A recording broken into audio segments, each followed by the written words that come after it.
Everyone's saying about mucker merch. Please.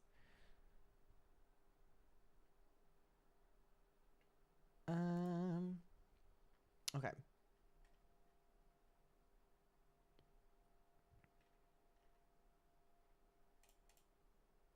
Can you see me yet? I wonder. I ask. I ponder the thought. Okay, let me make this smaller. Smaller. And I'll put this here so I can see the live chat. Okay, let me put this up here. Okay.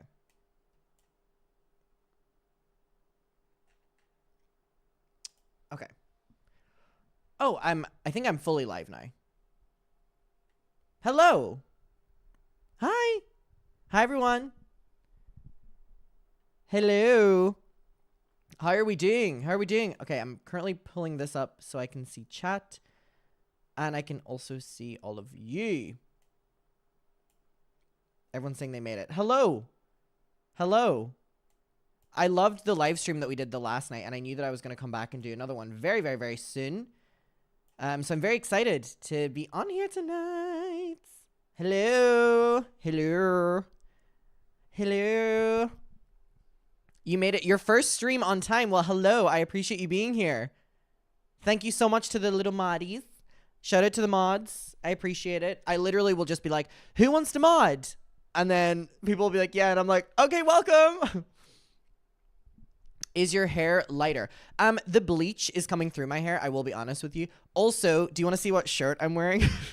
Who wants your birthday was on Tuesday? Well, happy belated birthday. Do you want to see the shirt I'm wearing? Can you see? I got this in Tennessee. It says Democratic Party, Republican Party, cocktail party.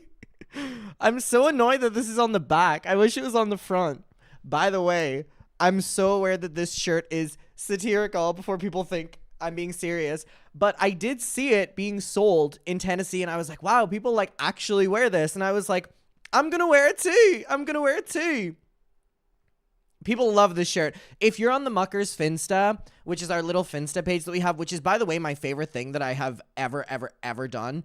I always post on there whenever I like just don't want to post it main and stuff. Cocktail party is the only party. Okay, that's not the truth. Please do vote. Please do vote in November, everyone. And not for a cocktail party. But it's camp for the moment. It's camp for the moment. Hello, everyone. Okay, so I have a bunch of things that I want to get to on today's stream. Oh, what was my favorite part of Dollywood? The food. The food. Oh, God, thank you so much. Why can't we give memberships? I don't have memberships turned on. Just because everyone can enjoy it. Everyone can enjoy it. You don't need to pay. Okay, so yeah, we have a bunch of things. I want to show you this. Speaking of Dollywood, look at this really cute little bear I got. I got this in Dollywood. Really, really, really cute of the little patchwork, which I heard is like a southern thing of community. Wait, can I tap into the southern voice? I was doing the southern voice. Should we just keep him here? I think we should just keep him here. A new little member. I picked up a southern accent whenever I was in Tennessee, and I couldn't drop it the entire time I was there. I was like, hey y'all, 1, 2, 3, 4, 5, 6, 7, 8, 9, 10, 11, 12, 13, 14, 15, 16, 17, 18, 19, 20. Kat did get a new phone. Kat got a new phone. We went back to New York, and I took her to the Apple store, and we got her a new phone. But if you kept up with the saga of Kat losing her phone on the first ride that we went on in Dollywood, they sent her a message, and they find her phone. They find Kat's phone. It was underneath the roller coaster, and it is smashed to bits. Smashed to bits, love. It's smashed to bits. So she got her new phone. Per girl. Hey, I'm Irish, not British. Hey. 20, 1, 2, 3, 4, 5, 6, 7, 8, 9. The iPad era is over. It was so funny, though, to make fun of her whenever she was going around with the iPad. When she was going through airport security, by the way, she brought her iPad and she had her boarding pass on it, and it wouldn't fit in the little machine where she had to scan it. And it was so fucking funny. It was so goddamn funny. Yeah, I'm already like, I want to go. By the way, we have a lot to talk about today. Tati Westbrook is back. She's talking about sobriety. She's talking about James Charles. She's talking about Dramageddon. We have Trisha responding to that. I want to go through the Mr. Beast document. Remember the work document? We're finally going to do that. I'm very, very, very excited. I'm just waiting for everyone to come in right now. What was the ride? It was, God, Lightning Rod. She lost her phone on Lightning Rod. So yeah, very excited for today's stream. I was going to film these videos anyway, and I decided just to do them as a little live stream so that we could all be a part of it, and then I'll upload them all later. Again, I appreciate everyone being here. My mini guitar did make it home. Thank you so much for the concern. My $100 mini guitar, which by the way is smaller than this bottle. People were like, "Oh, it's such a steal." No, it's not. No, it's not.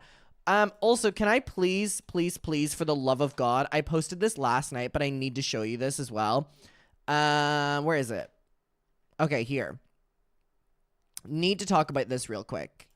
Is it on my Twitter? I think it's on my Twitter. I'm not calling that shit X. Need to show you this. I was going through my old 3DS last night, and I find this, which is whenever I'm 9 years old and I went on a school trip and we all had to get our face painted as animals, and I literally went up to the woman and was like, "Can you do Miranda Sings?" And she went, "And who is that?" And I made my teacher pull up on her iPhone a Google image YouTube video, like on YouTube, of like a thumbnail of Miranda Sings. And she went, "Sure, I'll do that for you. Don't know who it is." And I walked around the entire school trip like this.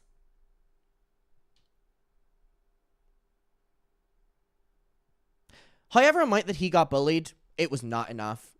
It was not enough. It was not enough. YouTube will be where I do live streams. Okay, so let's get into the Tati thing first of all. I have like a running order I want to do, but I definitely want to do the Miss Tati thing first. She's uploaded her own video, and then I want to watch her on Michelle Fawn's podcast, if that's okay. Okay. Oh my God, I love live streaming. Also, I have a big update. Remember I talked about the idea of doing like bring bullying back. Remember I talked about the possibility of doing like a couple shows, like pop culture night shows. It looks like it's going ahead. I'm in the final kind of call process now. I love that my mom texted me saying good night, and she's here moderating right now. Mom, please go to bed because I kept you up very late last night because I was very stressed last night. I had my mommy. She wakes up for work at 6 a.m. I had her up until like 3 a.m. on the phone. Sorry, Mom. It's not my fault. I'm not even going to go there, but whatever. Happy birthday. Happy birthday.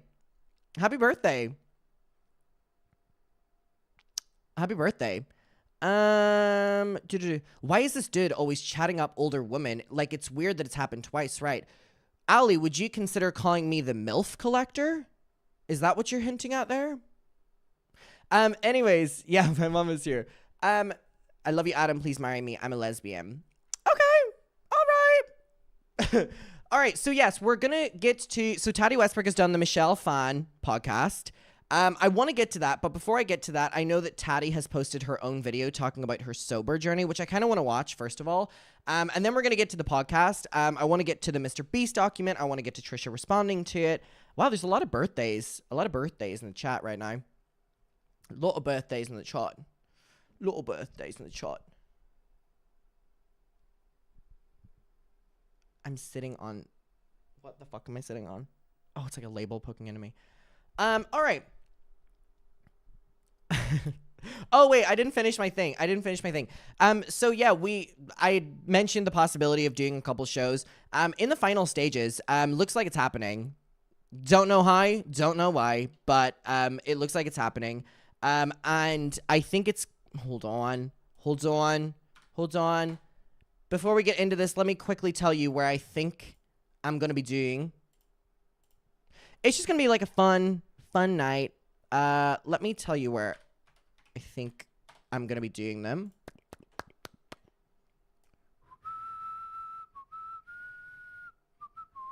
Okay, this is not confirmed. This is not confirmed. But it's looking like New York, LA, Chicago, Seattle, and then maybe a Houston or Dallas one. Don't know. I don't make the decisions. Me being exhausted defending you on the H3 Reddit. Listen, they have been on my ass all day, but you know who hasn't been on my ass? The H3 Snark. Thanks, guys. It's like an equal balance. I'm getting it from the H3's podcast Reddit, and then I'm like getting support from the H3 Snark. You know, you win some, you lose some. You lose some. You never catch a light before. Well, thank you. Need merch that says Adam MILF Collector McIntyre. No UK dates. I'm trying. Do you know how much I'm like begging for a London one? I'm begging for a London one. They have not confirmed nor denied that. I'm begging. All right. Big up H3 Snark. Well, thank you guys for defending me. I appreciate it. All right. So let's start with Tati's video that she posted herself, right? Are we in agreement? All right. Here she is. Always looks gorgeous. Okay, so Tati Westbrook has gone on Michelle Phan's podcast. Who I haven't heard of Michelle Phan in a very, very, very long time. But I guess she's launched her new podcast, and it's Tati Westbrook Tells All: Sobriety, Internet Fame, and Reinvention. And it talks a lot about the James Charles situation, Dramageddon, and I really want to get to this, and I want to dive into it. And both of them look absolutely gorgeous. Michelle Phan was always really gorgeous, and I mean, you will never catch Tati looking bad. You know that meme of J-Lo where it's like, you could call J-Lo all the names under the sun. She could be broke. She could be divorced, but you will never catch her lacking. Like, J-Lo will always look gorgeous. And then I think of that when I see Tati. I'm like, even at her worst, the hair is gonna look great. The makeup's gonna look amazing. The outfit's gonna be great. Like, there's something about her. I just appreciate that, like, it's literally that meme. Like, you'll never catch her lacking. But before I get to this, I see that Tati has basically done her own video in which, again, she looks great. And she's talking about her sobriety. So I definitely want to get to this, and then we'll get to the podcast. So let's get to it. Junkie Sama, hello. I hope you're doing well. All right, we ready? Because I'm ready. Let's do it. Oh, sorry, there's an echo of myself. Where's that coming from? Engineers behind the scenes, as in me. All right, let's get to it. Today I have a really intense video. Trigger warning. We're going to talk about addiction, alcoholism, rehab, all of it. Wow, we're getting right in it. I love when a video opens with a trigger warning. I'm like, I don't know what to expect. She looks great. I'm just going to go ahead and jump on in. If you recently watched the Michelle Phan podcast, which we will, podcast Afterglow, then you probably have a lot of questions for me. And I am here to open up for the first time a little more in depth about my sobriety, my history with addiction, my journey through rehab, and then to YouTube and all of the goods. So let's settle in. I have a lot. Sorry. Sydney said, trigger warning, you guys, but first, here's all my social media. So that's literally what she did. That I am excited to get off my chest because I have wanted to make this video or something like it for many, many years. Why is this video so, like, choppy? Landscape has not always been, in my opinion, very... By the way, this is not me. The video is just choppy. Like, look, I can move fluidly. Like... welcoming for someone to be like, hey, I struggle with alcohol, or I have an addictive personality, and like, here's this, here's that, let me share. It's actually been really encouraged for me to not share by lawyers, therapists, people in my life that mean really well and they have good intentions. They're like, hey, maybe you should keep this private because I don't think people are ready for your story just yet. But in the back of my mind, I always felt that there would... What the hell? Why are lawyers telling you? I love that she's doing a little butterfly. Oh, where's my butterfly necklace? Ever since going to Dollywood which I will continue mentioning because why was I in Tennessee? You know what I can't stop singing? Love is like a butterfly. Wow, that was awful. Wait. Love is like a butterfly. You know that song she has? Oh my God. It played in restaurants, in cafes, on the streets, in Dollywood, in shops. I have never heard a goddamn song so much in my entire life. Oh, also, you know what song I'm obsessed with? This is really bad. Can I admit something? I'm so obsessed with one song right now. Near My God to Thee. Is that what it's called? The final song in the Titanic. I was in a group of 6 at Dollywood. Every goddamn morning whenever I was getting ready, I had to listen to that song. I can't stop listening to it. Oh, I love it. I'm going to my friend's party tomorrow and it's on my pregame playlist. It's just, I love it. I went to the Titanic Museum in Tennessee and I was like, let me put this song on. I've never seen the Titanic movie, but I know that song. And I was like, I've seen a couple clips here and there. I put it on and I went, wait, this is the most beautiful song I've ever heard in my entire life. And it's now skyrocketed to number 2 on my recently played on Spotify in the last 4 weeks. Do you know how much that means I've had to listen to it for it to debut on number 2 of my most listened to in the last 4 weeks? I've only started listening to it in the last week.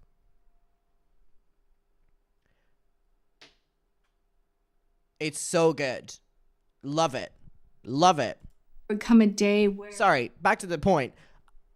Why would lawyers be saying that, like, people aren't ready for your story when it comes to sobriety? Like, surely that has nothing to do with them.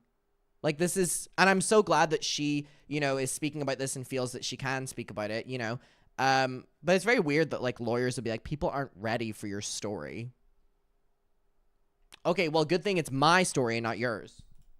Where I could share my story. God, she looks beautiful. Someone. And so here we are. I am doing this. There is no putting this information back in hiding. And since the podcast with Michelle has gone up, I figure I may as well just talk about it and hope for the best. I want to start by saying that my choice to not drink or use drugs or smoke weed is a non-negotiable for me. Personally, it's life or death. It almost took my life several times. This has been the biggest battle. And anyone that suffers with addiction is going through it. Just know you are incredible. You have the strength to overcome it. I hope that I can be a living, breathing, walking example that it can be done. And that's why I'm motivated to share more of the nitty gritty and kind of the dirty side of my story, because it's not glamorous. It's not. I know that people in the chat are saying the reason lawyers would be saying this is because it could get used against you in lawsuits, which is really unfortunate that someone's personal situation they're going through could be used against them like that. And I'm really glad that she feels that she can speak about this and that she wants to speak about this. I feel that there's never going to be anything bad that comes from someone being incredibly honest about their struggles. If anything, it will open up a conversation and make others feel heard. And I'll always have respect for people that open up about this and use their platform for things like this, because they don't have to. It's a very personal thing. So I have a lot of respect for her. Cute.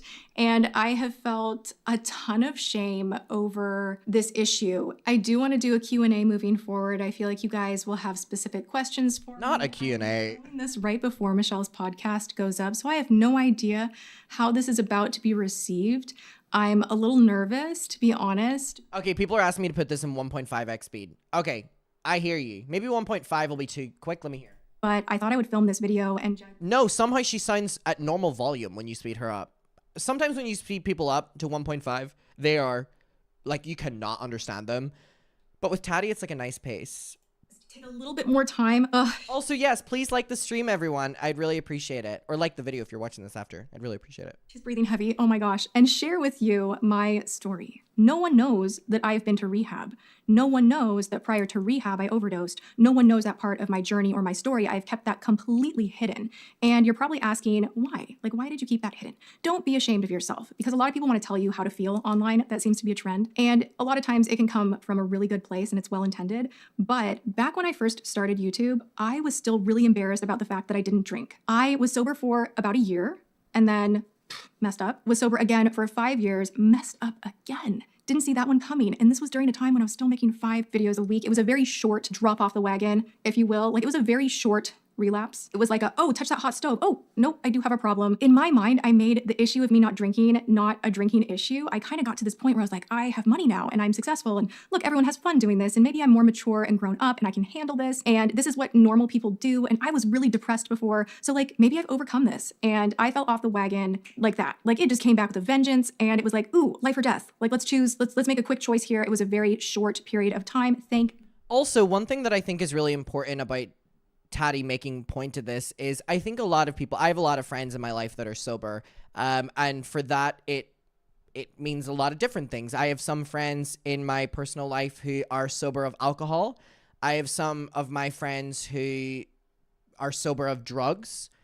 I have some of my friends who are sober of everything and for different reasons.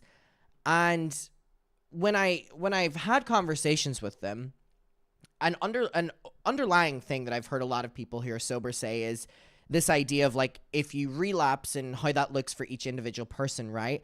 And I think what's really important on Tati saying this is, it's like reminding me of conversations I've had with my friends where it's like, if you, in your eyes, fall off, that literally can just be part of your journey. And I think normalizing the fact that if you happen to, you know, do something that goes against your sobriety, and it's another wake-up call for you, maybe that was also needed. You know, maybe it was needed to, you know, experience it again and be like, oh no. And obviously that looks different for every person, but I think acknowledging this conversation that if you, in her words, fall off, you can get back on and you can get back on with your life. And I just think that there is always something so productive about being honest about struggles that you go through in life. You know what I mean? God, and I was back on the sober path pretty quickly, and I have been for the 8.5 years since. I am so sick of pretending to be something that I'm not, and I'm ready to just say, hey, I'm not perfect. Far from it. I have big struggles, and I have found a way to overcome a lot of them. And does it mean that Obsessed with her holding the water. Obsessed with her holding the water.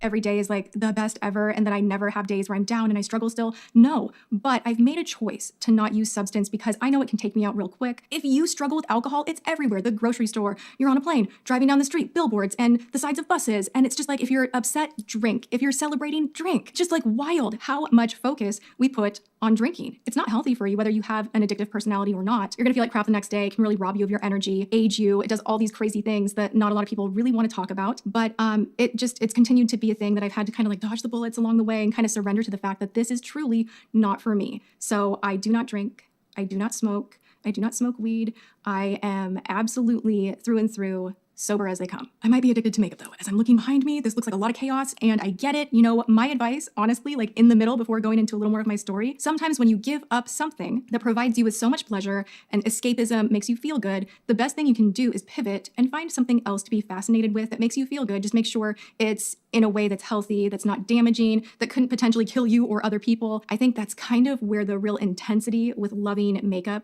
started. To back that up a little more, I've always loved makeup. I have worked jobs doing makeup. I wanted to be a celebrity makeup artist. So I've always been in the beauty game, but really taking focus and like building this career, I feel like that's part of my own superpower is being able to go all in on something that I derive joy from and never know how to get enough. So like my joke with people in my life, I'm like, I don't know how to quit. Like I don't know how to quit something that's good for me. I will go all in. And if you struggle with addiction, that right there is your gold. That is your superpower. You will not be distracted the same way much of society is. You will have it in you to go that extra mile, to learn more, be more detailed, to really just push through. You know how, once you've mastered the art of stopping. And huge congratulations to everyone I'm seeing in the chat, opening up about their sobriety as well. Huge congratulations. It's a very hard thing, and I think talking about the conversation of sobriety is a really beautiful thing. And I'm so glad that we've moved on from a time period where it was maybe a little bit taboo. And again, I cannot stress enough just how much respect I have for people who have the conversation, And, you know, Tati's career on YouTube has been a roller coaster, and I can't imagine navigating that with, you know, issues of, you know, sobriety and relapsing like she just opened up about. And to be able to kind of look at that retrospectively, and talk about your experience, I just think does a world of good. And I'm really happy that she was able to find a passion within makeup and use, in her eyes, that addictive personality on something that really was great for her. Some type of substance, drinking, what have you, you've mastered the art of delaying pleasure. And that is a huge, huge foundation to building any business, long-term success. The ability to say, I'm not going to go to that fun event and get buck wild right now because I've got to work and I've got to pour into what I'm creating. And so for me, that's how I was able to go 5 days a week on my channel for 5 years, is because I was all in. I used that part of my brain to my advantage instead of allowing it to completely obliterate me. You guys are like, tell us about rehab. People always want to know. They're like, the rehab part. What was that like? How did that go down? What was that all about? I partied pretty hard in my 20s, nothing out of control. But when I hit my rock bottom, it happened fast. Like, it all of a sudden one day became this thing where I was drinking right when I got up in the morning. I noticed that I started hiding my drinking. Like, I was putting vodka in plastic bottles, taking it to the movies, like, oh, I'm saving money. But the reality is I wanted a certain amount. So that's what I would do. And I had all these different things that were changing in kind of a short 3-month period before I ended up going to rehab. My life had completely fallen apart. So let me start there. I was kind of a social partying drinker, had fun, whatever, a few wild nights here or there. And then everything completely collapsed out under me. I lost my job, didn't have anything in my bank account. I think I was like negative $35. And I was like, I'm going to lose everything. I had to move back home with my mom. My fiance had dumped me. I felt like I had no options for a career. I didn't have anything going. And I was on top of it, deeply depressed. So depressed. I could not function in my day-to-day without alcohol to numb that void, to numb that pain. I just did not like being alive. If I'm being honest, I hated my life. I would wake up and I'd be like, I hate being here. Had some childhood trauma to sort out on top of it. Most of us do. And it just kind of all came to this like point where my drinking escalated and I just didn't care. Like, I just kind of didn't care anymore. I was like, this is what I do to feel good. And I just kind of don't care. Like, therapy didn't work. Antidepressants didn't work. Like, nothing worked. Going to church didn't work. Which literally I have so many stories I could tell you guys that are so crazy. Like, I woke up one morning, I got full blown loaded and walked to church and went to worship and listened to a sermon, so drunk, begging God to relieve me of this, that the pain of this life had just gotten to be like way too much. Like, it just felt like I was in chronic pain emotionally and even physically all of the time. Randomly one day, just if the zero fucks given could have been escalated, somehow they were, and I drank with more force and ended up in the hospital, convinced everybody that I'm fine. It was a wild night. It was fine. No, I didn't mean to do that. Absolutely not. Went home, and the next day I was like, well, clearly I'm going to need to do more. And this is like the shame that this is the part of the story. Oof. I want to share the dirtier parts of my story. Okay, I'm going to stop before she gets into the next part because I don't want to interrupt the next part. I think what she's saying there, in terms of the conversation about your 20s is actually very good. And it's something that you hear a lot of people say, and I don't know if maybe I'm picking up on it more because I'm in my 20s. I'm 21 and all of my friends are 21 to 27, I would say, are like my friends' median age, right? With the majority of them being like 23 or 24. And we, are in our 20s. And again, I very much so appreciate the fact that I have friends that are sober, because it definitely opened my eyes to a lot of things that maybe I wouldn't have experienced if I didn't have friends that were sober. And I'm so grateful to be a part of, friend groups in which there's different dynamics. There's people that are sober, there's people that are not sober, and all like this. But I've had conversations with my friends about the concept of, being in your 20s and what is too much and what is, being in your 20s. And I think this is an interesting conversation that she's bringing up.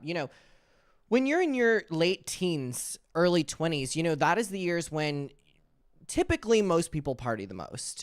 Typically most people go out the most. And I personally definitely think I'm on the other side of that now. Whenever I was 18, 19, and kind of 20, but like kind of faded away whenever I was like 20. I would go out all the time. I would go out like most days of the week. I would go out to bars. I would go out clubbing. I was drinking a lot. And I never had a problem with drinking or anything. But, the climate of that time period when you're with all your friends, the social situations you're putting yourself in are all drinking and all like that, right? And it's an interesting conversation I've had with a couple of my friends, the older we get, where we talk about this concept of like what is too much and what is just partying in your 20s. I don't know if I'm just kind of rambling or anyone else feels what I'm putting out there. Maybe I'm not describing it the best, but like, for example, me and my friend Rachel, I remember when she used to live with me, we would sit down at the end of a night out and we would be like, okay, like, maybe we'll only go to a bar once a week, or maybe we'll only go to a club like once a week. Like, maybe we shouldn't be going out, 3 or 4 times a week on the basis of, we're in our 20s, because you don't get stuff done. You have so many hangovers and you have stuff like this. So I definitely think, personally speaking, by the way, I'm not taking anything. I'm literally just trying to give like my own personal opinion and experience to try like broaden the conversation, because I think any conversation in terms of this is great and can raise awareness. I definitely think I would like the conversation of drinking for me was definitely a lot bigger whenever I was kind of like 18 to 20, like I said. But it's very easy to get swept up in, I'm in my 20s, as in drinking every night of the week, or doing drugs every night of the week, or doing drugs and drinking every night of the week because we're in our 20s. And I think acknowledging as well that you can push it too far, or you also have to be looking out for yourself. Like, there needs to be this balance, right?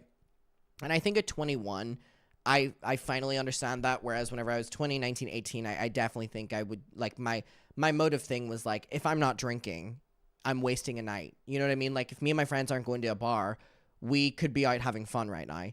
And I definitely think just, like, being honest with your friends as well, because sometimes you and your friends will go out because you think both of you want to go out, and then one of you doesn't. So I always appreciate when people have conversations about like partying in your 20s. Sorry, I'm so rambling right now, and I fear I'm not making sense, but my point makes sense in my head.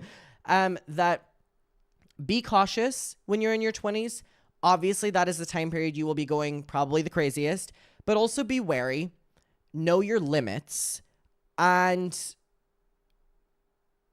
don't do things on the basis of, well, I'm young. You can also be in your 20s and your life can look very different than people who want to go out partying every night of the week, which is what I wanted to do whenever I was younger, right? It's not a token thing that just because you're in your 20s, you have to be getting drunk every night. You have to be doing drugs and stuff.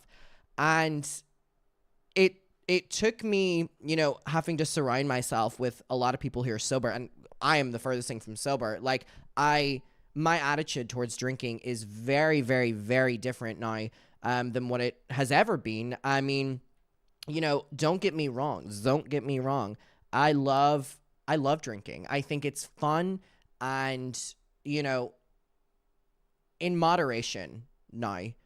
And I'm saying that as a 21-year-old. And if there's anyone out there that's in their 20s who felt like what I did last year and the year before, and how my friends felt, which was we were pushing ourselves to go out partying because we're young. And once you realize that that's bullshit and you don't have to live like that, it's great. It's great. And now for me, my idea of a night out is going to a wine bar with my friends. And if it involves going clubbing, it's not going clubbing to the stage where I'm like blackout every single night and hiding behind the gauge of, well, I'm young and I'm 20. So if anyone out there is listening who is around my age and is feeling in this climate, like if you've just gone to college, you've just gone to university, and all your friends are drinking every day, and that's not your vibe, or maybe you want to take a day off from drinking or a week off from drinking, whatever, that's also fine. But one thing I do want to say is you can also partake in those kind of things without drinking. You can also go to a bar with your friends who are drinking and not drink. And it was a really beautiful thing whenever I, had met so many sober people who are now in my friend group, where I would witness them come out to clubs and bars with us, and they would be completely sober and they're having equally the same amount of time. And it changed my perspective, where obviously I'm not sober by any means. I enjoy drinking. I enjoy going out. But it looks very different to me, where I know that it doesn't have to be an obsessive thing because we're young. Because if you do that all throughout your 20s, it can lead to a pattern of behavior that maybe you can't get out of. So just always take care of yourself, look out for yourself, know your boundaries. And again, if there's anyone within my age that is in that period of their life right now, just know that it's also okay just to have like a chill night, or if you decide to go out, you don't always have to drink. If you don't want to. If you want to, then great. But also just kind of recognize that you need to respect your body's personal boundaries. And yeah. Sorry if that made no sense and I was just rambling, but it made sense in my head. This is why I think videos like this are great, and I really have a lot of respect for Tati, because look at the comment section right now. Everyone is opening up about their own, situations and their own things, and I think it's so productive. I think it's so beyond productive. Because I know there's someone watching who needs to hear this, that needs to hear that there is a light at the end of the tunnel, that you can change and you can go through. Jen Love, hi. Adam is speaking truth. You can absolutely go out and have a great time without drinking. I hope the culture is shifting to this being more widely acceptable and support people who don't want to. Just the yuckiest, most shameful things and still change. So that second night, went even harder. I should have died. There is no reason that I should be here on earth with how much alcohol I consumed. My mom found me. Ambulance was called. I had pissed myself, vomited on myself, like they thought I was dead, and went to the hospital. They don't know how there was no damage done to my body.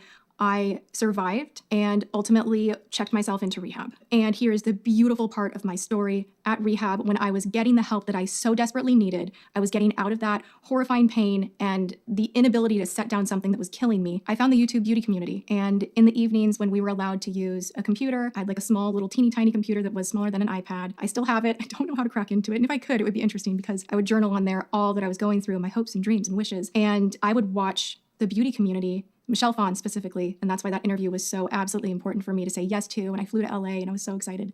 So I'd watch her videos and I would make notes of different products I wanted to try. And I would wake up in the morning at rehab and I would do my makeup, and I was healing. For the first time in a really, really long time, I was healing. My goal was to get out of rehab, stay sober, buy a camera, and start my own channel. And long story short, I eventually did. And I got really good at it. It didn't happen right away, but with persistence, things started improving. And again, there's that magic within someone with an addictive personality. Just pivot it, get out of that pain. You can. It's going to be painful, but you can do it. And that's my story. I've always wanted to share. And it's been tempting to, especially when I've been on panels and someone will ask, why did you start your YouTube channel? There's always this like micro expression of mine where I go back and I'm like in that rehab facility and I'm just hanging on for dear life. I so often wanted to share, but I wasn't ready. It didn't feel right. Even at the Kiwi launch party, you hear me speaking about Michelle and I'm like, I think I say something like, you helped me so much. Like, and I almost start crying and like, I didn't tell her then. Okay, we're getting to it. I also had like my number one hero here who I watched before I started any of this. It helped me in a really dark time of my life. And I love you so much, Michelle. So when she invited me on her podcast and I sat down, she didn't know that I was going to drop this information. It was just like, hey, let's talk about like the journey with all the online drama and litigation. And she asked me like, tell me about why you started your YouTube channel. And I was like, oh man, here we go. If this moment is going to happen, it's going to happen right here with the woman that unknowingly helped me in the early stages of my recovery right after I had tasted death. What a cool moment. And I'm so grateful to her. And so sorry, Michelle, that I just dropped that on you without telling you in advance, because usually if there's some kind of heavy topic like that and you're going on a podcast, you give the host a little more of a heads up, and I didn't. I was undecided if I was going to do it or not, and when I was there in the moment, I was like, I have to. This is a lot to digest. Even for me, I don't talk about my story in detail this much anymore on the regular. It's something that happened in my past. It greatly shaped me into who I am today. I'm really proud of my recovery. And like I said in the podcast with Michelle, something that I'm most proud of is that during all of the craziness of almost divorcing James and being offline and all the litigation and losing Tati Beauty and, and even now recently having to part ways with, I've stayed sober. Part ways with who? Part ways with who?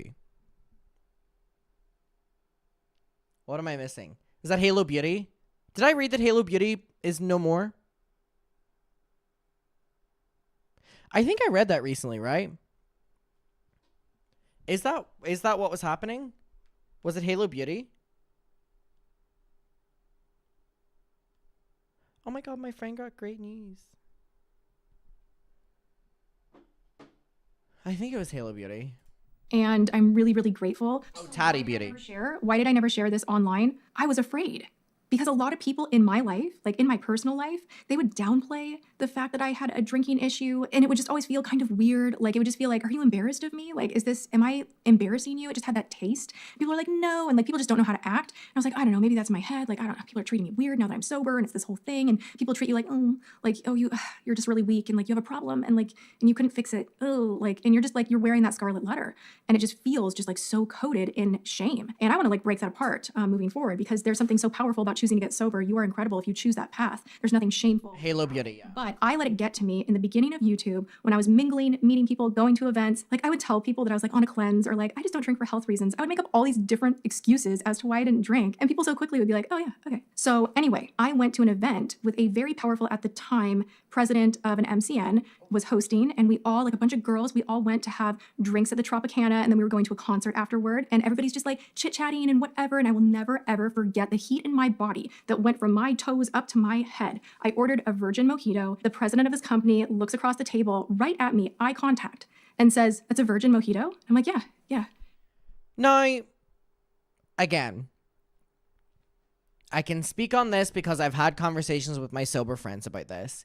Alcohol is one of the only things where people will like shame/question you for not doing it. Like, people won't shame or question you for not smoking cigarettes or smoking weed or taking heroin or doing lines of cocaine or taking bumps of ketamine, or what else is there?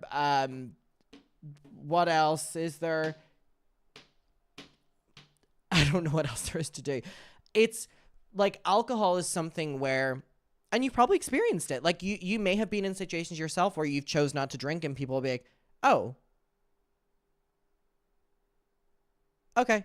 Like there's always like a little bit of, which is so weird. Like alcohol is so normalized, right? Like it is so normalized. And I think the conversation around it needs to definitely shift from maybe some people just don't want to drink, or for some people it's an addiction and that should be respected. And I think I'm hoping that in the next few years there is a huge wave of sober bars and mocktails. And that girl, hello, thank you. She was in a major lawsuit with her former business partner, Emily D. Baker, did streams on the lawsuits. Is Emily from Tennessee? Because everyone was like, Adam, you need to go and see Emily. So anyways, I really hope that there is something like that, the format of a bar, but like soberness, or just like, it doesn't have to be so instilled that everyone has to drink, because I think ultimately it will only benefit people. Yeah. I'm getting kind of nervous. She's like, and this is in front of a bunch of influencers, mind you. She goes, what are you, in AA? And I about like melted into the ground. I said something like, no, it runs in my family. I just choose not to drink. And I felt so much shame in that moment that I decided, in this industry, it is not safe for me to out myself. It is not accepted. It is dirty. This is something that I have to hide if I want to be successful. And that's really sad. I've been privy to conversations where people are talking about other influencers and that they have a problem and how they would talk about those characters. And I'm like, dang, you get a front row seat to this kind of talk, and you will learn to keep your personal stuff very, very private. There have been friends who are therapists. I had one girlfriend who, has her doctorate, and she was working at an addiction center, and she had no idea that I had the history that I had. And she was like, addicts are the worst.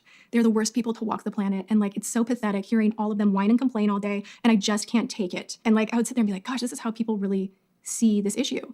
And I don't know when it's going to change, but I'm going to just zip it until it does. And I don't know that it's completely changed. I just don't care anymore. So if people think that I am weak or a liability or unfun or whatever you want to come up with in your head, like, I'm finally okay with it. And another great thing that I do have going on for me in my life that has been the biggest blessing, because I do believe with sobriety come many, many blessings. I remember someone told me that in the beginning. They're like, sobriety brings blood. Also, alcohol is so normalized in the work sphere. Why did I say sphere? Sphere. In the work sphere. Work drinks, it's not uncommon for people to, get blackout drunk with their boss, or for their boss to get blackout drunk at Christmas parties, and for, Tati to be invited on a work event and her not drinking is a problem. You know what I mean? Like, it's so normalized that I hope we really start to shift that. And I think Tati outing this in terms of how people treated her is so good because it's going to put people under a microscope. Blessings you will see, like there will be good things that will happen in your life. And I didn't believe that at the time. Like I remember like my first group session, they're like, what are you grateful for? And I literally was like, I don't know. I have hands. I could not find gratitude in me. I was so broken. So hearing those things in the beginning, they did help and they were very, very true. I met James. I had my year and then relapsed and then moved back in with my mom. And I think it was a few months later that I was pretty fresh after my relapse, which like they don't recommend. But write your own story. I met James and he gave me permission to share this, by the way. Maybe in the future he will share his own story because his story is freaking wild. But the man has 28 years sobriety and he has been my biggest rock as far as just putting one foot in front of the other with my own sobriety journey. And I think it would have for me been really impossible to be with someone that partied or even drank casually because for me, it was just such a head game and I had to remove myself from so many of those scenarios that in like your private intimate relationship for me it just wouldn't work. And I just felt like, oh gosh, I'll never find anyone, like this is gonna suck, my whole life will suck. And my life does not suck. I am a self-made millionaire, former addict, high school dropout. I have no education. Let's just like put that out. Oh, she's clocking the tea as well, because I want to tell you, whoever's watching this that feels like they won't find love, health, that they don't have options, that they're just out, like hang on and push through. There is always something better available and you might have to go through hell to get there, but I really believe you can get there. So that is my story. Oh my gosh, like, I'm gonna admit that I kind of feel like when you meet someone for the first time and you really spill and like you way overshare, like I kind of feel like that's how I'll feel going to bed tonight. But also there are so many of you that have been with me for so many years and it has meant so much to me. And even during my time of relapse, I would still be in my DMs. You guys helped me, many of you, when you didn't even know you were helping me, and I'm so grateful for that. And you are my family in so many ways, and just thank you so much for being a part of my life, helping me to have this incredible career. I think things are gonna get better, you guys. Like, it has been such a shit show. It has been a terrible past 4 years. I'm so grateful to be out of litigation. That is over. And, you know, I'm excited to see where things go next, and also excited to hear your questions. So if you have them for me, I am an open book. I love you so much. Thank you for taking the time to hear my story. Love her ending it with a Q&A. Really beautiful and really, really, really important. And there's something really beautiful about how her and her husband are sober together and how they complement each other. And it's a really important story to let people know as well that they don't need to change their life if they're on a sober journey to not be sober, to just meet people. I just think that honesty is always great. And I think this is really wonderful, actually, and I don't say the word wonderful a lot. I'm very happy for her, and I'm glad the response has been great. I would expect the response to be great, because why would it not be?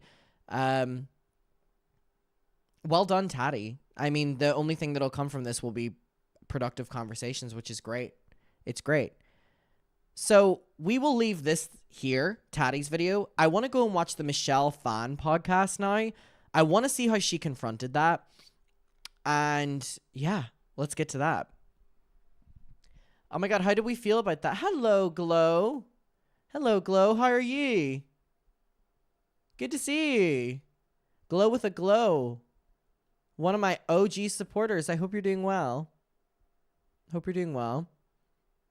Thank you so much to the mods, and thank you so much to the chat for being here. I appreciate you all.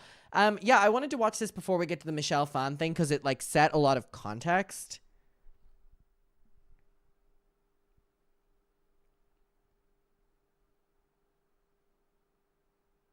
All right. Are we ready? Okay, let's get to this. Oh, wait, I want to reset it first. Hello. Hello. God, everyone has a podcast these days, doesn't they? When's my podcast? I won't be doing the podcast. I'll be doing the live show. And there'll be 2 people in the audience. Okay, I really want to get to the Michelle Phan podcast. Now, we just watched Tati Westbrook's I'm Sober, This Is My Journey video, and I think it was really important to watch before the Michelle Phan interview. And she opens up about the fact that Michelle Phan was one of the people that really helped her in her sobriety journey. Whenever, you know, she would be in rehab, she would go on, she found the beauty community, and Michelle Phan was one of those people, and she, you know, steered her, in her eyes, addictive personality into makeup, and Michelle Phan really inspired that. And she says that when she did this podcast, she didn't know whether or not she was going to tell Michelle that, and she did, and she dropped a little bombshell on her, and I'm really excited to see how that goes. But also, they talk about Dramageddon in this. I know that we talk about Bye Sister and all like that. So there's a lot in this. So I'm very, very, very excited to get to this. Michelle Phan has a new podcast, Afterglow with Michelle Phan. Wow, people love a podcast these days. Anyways, let's get into it. Hello, everyone. Welcome back to Afterglow. I'm so excited about today's guest. That's a good voice, isn't it? Very comforting voice. I feel like it would be amazing at ASMR. Michelle Phan, have you ever considered ASMR? I want to hear it. She is one of my favorite beauty creators. I mean, she's so iconic, and it's been so incredible watching her growth.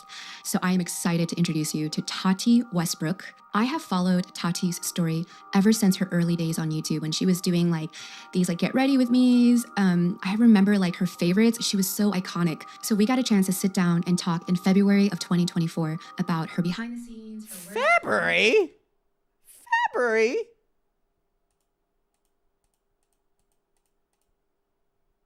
What? 7 months ago? I don't know how people sit on videos like this. If I'm making a video tonight, it has to go out tonight. Like, what the fuck? And also what's been going on with her life. So it's been a while since we filmed this episode, and I'm so obsessed with the little photos that they're putting in. There's tons of updates now, but nonetheless, I'm super excited to have her as my first ever guest on Afterglow. So When two bad bitches come together to maximize their joint slay. I hope you enjoy our conversation. Is this a Jesus podcast?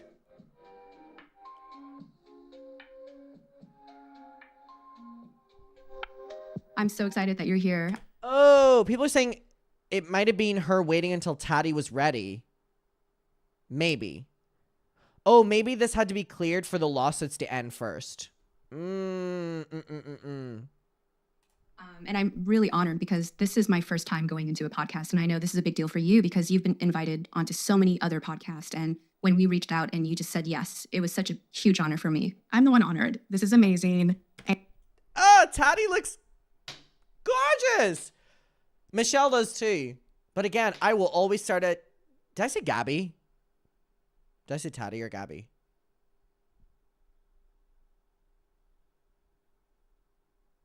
I don't know.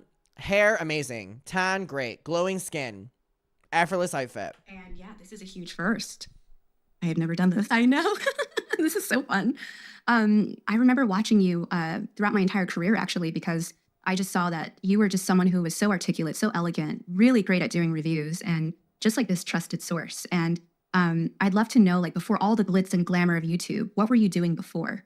Before YouTube? Yeah, before all this. No, I was always in love with makeup from the time I was small. Like, my whole story is that I was giving my sisters, who I have three. I have three sisters. Yeah, people are commenting, saying that, you know, we know right now that this podcast means so much to Tati going on and speaking to Michelle Phan for what we previously said, but Michelle Phan didn't even know at this stage. I'm like, how is she going to hit her with it? Giving them makeovers and wanting to be a makeup artist and wanting to be in performance. I was a singer, actress, and so everything was about Mother Pill is working. She looks gorgeous. and just the glamour of it all. So I grew up always wanting to do something with makeup. I didn't know exactly what. So before YouTube came along, I had worked at makeup counters. I had tried to do freelancing as best I could. Wait, which makeup powder did you work at? I worked at Bare Minerals. No way. Yeah. Oh my gosh, I remember that whole era of Bare Minerals. Yeah, I got to do makeovers on people every day. Wow. And That was your training ground. that was my training ground because I couldn't afford makeup school. So I learned a lot working there, and I was able to do some wedding makeup and kind of get my foot in the door. But the reality is I struggled a ton in my early 20s. So I had a lot of odd jobs. I wanted to be a makeup artist. I wanted to be professional and work in film and television. Like, that was a huge goal of mine. But I had a really rough go of it in my early 20s. No way. What happened? So I've never, like, this is the part where I'm like, okay, am I really opening up about this for the very first time in a public way? But when Oh, wow. She's getting right into it. She's getting right into it. I was 26, I was not in a good place. I'd lost my job. My fiance had left me. I was living with my mom in her studio apartment. Like, life sucked. Wow. Life was not fun. And I was partying way too much. I was super depressed. Was partying a way for you to escape all of that, or? Oh, totally. Mm, Yeah. I feel you on that. Every feeling inside of me. And it's so weird. I've wanted to share this story for so long. But when I was 26, I overdosed. And it was really, Whoa! I can't imagine being Michelle Phan and this is like We're like 3 minutes in, and your guest is opening up for the first time about overdosing. Oh my God. It was a moment in my That's a life lot. that was just in my mind done with life. So it was 2 nights in a row. I went to the hospital the first night, came home, did it again the next night, survived, and decided to get help. So I knew at that point, I was like, wow, something's keeping me here on earth. I'm meant to be here. So I checked myself into rehab. And in my free time at rehab, I found beauty videos on YouTube. Your videos. Oh my gosh, you're gonna make me cry, Yeah. Tati. So this is like Oh my a very gosh. big full circle moment. And I've wanted to share this story, but obviously there's been a lot of chaos through my career, and it never felt like the right time to just be like, hey guys, this is the real reason that I started this adventure. And I want to share with you that if you don't give up and you keep going, great things can happen, because I've been there. I've been in that place where it's so dark that you can't even handle breathing in and out. And you think The chat are like, she wasted no time on that. there's no hope for your life. And I didn't have an education. I didn't have money. I didn't have people around me. I felt at that time that 26 was super old, which is hilarious. Quarter century or something crisis, Yes. right? Quarter life crisis. Like, I should be married and I should have a family by now. And like all my friends are doing that. And I have no career and nothing. And I'm partying and taking things too extreme. And it wasn't working. And I didn't see anything ever working. So when I hit that rock bottom, it was hard. And it has been a huge burden of shame for a long time. I've been very ashamed of this. I haven't wanted to talk about this because I don't want to bring shame to my family ever. And then I also don't want to be misunderstood in the public eye. But I think it's a really powerful and beautiful story that in the middle of my healing, in the middle of actually getting the help I needed and in recovery, I found beauty videos. And Jen Love said, I feel like she might have just spat it out really fast because she was holding on to it for so long and was ready. Absolutely. And also, I mean, who are we to determine how quick he is to say something? It was just quite jarring. It was very quick. helped me. Wow. And I learned how feeling beautiful can be so empowering to how you feel psychologically that I'd watch your videos and I'd write little lists and, And also, it's very important to the question that she was asked, which is like, what made you start YouTube?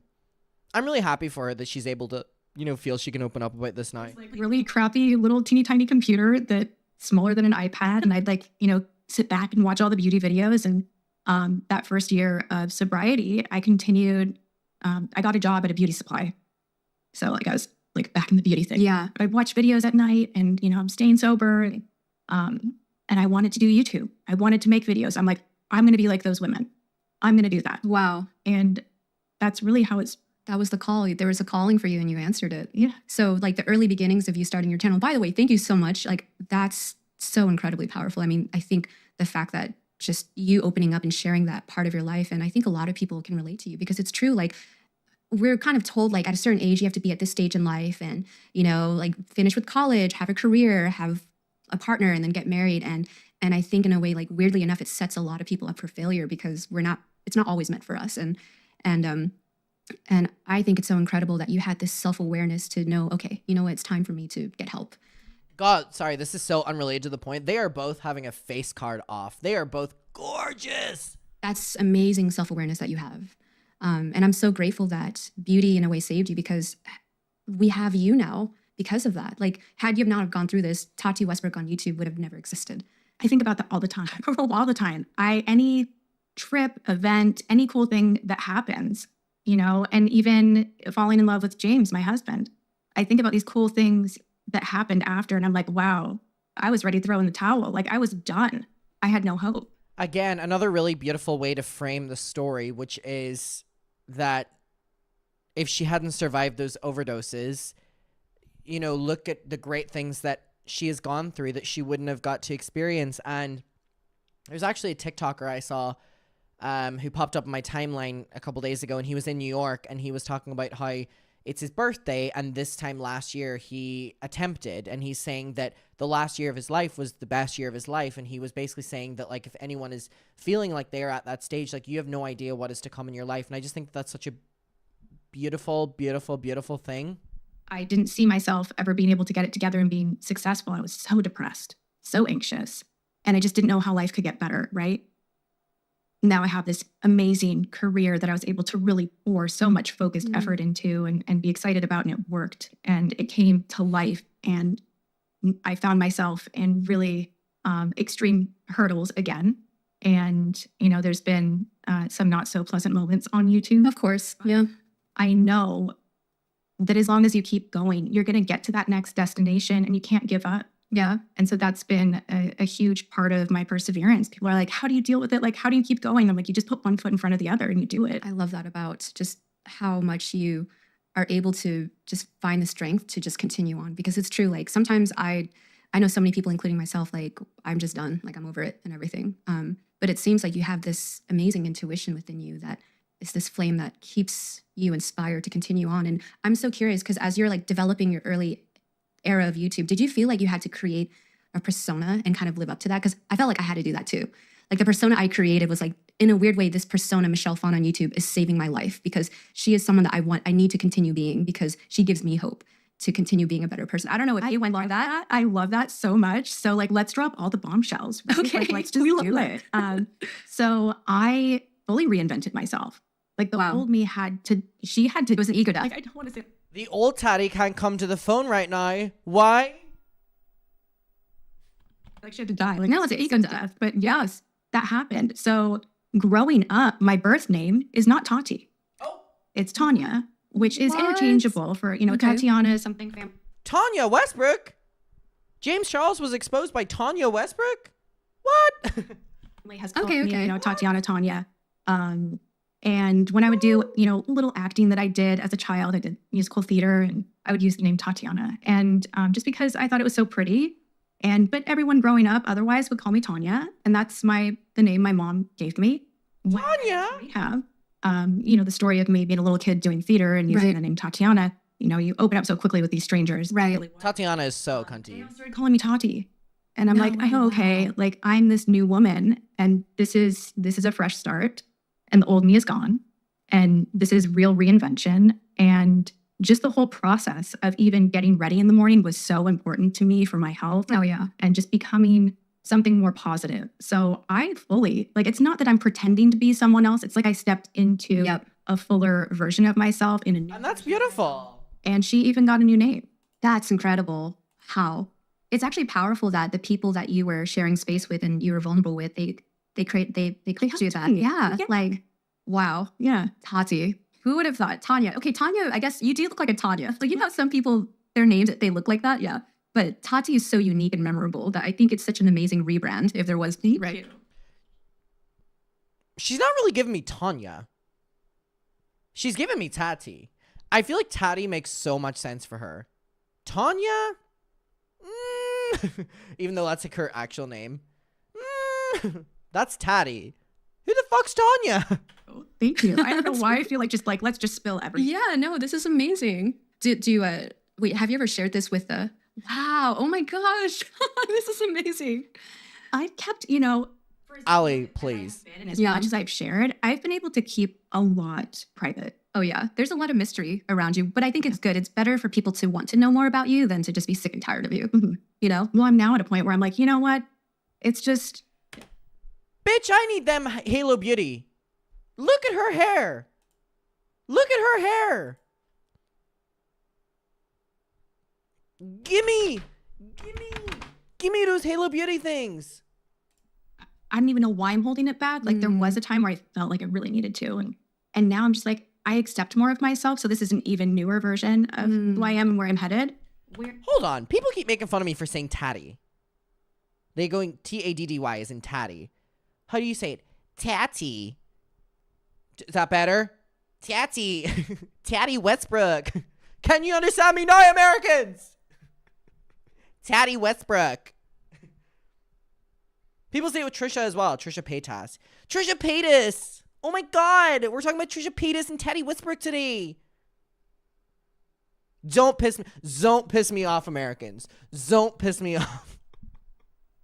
Oh my God. I dealt with this whenever I talk about Garrett Watts as well. Everyone will be like, who's Garrett? Sorry, Garrett. We're going to talk about Garrett Watts, Trisha Paytas, and Tati Westbrook. Fuck off, Americans. Leave me alone. Please. Please. It's what happened. I'm innocent. What's wrong with that? Like, this is my story. Yeah. And I'm okay with it. And you are. I'm so obsessed with Lunar sending a donation just to say, sugar bear hair does not work for me. I can confirm. Apparently, I still fucking pronounced it wrong. Tati. Sorry, Tati Westbrook.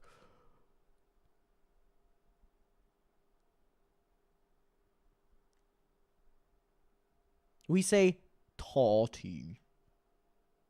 Do it in a southern accent. I need to lock into character though. Hey y'all. 1, 2, 3, 4, 5, 6. Tatty. See, I would say it like that. Tatty. Wait. No, I'm going it. Hold on. 1, 2, 3, 4, 5, 6, 7. Tatty.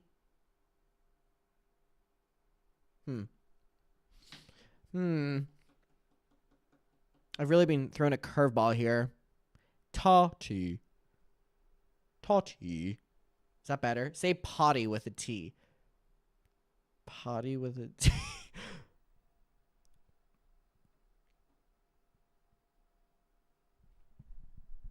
Guys, you're going to laugh at me, but I can't do this because I smoked before this. Potty with a T. Toddy.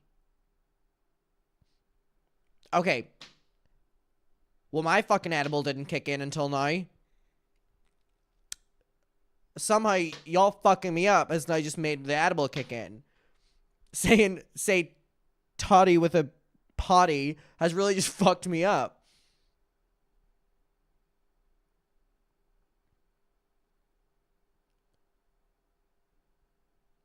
Tea and hottie. Toddy.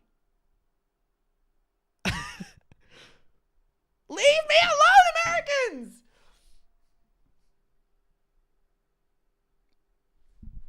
Leave me alone, Americans! Toddy.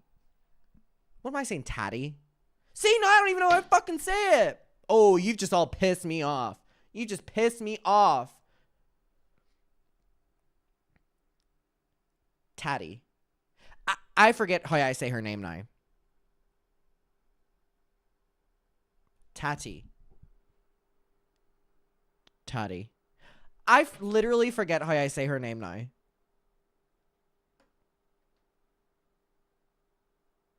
Michaela said, Adam, Mr. Beast, put a statement. I appreciate you letting me know. I am so preoccupied right now, though. Tati with a pot. Okay, y'all can fuck off. You have just killed my vibe.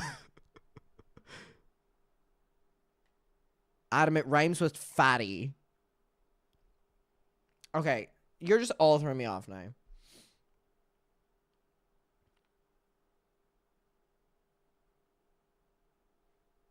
I'm moving on. In charge of writing your story. You are the author of your story. I feel like a lot of people, That's literally what I'm saying whenever you make fun of me saying tatty again. Tatty. I go, I'm the author of my own story. I can say it how I want. Live a life where other people write their story for them. And I was like that too. So I believe like when I went on to YouTube, Apple pie is my favorite moonshine. it felt like for the first time in my life, I was finally writing my own story. And I think it's so powerful to take ownership of your narrative, because the moment you are the writer of your story, you're honoring your free will in a sense. Yeah. So I love that. I love that for you. And so the early beginnings of YouTube, you're getting into it. You have the Tati other side of you that you're kind of like fully becoming in. Oh, she said Tati. Tati. Yeah, it's just trying to be happy. You know, I was like, it's therapy. It is therapy. Like I would always tell people, I'm like, makeup is my meditation. It is. What are you talking about? I'm like, I sit there for an hour and I paint my face. It's self-love. And I leave feeling better than when I started. And it's, I don't know, expressive and was fun. But yeah, she was, I look back now and I'm like, oof, like she was still very fragile. She was still like, I can see this like innocence, like just so much of me trying to be happy. Like it was a fight. Yeah. It's, I'm so curious as to like during the beginnings of your YouTube. Okay, people are like, not him laughing at Tatty. No, I'm laughing at the fact that the comment section are ripping me to shit right now. Just like during the beginnings, like the early stage of you forming your YouTube channel and becoming Tati and fully becoming her, on the rise, like how are you, because I know on my side, like the more popular I became, the more negative comments I was coming across. And I'm so curious how you were able to kind of navigate through a lot of the noise, a lot of the negative noise, especially as you were coming out of this that no one knows about, you know? No one knows about. So I'm like, hey, haters, like I've already hated myself well enough. Like anything that you find that you don't like about me, trust, I've already faced myself in the mirror. She said, trust, you will be dealt with. You will be dealt with. And have thought similar things.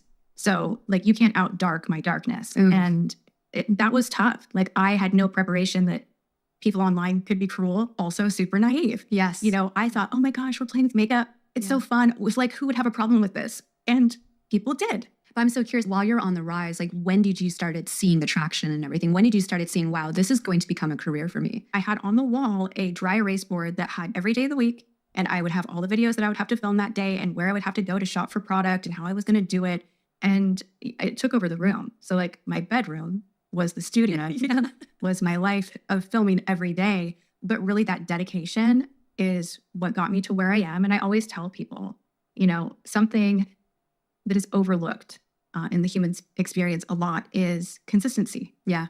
You know, showing up, even if you're not the greatest. Yeah. Look back and my videos were terrible. Oh yeah, I cringe all the time when I watch the old ones. Yeah. It's really like there's a part. Sorry, I know Michelle's talking about her own videos, but it sounded like she was talking about Tati's videos. She goes, yeah, when I go back and watch yours, I cringe as well. Part of me that wants to just be like, delete, because it is so bad. But you know, how amazing for like former me, for this woman just trying to figure everything out on her own, to be so brave. Yeah. To put herself out there to the world, not having it figured out. And that's the other thing I try to cheer people on and say, hey, if you want some real advice, start before you're great. Be willing to embarrass yourself. Embrace the cringe. Yes, embrace the cringe. You're going to Start before you're great. I heard the voice of God tell me, start before you're great.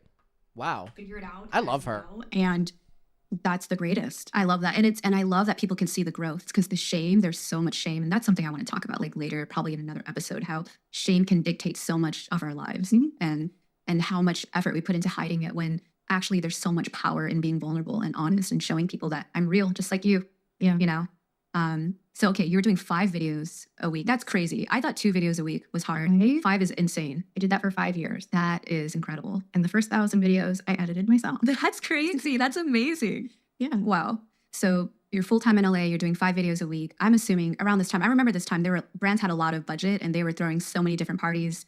You were probably going to these parties and everything and meeting people. I know, because I'm so bad at like going to these events and meeting people, but I'm so curious, like how, because it's kind of like high school. I feel like you're going into another high school where you have the popular kids and the not so popular kids. I mean, you have everyone. Everyone's there. Like, how are you able to kind of navigate through making friends, you know, and like forming meaningful relationships? I always really wanted to. I don't know how successful I was at it or how realistic it was, because the business is competitive. It is. And I definitely was very naive. I met some great people. I really did. There was a small era where I was hanging out with Fleur. She has her channel Sort of Force, Ingrid, and Esclamorazzi. We did a girls trip to IMATS in New York, and I got to go over to IMATS London. And like, so there were like these cool, like, I wouldn't call it cliquey, but like there were real friends. Nikki Philippi was also kind of in that group. A very talented group too. Yeah, really talented. And everybody was just really hustling and focused, but not backstabbing or terrible to one another. Like, I don't remember that being a huge part of the story. Were there people that spread rumors and played it like high school? Yeah, that happened. Yeah. For sure. I think something that's really crazy about hearing Tati talk about all this in the, you know, first couple years of YouTube and not being involved in all that is like really crazy. The foreshadowing of her being involved in quite honestly the biggest scandal that the beauty community had ever seen. You know, there were some good times. Yeah. And then everybody kind of just grows up and starts doing different things. They have their life. Yeah. They're doing their thing. Yeah. No, I totally understand. I'm just wondering, like, throughout this entire time, as you're making friends and you're forming relationships, did you ever feel like they were using you, or they were using you for clout, or did it feel meaningful? I mean, do we want to go there? Like, should we go there? Yes! Please! Give it to me! Hold on, I'm falling off my seat. Please, Daddy! I want to see it. Please! Tell me. Just let's just drink this water. Let's just dive on it. I mean, like, I can share. Okay, so I'm happy to share on my side. I think it's so crazy because when I'm hearing you speak, it's like, oh my God. Wow, they're sitting so close to each other, dude. They could like poke each other. I love a little bit of distance on a podcast, to be fair. We literally have parallel lives. Like what you experience, I experienced something like that, but just in my own way, right? And like you too, I had a lot of really cool friends that I made along the way. Most of them were net positive, but some of the friends that I did make that I truly thought had my back, and they were hanging out with me in my house. Like when you come into my house, you know, I have a partner. It's like you really get to know me, and I don't invite anyone into my home until I feel like there's trust, right? So I was naive to think like a lot of these people that were that close to me had my best interest at heart. It wasn't until later I found out through rumors and people coming out of the woodwork and finally telling me, hey, so-and-so said this about you. And it's like, wait, what? Like, this is someone I helped. I literally helped their career. I taught them. It's so insane. Like, It is. the feeling of, Hurts so yeah. deeply. Like, it's very different when that happens. Yeah. I was also like you, like so naive thinking like, I thought everyone was good at heart. Like I thought if you showed up and you were authentic and you were loving and you were honest and you were just. They're hashtag empaths. You would receive the same thing, but I didn't know that there are people who, well, they have alternative motives and borderline, I don't want to psychoanalyze, but there's a lot of narcissism. I'm so excited to hear Michelle's take on Bi Sister. I'm so excited. Tendencies, and I didn't know that existed until way later after everything was burnt down and bridges were completely torched. And I'm so curious if you also went through that too. Yes, many times. That's the wild thing is there's definitely been like an ebb and flow. So gosh, where do I start with this? So in the early days, it was really just like small stuff. Like someone didn't want to hang out with you at the party and it was like really just dumb, right? Like who cares? But then as things grew and it got more cutthroat, it really was a lot of people coming into your life to see who do you know that I can network with? What can I get out of this relationship? And that happened, absolutely. And something that I've never been able to really clear up because I've tried to let the past stay in the past, but hey, we're kind of digging up a bunch of stuff right now. So back in the day, you know, I did help James Charles quite a bit. And I think that there's been...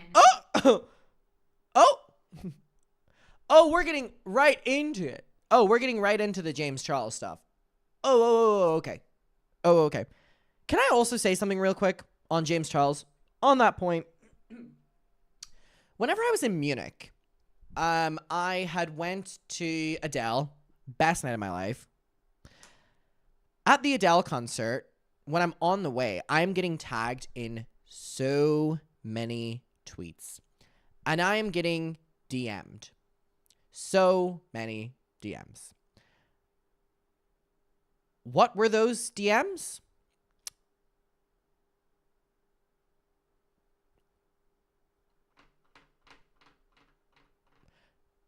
People were DMing me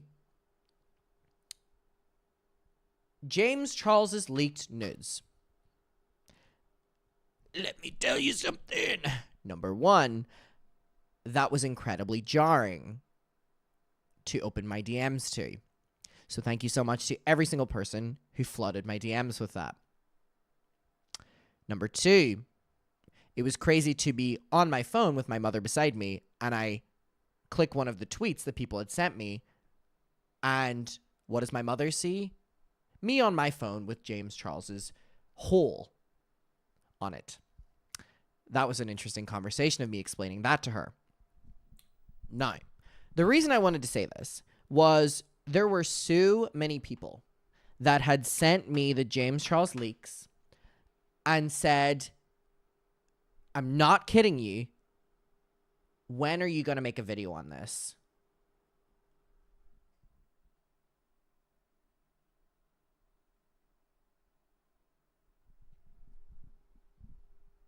Picture this. Me and my mother are in the taxi on the way to the Adele concert.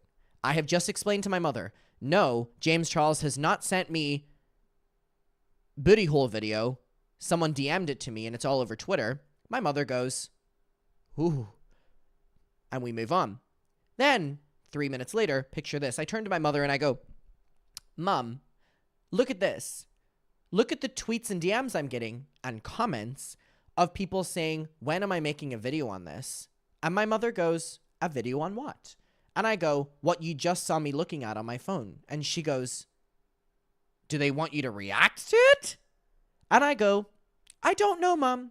I don't know, Mom.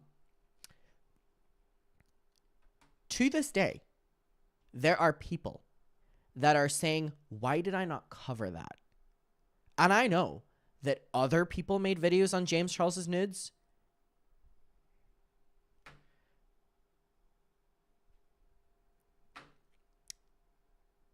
No, I had tweeted.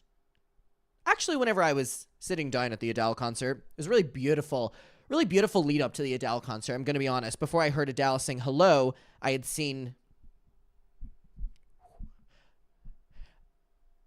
tweeted being like, went on my timeline today, need to log off.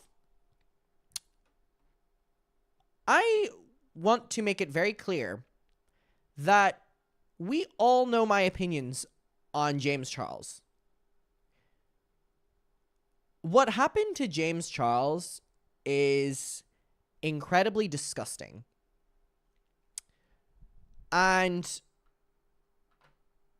I feel so bad for any person, regardless of my opinions of them, who are the victims. And by the way, if there's one person that's called James Charles out for all of the shit that he's done, specifically with minors, it'll be Adam McIntyre. This is separate. Never will I ever make a video talking about someone being the victim of such a deep invasion of privacy and, dare I say, like sex crime, I guess. If someone is going on a FaceTime call with you with the purpose of leaking it,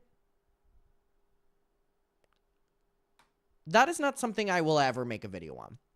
So, sorry to disappoint people, but no. And it was really psychotic, actually, how many tweets were of the videos of James Charles, and they had so many likes, like the videos, ever. Like so many of them. Not once taken down by the social media. The tweets were actually being rewarded for doing well. And I, and a majority of people, could not go on their timeline without scrolling and seeing a viral tweet that literally was an entire FaceTime call of James Charles having e-sex with someone. It's wrong.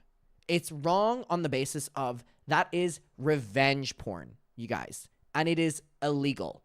It is illegal. Never in a million years would I have ever fucking touched that topic on a YouTube video. Because why? There's nothing to talk about. There is nothing to talk about. It's disgusting that someone would do that to anyone. And they did it to James Charles. And that's also unfortunate. Does that take away from anything James Charles has done? Nope. But we cannot, as a society, pick and choose what revenge porn is acceptable / not acceptable. We cannot dictate based on likability of a person whether or not revenge porn is okay. So, moving along. I did just want to clarify that because there were still people that being like, why'd you never make a video on that? I'm like, what do you want me to do? You want me to like put it on the screen like this and we sit and fucking watch it? Like, what the fuck? A big, Anyways, so she just mentioned James Charles. I've tried to let the past stay in the past, but hey, we're kind of digging up a bunch of stuff right now. So, back in the day, I did help James Charles quite a bit. And I think that there's been a big misconception that I somehow pursued the relationship with him. He was 17. He didn't have an established channel. he was the one hitting up me in my DMs. We met the first time at Generation Beauty in New York. Oh my gosh, in the green room. And he was like, oh my gosh, I love your channel. Like, let's hang out in LA. And it was him pursuing me. So a lot of people have felt that I somehow was pursuing him for a benefit. And that was a weird part of the story.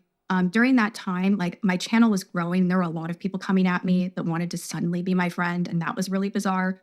I had been through cycles of drama, kind of kept to my own. If you're filming every day of the week, you don't have a lot of time for all of these relationships, you know? It's true. So I'd work a lot. And then the other relationship that kind of came to me that wasn't what I pursued, just to clear things up, is Jeffree Star. Oh. So how I met him the first time. Oh, I love that she's name dropping. I love it. Love it, love it, love it. Keep it up, Tati. We love it. Was I had a lunch set up with Laura Lee, and we were going to Cheesecake Factory and just going to kind of hang out and get to know each other. I want to go to a Cheesecake Factory. Hold on. Hold on. Huh? Oh my God. I thought I already paid off my LA Airbnb, but I've just got another charge. I must have paid half of it. Okay. Dude, we need to go to a Cheesecake Factory whenever we're in LA. I've always wanted to go to one. I always wanted to go to Waffle House, which I just went to in Tennessee, and a Cheesecake Factory. So we need to write that down in the itinerary. Okay, goodbye. It's my friend Neve that I'm going to LA with. A little bit better. And literally like 15 minutes before the lunch, she calls me and is like, hey, just heads up, Jeffree's coming. And at the time, like he was killing it, right? Like he was amazing and growing. And also he was totally terrifying. And so I was just like, oh no, like, oh, like, I don't know. Like I'm kind of an idiot. And I'm kind of like this innocent, like boring, like my channel's boring. Like I'm kind of boring. Like this is going to be wild. Like, why does he want to meet me? Why does he want to go to lunch with me? Like, this is crazy. Because we're definitely an odd pairing, right? So we all went to lunch and it blew my mind. And this is something I'll say to his credit. We sat down and he had told me that he had heard through the rumor mill that someone had been spreading some pretty nasty rumors about me and that he didn't judge people until he got to know them. I almost feel like Jeffree said that to Tati as a way of gaining her trust, because if Jeffree immediately opened up to her and was like, by the way, people have been talking shit about you, but I'm not going to believe it because I think you're great in person, it automatically makes you want to like that person more and trust them. So I do think it was a little bit of a manipulation thing. Goodbye, Kat. And then Laura was like, yeah, I heard the same rumor and Manny knows about this and Patrick knows about this. And I'm like, well, I have like 5 girlfriends that have told me the same story. So this person is clearly spreading a lot of lies. And that was upsetting, but also like bonded us in that instant. I was like, oh my gosh, like the person that maybe I had judged that I thought was really scary in front of me was so cool, intelligent, charismatic. Like I immediately liked him a lot. And I was like, that's so awesome that you're not going to listen to a rumor and you want to get to know me. Like, okay, we're really different, but like. Okay, so basically what I said was exactly what Jeffree probably did. Gain her trust. Jasmine said, definitely a manipulation ploy on his end, even if it was true. Yeah. Let's get to know each other. And that's how that friendship started. Wow. So I never pursued anyone that I ended up in big. Yeah, you're doing 5 videos a week. You don't have time to pursue. No. So they kind of, pursued the friendship, and it was exciting. Blew up in my face, but, and even I wouldn't call it a friendship with Shane, but he pursued me too. So it was like, I look back at my life and I'm like, wow, like I was my own little island. And like, how did this happen? But it happened. Yeah. I mean, since we're on that topic, I remember Michelle said, since that we're on that topic, tell me more. That just broke the internet. That whole Gabriella, don't be stupid. First off, I have to give you so much props. You are so brave for just speaking truth like that, because there's been so many times I wanted to do a My Truth video and I'm like, not ready. I don't want to do this because I know the repercussions. Like I know like the attacks and everything. And so I'm so curious as to like how are you feeling on the lead up to that? Like, it's not like something that just, I woke up and I'm just going to do this. Like something. So obviously the bi sister right now. It's probably boiling for a long time, right? You're talking about bi sister or just leading up to all of that? Leading up to all yeah. That. Okay. Because I know it's not an overnight thing doing something I like that. need more therapy for this, It's still like, it's been 5 years. About 5 years since the infamous birthday party dinner. And And you did it at my birthday dinner. Which I haven't celebrated a birthday in 5 years. That's something that, are you serious? That's like on the shelf. Yeah, like that was the last birthday party I had. Oh, wow. And you did it at her birthday dinner 5 years ago, and there will never be another one. Wow. That's unfortunate. And it was horrific, and changed my life. You know, and I have to accept, here's the thing. I can't go in a time machine and like, oh, I wish that dinner had never happened. You know, like I can't undo what happened. But that was the catalyst for everything moving forward. We all know what Bye Sister was about. Did I think it would blow into what it was? Did I have the capacity to have 50 million views on a video? No. Me? No. I also do believe her there. I know a lot of people don't believe Tati when she says that she didn't think it was going to, you know, blow up as much. Yes, my friend said we can't go to Cheesecake Factory. Yes. Yes. When she says that she didn't think it was going to blow up to what it is, I believe her. I really do. I think that she thought that it was going to go viral, but viral in the sense of the beauty community. Like, I mean, like 5 million views max. So I do believe her there. Like, who would have thought that this would have taken off in the general public? Probably Jeffree and Shane, which is why they pushed for it so much. But I do believe that Tati didn't think it was going to go like this. A couple million, and we've broken up and we're done, and I don't associate with him anymore, and we're done. Like, that's really where I was at. I felt like I had to make that video, but I had a lot of noise in my ear, and a lot of powerful people bringing information to me, and it happened. I was really distraught over the information. It was very triggering to me. You know, I've had to overcome some pretty significant trauma in my life, and it triggered every part of me, the information that I was hearing. And a lot of people want to say, like, well, why didn't you go to the police? Why didn't you? Like, if things are of that nature and they're not affecting you directly, you can't.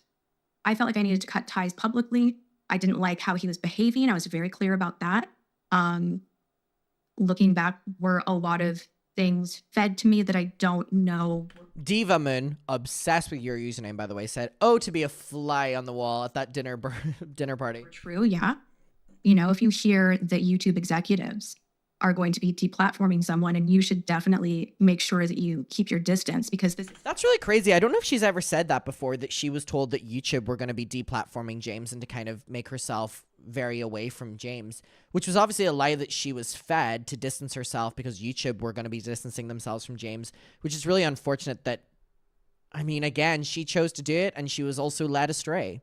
She was led astray, but she ultimately did it. So the fault lies on everyone's behalf here, and ultimately does lie on Tati. And I think I've been very easy on her in the past, and I've got a lot of criticism for it, and I can ultimately see how this is her fault the same way it's other people's fault. It's happening, and it could take you down too. Like, yeah, you're going to like lose a little sleep over that, you know. Gosh. So there was a lot of energy at play, and I can't explain it further than I felt like I had to make that video. Yeah, I had to.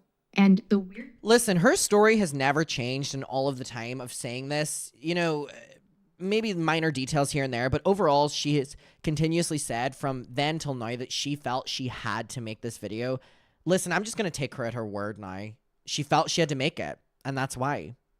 And I guess, like, I'm just going to take her at her word for it, and I do believe her ultimately. Yeah. The weirdest thing happened right before I filmed that video, and it was honestly, it still just makes me go, oh my gosh. So I sat down, and you know, I don't script my videos. I was just like, I just got to talk to camera, and I have my assistant in the studio with me, and we hear this incredible thud on the glass. Who here is a coffee lover? I know I am, because I'm Vietnamese and we love our coffee. At Cato's Coffee,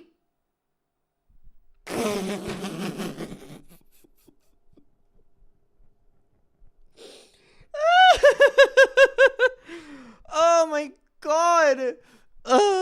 No YouTuber has ever been successful in a natural flow transition into a sponsorship ever.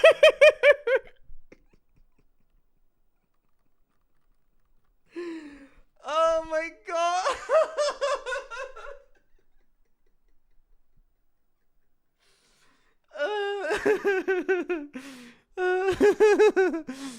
God, can we get that one more time?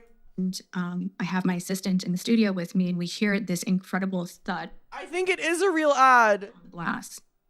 Who here is a coffee lover? I know I am, because I'm Vietnamese and we love our coffee. At Cato's Coffee, they believe every morning should start with a fresh cup of coffee. Oh my god. Oh, brilliant, brilliant, brilliant. Oh, fucking brilliant. Film that video. And it was honestly, it still just makes me go, oh my gosh. So I sat down and, I don't script my videos. I was just like, I just got to talk to camera. And I have my assistant in the studio with me, and we hear this incredible thud on the glass. And she's like, this is a bad omen. This is a bad idea. Was it a bird? It was a bird. It was Jeffree Star outside. Let me in. Let me in. It's a sparrow. And so I go outside and I see this bird, and this bird is like shaking on the ground. And I'm like, oh my gosh, like, is this a sign? Like, what am I doing? And the bird got up and flew away. She said, fuck that bird. I'm making this video. And I remember I looked at James and I'm like, this is going to near kill me, but I have to make this video, but I'll be okay. And so I marched back inside and sat down, and, the rest is history. Wow. She said, fuck that bird. The bird was sending her a sign, and she goes, fuck ye. 50 million views? That is so insane. Oh my gosh. So you uploaded the video, and did you go in reading the comment? I don't want to repeat this again, but God, they're both so beautiful, aren't they? So you decide, okay, I'm not going to look at it. I'm going to close my laptop and walk away and do my life. Yeah. What was the aftermath of that entire? I laid in bed. I love that for you. I could not believe that this happened. Like, I know people will say, like, I can't believe this happened. Her after posting a video and starting it. I can't believe this happened. Girl, what do you mean? shows just sat down, you did this, like, you had a choice, and I did, and I made that choice. But it did seem like you were, I mean, I don't want to speak for you, but it just based on what you're telling me, it seemed like there was some sort of manipulation into you creating it. It felt like that. Yeah. And, it still does. None of it makes any sense. Because it's not you. Like, I've been watching your videos for so long. Like, you're not the type to get into drama. Like, you're very family-friendly, wholesome, like, real. And no, I'm just keeping it real, too. Like, real recognizes real. And when that came out, I'm like, I remember thinking, this is not Tati. Like, did something happen? I love the phrase real recognizes real. It's a meaty, y'all. Really out of character. The information that I had felt really upsetting. And, James Charles referred to me publicly as mom, like, hey, mom, like, and like, we're besties. And like, I felt tied to him in this industry. And I wanted to untie that. And I felt like I needed to do it publicly. And I can't make sense of why I felt so deeply. Was there a lot of manipulation at hand? Yeah, tons. And I've kept my mouth shut. Not Own It by Lisa Rinna.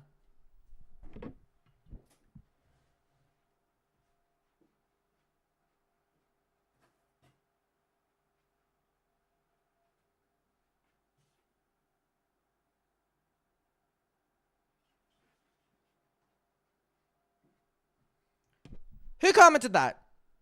Who commented that? Own It. Purple Pleater. Did you know that Lisa Rinna was standing opposite me the entire time? Have I gagged you a little bit? What an amazing coincidence. She's here in the studio. I need someone to screenshot this moment and send it to me.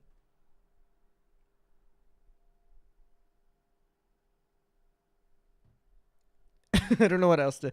She doesn't say much. She kind of looks like me. Twin! Between the lips, the hair. This might be Adam McIntyre. Are you in underwear? No, I'm in little Urban Outfitter shorts. Adam, did you have a White Claw? No, but you've just reminded me that I have one in the fridge.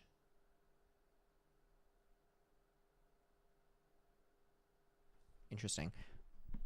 Okay, Lisa Rinna, it has been a pleasure. Sure, she can just... Oh, well. She can join us for the rest of the video. Sure, why not? Lisa, please. Lisa, please. Oh my God, Lisa, please.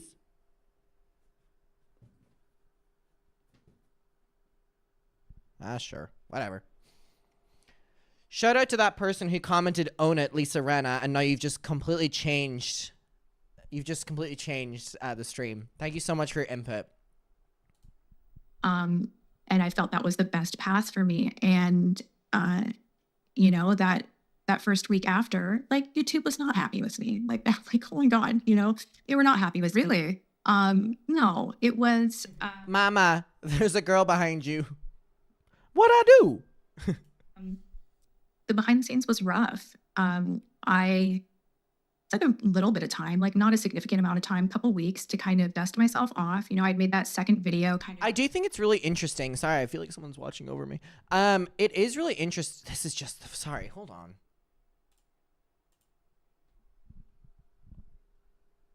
Who else on this platform gives you lore like this?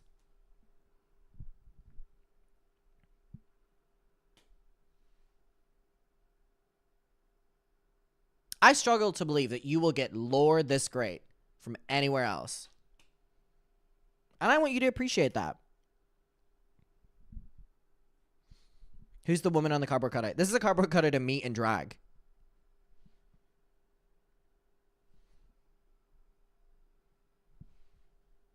Wow. My landlord came and did a visit of my apartment 2 days ago, and he walked into this room and said, "Wow." That makes sense.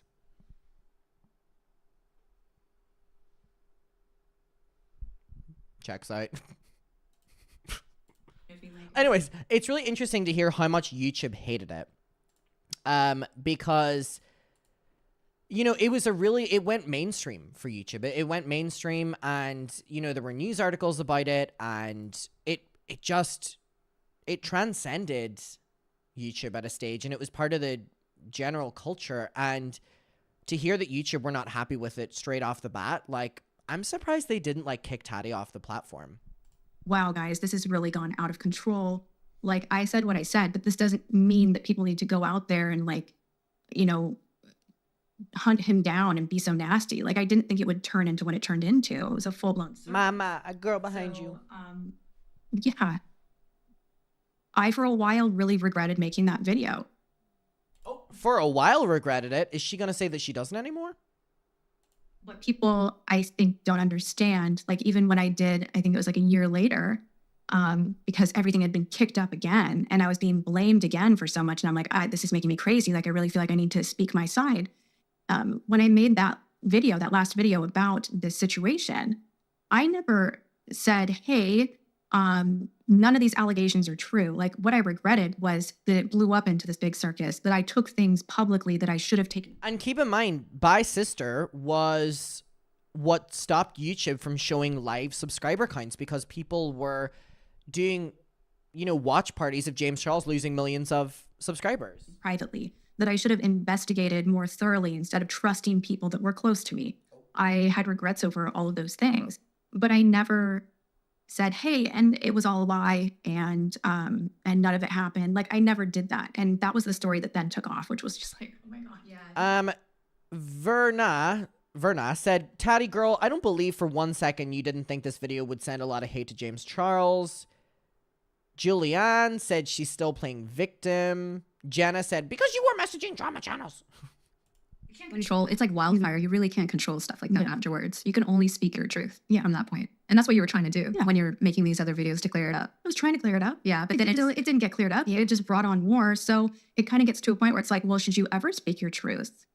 And that gets really tricky, because now.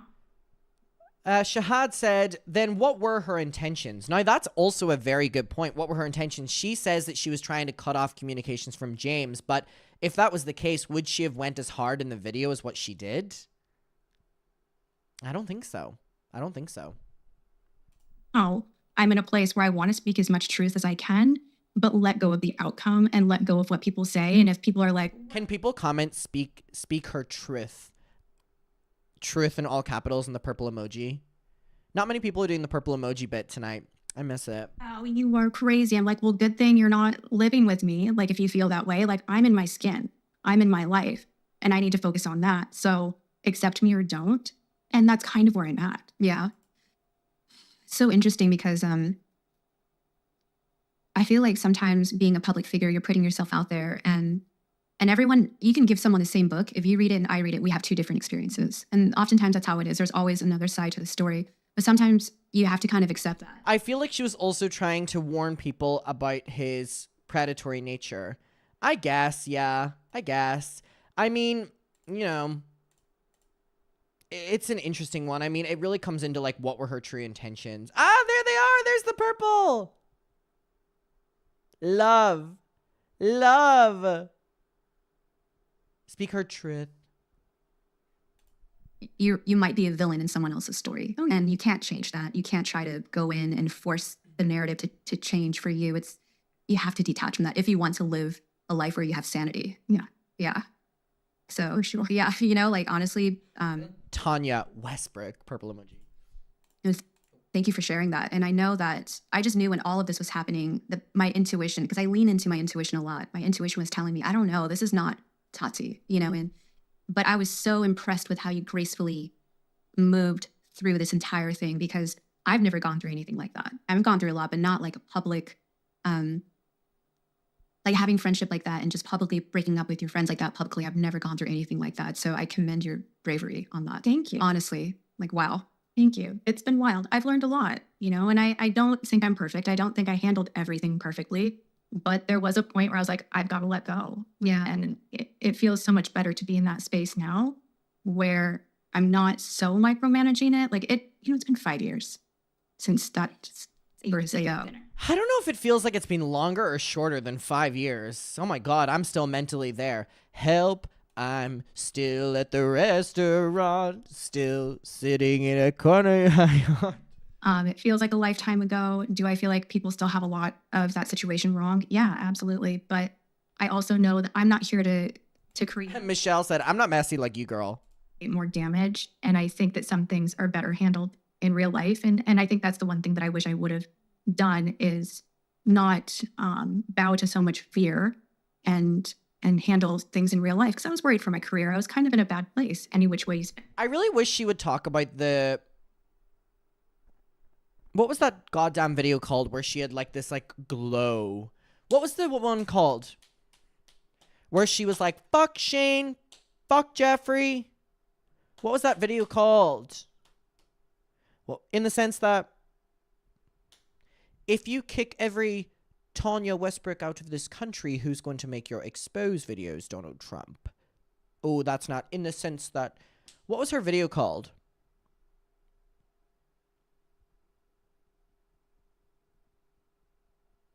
No, not Bye Sister. The other one.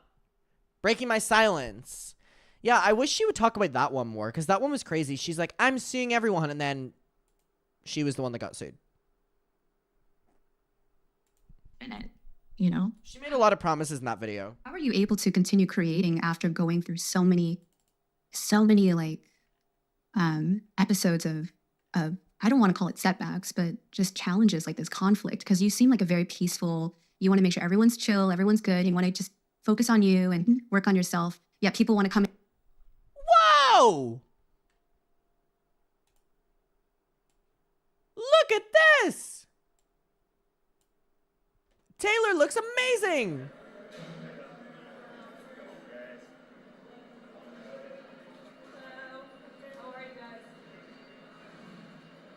I didn't even give a shit that she was going to the game. But if she's gonna look that good, maybe I give a shit. Whoa! She looks so good! Wow. Maybe I do care about her being at the show. Or the game, whatever the fuck it is. Whatever. Whatever the fuck it's called. Anyways. So many distractions. Into your life and they want to be your friends. They want to, unfortunately, sometimes use you as a ladder. Like, how are you still able to find strength to just continue creating? Because I know how hard it is when you're creating out of a deficit. It's almost impossible too. But I just was so blown away by your perseverance. Like, you were still going and going and going. And I'd love to learn how you were able to, like, what did you do during that time and who was there to help you? You know, after that second video, I had already been through a lot. like I had already been through the drama wheel. I felt like I needed a little bit. By the second video, is she talking about the holding myself accountable one? Is that what it was called? Or breaking my silence? God, there's too many of the titles. Time. But I love making videos. So I kind of always feel like, I wonder what the outcome would have been if James sat with her in the video. Yeah, she did say that James wanted to sit with her in the breaking my silence video. Or that she wanted James to sit, but James said, do it yourself. whatever happens, I'm going to get back to playing with makeup and making videos. And I'm kind of on my own island, and I don't really need, I don't want to say I don't need community, but it's like, if I have to be alone for a time, okay, like I'm fine with that. I can create. And so I was going to just hop back into beauty videos after that last, what was the title of it? It's like Breaking My Silence or something like that. And Yes. I had, James was around me. We actually had planned on moving to Hawaii. My audience doesn't know that either. We had put an offer in on a home in Lahaina. James's mom lived in Hawaii. Oh, she's referencing the Why I Did It video, and now she's referencing the Breaking My Silence. So we spent a lot of time there. We got married. Thank you, Jen Love, for your deep lore. Oh my gosh. Yeah. And I was setting up a new studio, like had my stuff ready to go back to filming. So it's kind of funny. You're like, how did you persevere? And it's like, really, I'm just putting one foot in front of the other. Like, if anything, that's a great takeaway from going through rehab and walking a sober life is to really take things a day at a time. Yeah, I just focus on the day and evaluate what went wrong. Where could I do better? How can I be more resilient and strengthen myself? Don't look at everything that's going on because that will make you crazy, but you can handle the day. So I did a lot of that, and I was ready to kind of get back to YouTube. And then it's like, but wait, there's more. And then a minority partner in Halo Beauty, Clark Swanson, sent a demand letter threatening to file a lawsuit if we didn't give him $30 million, a third of Tati Beauty. What else did he want? $30 million more. Not breaking my finance, like Jasper just said. Or a third of Tati Beauty and all of Halo Beauty. Oh my God. So it's like, give me this, or I'm going to file a lawsuit. Oh my gosh. And I don't have $30 million. Like, I mean, lawsuits are kind of funny like that, like it. So it was pretty major. That kind of took me out emotionally more than any of the other drama. Like, that was big. He was a friend of ours, and this was going to be public, and it is public and nasty, and it has become nasty. And that was the real reason that I had to stay offline for the time that I did. That hiatus of, it was like 10 months. Yeah, I was gone. Yeah, Tati, yeah. Girl, I'm stronger than ever. You are. I know. You're just really like trial by fire, like steel. You're just folding and folding and becoming stronger and stronger. But I mean, like, who was there for you? Like, besides James, of course. James wasn't there the whole time because we broke up for a brief time. We were headed toward divorce. I mean, if you can imagine, that was a close friend of his. And it's like, this person who's your friend is creating this drama in our life and trying. Dama.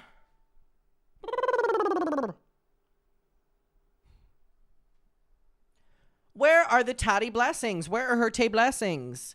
Holy shit, just one thing after another. Take things that I built, and it was really tough. So there was a time, long story short, we didn't close on the house in Lahaina. We left Hawaii, and James and I split for a time, and my family's still in Washington, so I stayed up there. He was out of the picture for a time, and this was still during pretty significant restrictions with COVID. So there was like 3 months where I didn't see anyone. I was literally alone, no James, no family, no friends, alone, no YouTube, dealing with this crazy catastrophe.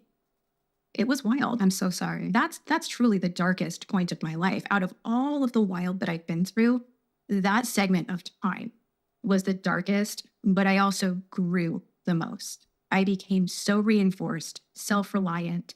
I knew that I could survive in this world without anyone, that I would actually be okay, that I know how to take care of myself. And so a really interesting resilience was built during that time, and a lot of healing, a lot of deepening with my faith, a lot of conversations with God, amen, and just a lot of stillness. Like, that time, I unplugged everything. Like, I could not watch TV, listen to music, interact on social. Like, I really took my time to kind of still. I was showing up still for what I was responsible for, of course, in regards with Halo Beauty. Like, that was still alive and well, but I was off YouTube. And that's a machine. Yeah. That YouTube is a machine. People don't realize it, that it is already being a YouTuber is a full-time job. And then you have Halo and you had all these other things. And to stop that, it must have given you so much time to go through this healing process. Yeah, for sure. So it was good in a way. I always tell people it was like 50% beautiful, magnificent. Like, thank you, God, for that time. Thank you for, like literally praise him in the storm, like, because it was a storm. And, like I feel this intense gratitude, but it was also horrifying. Like 50% amazing, 50% horrifying, deep betrayal from a friend. And I had this feeling that he was feeding Damn, they just kept throwing fucking tomatoes at her. Is she gonna... information to drama channels. Ooh, that's referencing Without a Crystal Ball, right? Am I correct or am I wrong? Katie Joy, Without a Crystal Ball. Wasn't that the one that was involved in all the lawsuits? Allegedly, maybe I'm telling that wrong. And I had to go through separate litigation to really uncover where a particular leak was happening, where information about the company and about myself was getting in the hands of people where it didn't make sense. I'm like, where is this leak coming from? This feels like a real rich public humiliation. Like, I have to find out what's going on before I can even think of going back to YouTube. So that was really the cause of my time off. Did you have any publicists or anyone else helping you? It was just you. She doesn't have a publicist. Oh, it was Without Crystal Ball. I don't have an agent. I'm just doing that on my own. That's incredible. You inspire me, Tati, honestly. Thank you. Honestly, wow. Thank you. It's not over yet. I'm going to be on trial in August. I'll be there for you to support you. Gosh. But I know what it's like being in trial like that. It's, Speak from your heart. I'm going to, and I'm learning now more than ever, like from the mistakes that I've made, dating back to my early 20s. Like, I've learned so much. And I think the biggest like spiritual awakening, if you will, like the number one thing that happened to me during that time out was radical accountability and an intense, like non-negotiable desire to be truthful, even if it hurt people, even if it put me in a disadvantage. And I'm talking like white lies. Like, my inner monologue changed. And like, if I was even bullying myself, I'd be like, but is this true? Yeah. Like, is this real? No. And I'd start holding myself accountable. Like, my brain changed during this particular season. And, so whatever's happening for anyone, whatever bad thing is happening, there's always something good. Light underlying it. Yeah. You have to, I think the perspective has to be like, instead of seeing the bad, you have to see the opportunity to change, because you can't change when everything is nice. When everything is great, it's kind of hard to change. Hey, let's go shopping. Exactly. But when things are not going according to plan, and when you're going through your flop era, whatever you want to call it, I really believe, one, it humbles you. And Oh my God. So beautifully worded there by Michelle. Tati, so like that, when you're going through your flop era, oh my God. two, it's an invitation to change, because it is the unknown. It's something you didn't plan for. No one plans to fail, honestly. Everyone plans to succeed. No one plans for a flop era. And I think when Tati's only crime, serving too much face. it doesn't happen, and I think what's interesting is that you were alone. And I believe when you are alone like that, you don't have your support or anything, it's an ego death. Like, you went through another ego death. How many times have I died at this? I don't know. Like, they did like pretty wild. 4 so far that I counted. I will say this, something that's really beautiful and felt totally supernatural to me. During this time, and this is like a big, like I admit through my sobriety walk, like there's been temptation and that escape being like right there and so socially acceptable. Like, I would kind of get a little bit bitter and be like, oh, it must be nice. Like, oh, I can't do that, but oh, it sure looks good. And there would be just this kind of struggle that would come in and out, and of course would be exaggerated if I was going through any trauma. Like, anyone that's dealt with addiction knows that you go through some major life crisis and you feel like you have this big excuse of like, oh, I'm just going to go grab Flop era. Affectionate question mark? that bottle and I'm going to numb this pain. And something that happened during this time where I was away from James and everyone, and kind of in that 3-month period where I was trying to figure out what was going on with this litigation, I had such intense prayer time. You could call it meditation, you could call it whatever you want, but just this connection with my creator. And what was lifted off of me felt so permanent. I had no desire to drink or use. And this is in like the most painful chapter of my life. Wow. Right? Like, I'm literally talking to divorce attorneys. Like, everything's on its head. Everything I'd built, like the finish line was like right there. We're going to live in a beautiful home in Hawaii. I'm going to make videos. We're going to escape the drama. We're going to start a family because I've wanted to be a mom forever. And that's, really tough that didn't happen. But I lost everything overnight, it felt. But there was this presence with me that alleviated a lot of the pain that had still somehow been clinging on. So I had this beautiful, I don't know if you call it a release, but undoing of something that had kind of been around my ankle my whole life. And that's something really cool. Not people in the chat being like, I'm also currently in my flop era, so I understand her. Guys. To come through as well, to be like, hey, like, check the box. I did that. I went through this horrific time and I stayed sober. And I'm really proud of that. Yeah. You went through the 40 days, 40 nights of the darkness. Like, you were tested. You were definitely tested. That's what it felt like to me.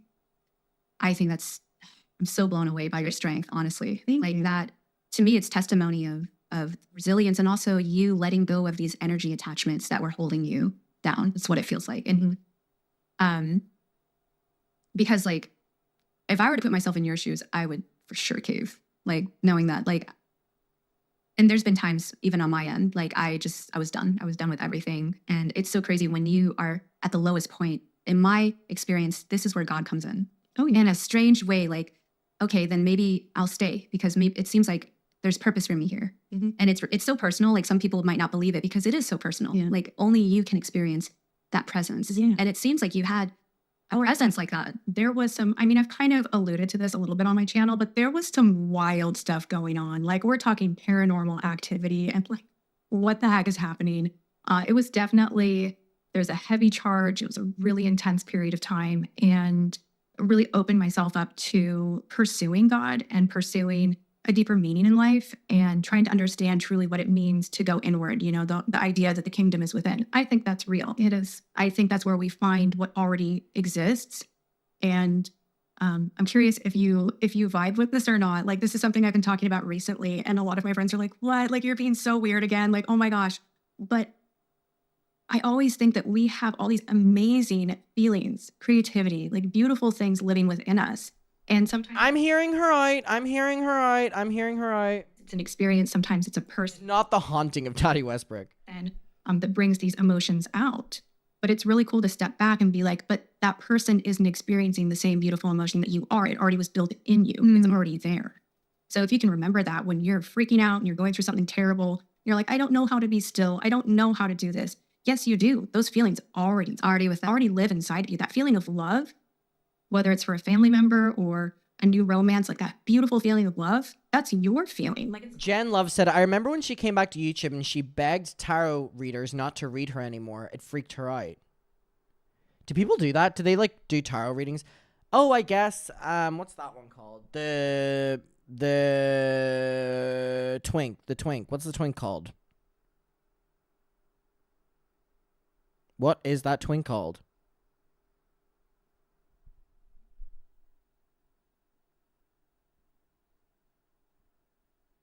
Help me. Help me.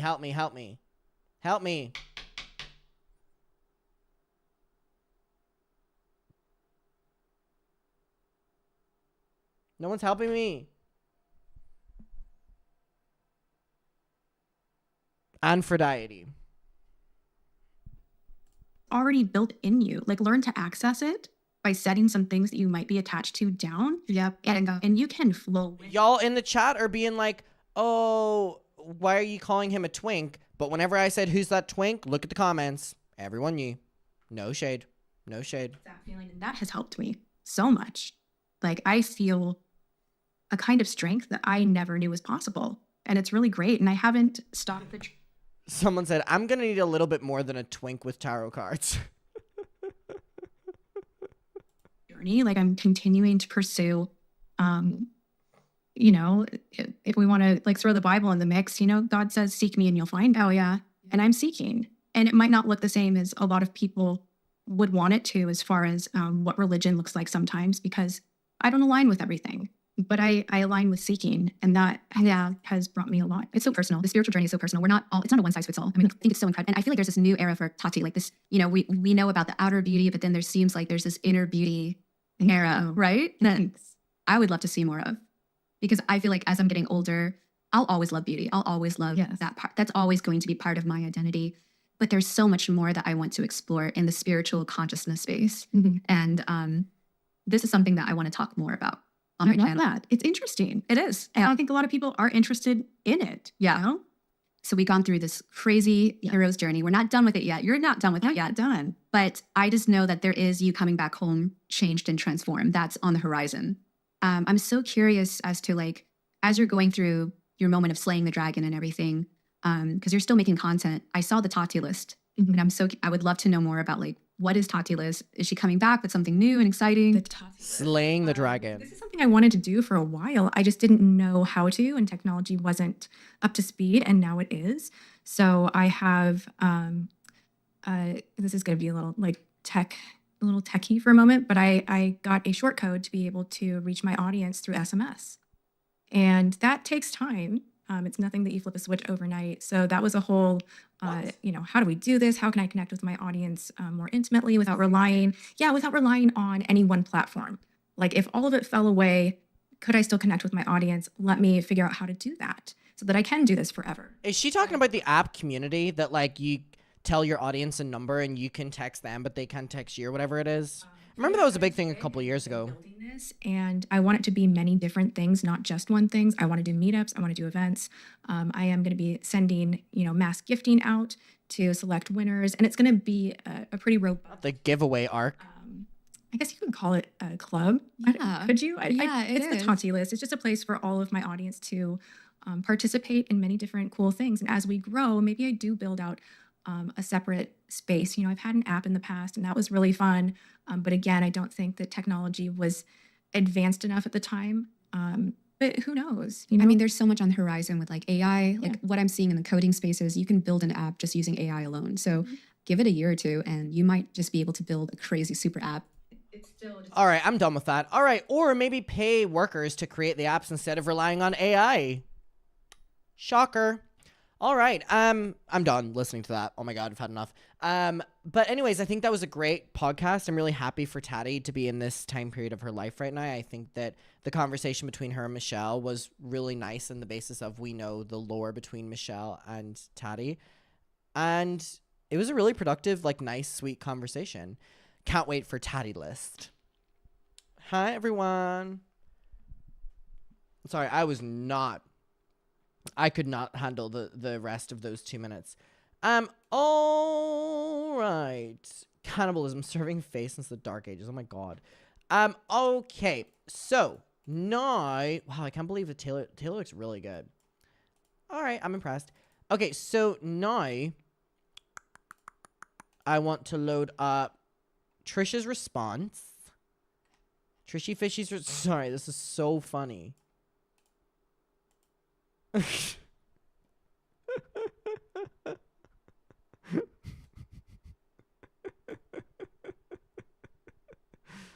Oh, it's so stupid. So stupid.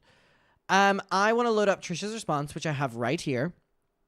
But before that, I am going to go because I'm getting oily, so I need a powder my face, and I'm also going to let the dogs out to the bathroom. This will be the opportunity. I'm going to be gone literally for less than 2 minutes. This will be the opportunity if you want to go and follow the Muckers Finsta. While I'm letting everyone out, I will accept people who need accepting. I will pin it in the chat right now. If you want to go over and follow Muckers Finsta. All right, give me 2 minutes to sort out the dogs, let them out to the bathroom, and I will be right back. Let people know in the chat that I will be right back, okay? Give me less than 2 minutes to let the dogs pee, and I'm gonna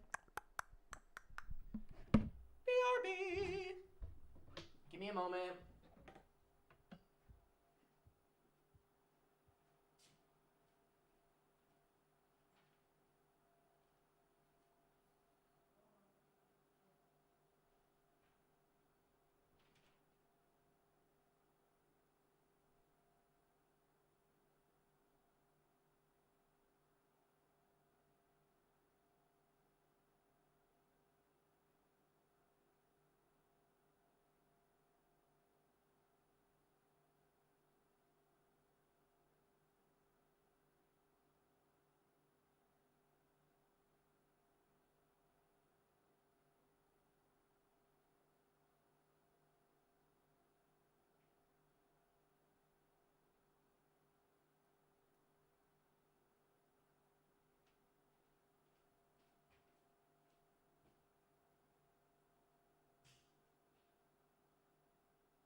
I'm back.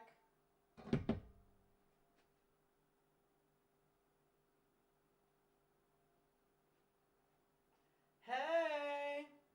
Hey. Oh.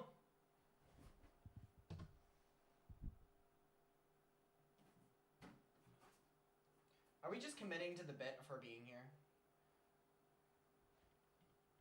I guess we're just committing to the bit of Lisa Renna in the background now. Hey everyone, thank you so much. The doggies need to pee, and I also needed to powder my face because I was getting oily. All right, hello. Okay, yes. So the plan of action is to do Trisha's response to the tatty thing. Why is my carpet ripped up? Interesting. And then we're going to go through the Mr. Beast document. What time is it? Is it only 1 a.m.? Only 1 a.m. Crazy. All right. So now we're going to get to Trisha's response of the Tati Westbrook return. Obviously, we know that she has opened up about... Oh, wait. Sorry. Not Tati. Why was I speaking Tati? I was speaking Brooke. Not Tati. Brooke. Adam. This is... And a second ago, I was like, it's only 1 a.m. Clearly, it's getting to my head. We can hear the White Claw. It's not a White Claw. It's not a White Claw.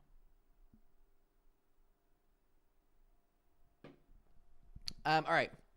Brooke. Not fucking Tati. Jesus Christ, Adam. Okay, so we're now going to get to Trisha Paytas responding to Brooke back on the Cancel podcast. Now, as we know, Brooke has been... first of all, this wig goes crazy. As we know, Brooke is a friend of Trisha and has been on the podcast before. And obviously, Trisha and Oscar covered the Brooke situation whenever it broke. And they actually covered it very quickly, which I think a lot of people were very appreciative of, that they didn't hide from it. And I just think it was ultimately a good thing that they addressed it and didn't, put it under the rug. I mean, we're seeing that, Tana Mojo is, getting a lot of backlash for the way she handled the situation. So I think just kind of being honest about it and addressing that it's wrong, even if you've been called out for things in the past. And I know a lot of people were saying, oh, well, who's Trisha to call out Brooke? And I'm like, yeah, but then if Trisha didn't call out Brooke, people will be like, oh, you're condoning this behavior. And I just think it can be unproductive to shut this down before Trisha even spoke about it. Anyways, so that happened. Obviously, Brooke is now back on the podcast. I've spoken detail. I posted a video on how I felt about Brooke's return. I feel that Tana Mojo really took the fall for Brooke on the episode before when Tana did the big sit down, and then when Brooke came back to the podcast, we were told they were going to talk about it, and they really didn't talk about it at all. They just kind of victimized themselves and talk about how people are so much harsher on women than men, which is true, but in this context, you're using it to literally not have to address what Brooke did wrong. Obviously, we know the reason for that is because they're going on tour, and they needed to kind of go back to the regular format of Cancelled as soon as possible before the show starts. So I'm intrigued to see what Trisha has to say about the return, because I think the way she spoke about the situation was actually quite good. And obviously it's not up to me to determine how to accept or not Trisha's perception of it. But I do think in terms of it, I appreciated that Trisha didn't just not talk about it. I think it was important for people to address it, even if they have been friends with Brooke or have had her on the podcast. This episode features Sloane and Spill Sesh. I don't know if Spill Sesh is in this portion. Where is she? Where is she? There she is. She's gorgeous, isn't she? Spill Sesh. I don't know if she's put her real name out there. Has she put her real name? I don't want to say her real name in case she hasn't said it. I think she has. But anyway, she's gorgeous. I will never forget Spill Sesh. Me and my friend going to Role Model, Emma Chamberlain's boyfriend's concert, and we showed up literally during the encore. We were that late, and then we just drove around the city. Shout out to you, girl. But I don't think she's on this part. All right, let's get to it. So Sloane is stepping in for Oscar on this episode because Oscar was on vacation, or in vacation, or on vacation. Hello, can I speak? It's 1 a.m., please. Because, he's on vacation. Oh my god, I'm like, can I speak? Anyways, we're just gonna fucking play the video. We saw the new canceled episode. Are you feeling, Yes. as someone who's like friends with Tana and Brooke, are you feeling Yeah. like some sense of peace that you're like, the girls are back? Or you're like, Again, thank God so many people commented on my video as well and were like that Tana's top pissed them off. Wearing an Only God Can Cancel Me shirt when... Oh, I think Spellsesh has put her name out there. Okay. Putting her, friend on the podcast again who was called out for racism and getting cancelled over that, and then wearing a shirt that's like, only God can cancel me is really, really, really a crazy thing to say. it's more like, yes. It's so hard to comment on the situation for so many reasons, right? Obviously, I know Tana and Brooke, and I really like them, and it's like, but I also totally get like people thinking that she shouldn't ever come back. I mean, there's people who think I shouldn't even have a podcast. You know what I mean? So I think it's a tough one. I mean, you can't just like be like, like I throw them under the bus, like shame on you forever, especially when I've done like, I think. What are your thoughts on it? I'm so scared to say my thoughts because, Yeah, like, me too, also, I is your don't know. audience nice? Like, are they going to be nice to me? They're very nice. Our I audience think it'd be it's great. more like TikTok clips, so they clip it, and then people are like, "Oh, I hate this person." Yeah. It's like that's why. Yeah, I don't. I would say, like, the one thing I would say about the Brooke thing is that I remember when these tweets came out, like, initially, like a year ago. And, like, so when she brought it up again, like, when she did her reaction, I was surprised that I didn't, like, that it almost seemed like she's reacting to it again for the first time. And I wish that, like, I hope next time when it comes, because everything, it's all waves, so in like 2-5 years, hopefully it doesn't, that like, she's like, hey guys, remember I put in the work, because this time she could have been like, hey, a year ago when this was supposed, I've been putting, and I'm sure she has, like she's been super aware, but there's definitely that like emotional aspect that kind of like, I can see it playing out within her, and like as a viewer and like as a creator, it's so like, I just wish you could like tell them like, take a breath, because like we've all been there where we just impulsively get on the phone, on camera, and just like dish it out, and they're like, canceled is so big. I mean, there's so many people involved, like the tour and those things. Yeah. I truly can't imagine like how it feels / like just. I think Sloan brought up a great point there, which is that Brooke knew about these tweets in advance, right? And she had mentioned that she had known that they were out there and that she had addressed them once on Reddit under her username on Reddit, which doesn't explicitly say it's Brooke, but people knew it was Brooke. So she chose not to address it publicly and was kind of waiting to the last moment, which definitely makes me question her morals. And also, when she addressed it publicly, she said, I knew this was out there, but I didn't want to address it because I didn't want to bring attention to it in case it offended more people, which obviously is bullshit. I just think her handling of addressing it again wasn't great. And I think it says a lot about a person if they have all these tweets out there, they know about them and they know people are talking about it, but a very small group, and they choose not to address it because it's only a small group.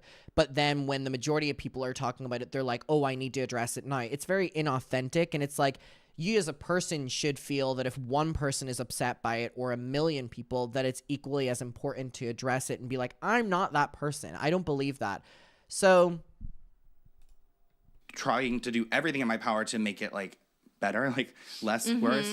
I do think being away for 3 weeks, it was like probably, it was a choice, because like if they did episodes for 3 weeks, I'm sure by the second, third episode, we would have already been talking about something new. You know what I mean? Oh, In my right. So opinion, as a everyone's viewer. waiting. Yeah. Yeah, like probably the first comeback, rough. Second one, probably rough. Third, it's like, okay, we're just back on canceled. Yeah. So I feel like it delayed it a little bit, waiting like 3 weeks and now we're doing it. But nonetheless, their podcast conversation went well, Yeah, I feel what is the right time? It's like, he said a really interesting thing there. He said that, after 3 podcasts, people would start to move on. Like the first one, it would be rough. The second one would be rough. I think as well that having that attitude is a little bit inauthentic as well, regardless of who it is. I don't think people should be having the perception, whether it's true or not, when they're addressing a racism scandal that, okay, in 3 episodes, the comments will be on my side again. It should be more so I want to persuade them that by the first episode, I'm not like that. And this kind of feeds into this like influencer model when you're getting called out for something, which is eventually people will stop talking about it. If you're going into being called out for something, as in by this time period, people will have forgotten about it, then you're focusing on that rather than actually wanting to address or show people that you've changed. And I don't think that's a productive or authentic way of looking at a racism scandal, if I'm being completely honest with you. There's no right time, and there's people who go away for a year, and then people who like don't go away at all. I feel like through my stuff, it's like I just continue posting because I have to. It's like, I don't know. I don't know the back end of that, but I agree with you. But it's also like if they came back too soon, would people be upset? People are upset over anything, right? I think that's like Tana doing it with Paige, people were upset. And then Tana coming back with Brooke, they're upset. And it's just like, people are going to be upset. And like, what do? Do you just, I always think like if you, to really be canceled, you cancel yourself, right? Like if you just leave the internet, like Jenna Marbles or something like that. And I guess that's the only true way to do it. Do you because like, I feel like, obviously, like, real life is real life, and, like, you're not, like, with these girls all the time. You're not, like, best friends with them, but you're friends with them, and, like, and from, like, public perspective, they see you as, like, really good friends, to a normal person, like, Trisha's best friends with them. So do you kind of get that anxiety whenever, like, you're not that close to it, but you're close enough to where it's, like, people are going to come to you, and, like, obviously, even this segment, and, like, they're going to look for anything that you could possibly say that gives some inclination. Yeah, for sure. I mean, and I think that's how it was with like Colleen, right? Like I barely knew her, but we did 3 podcasts together, and all of a sudden it's like, well, Trisha needs to say anything. I wasn't saying anything because at the time I wasn't this. I think it's like ooh, jump scare. For me not to talk about them now because this is like what I do, right? It's like if I was in something, I'm sure they would talk about it. So it feels like inauthentic not to talk about it. And it's just hard. But I feel like, no matter what, like I said, when I think with Colleen, I like barely knew her, but because we had 3 podcast episodes together, everyone's like, well, I didn't know anything about the Adam stuff. Like truly, truly, truly. And of course, being friends with her, you just are like, oh, it's all lies. It's all lies, which is what she says, which is what she said to me when I was like, did you send my nudes to someone? Like, no, that's all lies. They sent it to me. I can't imagine like that conversation. It's so cringe. Were you in that moment though, is your like stomach sinking? Are you like shaking, like asking that? So I think that's when you know something's wrong, right? When it's like your gut. Because at first I wasn't. I was like, okay, she's telling me it's all lies. I'm not looking into it. I wasn't looking into drama for like years or a couple, like it was like a couple years. I was on a little sabbatical from drama. So I was like, okay, so she's telling it's all lies. Adam obviously has come for me in the past. So you just like think like he's just making stuff up or whatever. And then you like, when you get into it. Whenever I was watching Trisha address Brooke Schofield, I did not think my name would be brought into this. Free my mind, Art Pop. That's why I started feeling for Adam because I was like, holy. Because all of a sudden I was in that position where she lied to my face where she's like, no, I didn't send those. And then I saw it, like literally her friend like holding my like OF next to his face. And I was like, girl, like her friend that's not even online. I'm like, girl, this is caught, and she like did admit to it. She's like, yeah, I was like, Howard, like, sorry. But I'm like, but why would you lie? I get her so many out. This is about Brooke, so I'm going to keep this very, very, very short because I don't want to focus this on Colleen. But to kind of go with what Trisha is saying there, the reason that specifically me, I'll put my hand up, and I did apologize to Trisha for pushing her so much to talk about the Colleen thing. The reason that I did that was because, Trisha it wasn't a case of Trisha had 3 episodes with Colleen. It was Trisha was actively posting episodes with Colleen, right? And the comment sections, the live comment sections, like this is proven factually, would be people being like, why are you with Colleen? Colleen did this. Colleen did this. And whether it was Trisha, whether it was Moses, whether it was a moderator, we're actively deleting any comment that referenced that. And I have proof of it. I tweeted it. And I, being very frustrated at the fact that I had been trying so desperately to bring to Trisha's attention that she was, communicating with someone who was so goddamn evil towards her, it was very frustrating to watch the comments be scrubbed and more episodes to be posted, even if it was only 3, because it felt like the biggest fuck you, because it wasn't just Trisha uploading with Colleen, it was actively scrubbing any mention of me until they couldn't anymore. That's what was frustrating, and that's why I was like, Trisha needs to talk about this, it involves her too, and that was ultimately why everything with Trisha came out, because it was like, wow, are you not going to believe this until, like, you see things? And ultimately, Johnny took the wheels with that one, and, posted everything, and I've apologized to Trisha for, pushing her to speak on things. But if I'm being completely real with you, that was my reasons for it. My reasons for it was I have to ask, if I didn't make such a big fuss, would Trisha have continued the podcast with Colleen? Who knows? Maybe not, or maybe. But at that time period in my life, I was so on fucking, like, head on fire with people who would not believe me after people not believing me for so long that I was making sure Trisha knew that I was telling the truth. Did I go about it the best way? Probably not. But it was effective. And do I believe that if I hadn't made such a big thing that the podcast would have still existed with Colleen? Maybe for another few episodes. And do you want to know why I have proof of that? Because they filmed another episode that didn't air. I ultimately really appreciate Trisha for her support that she showed all of us. And obviously she's a big factor who was so wronged by Colleen as well. But the full Trisha won't speak about Colleen thing, I mean, you did have a podcast with her, and the moderators, whether it was you, Moses, or a moderation team, were deleting any mention of her doing any wrongdoing, which was protecting her. And to me, it was like, well, why are you fucking protecting her? That's why I came so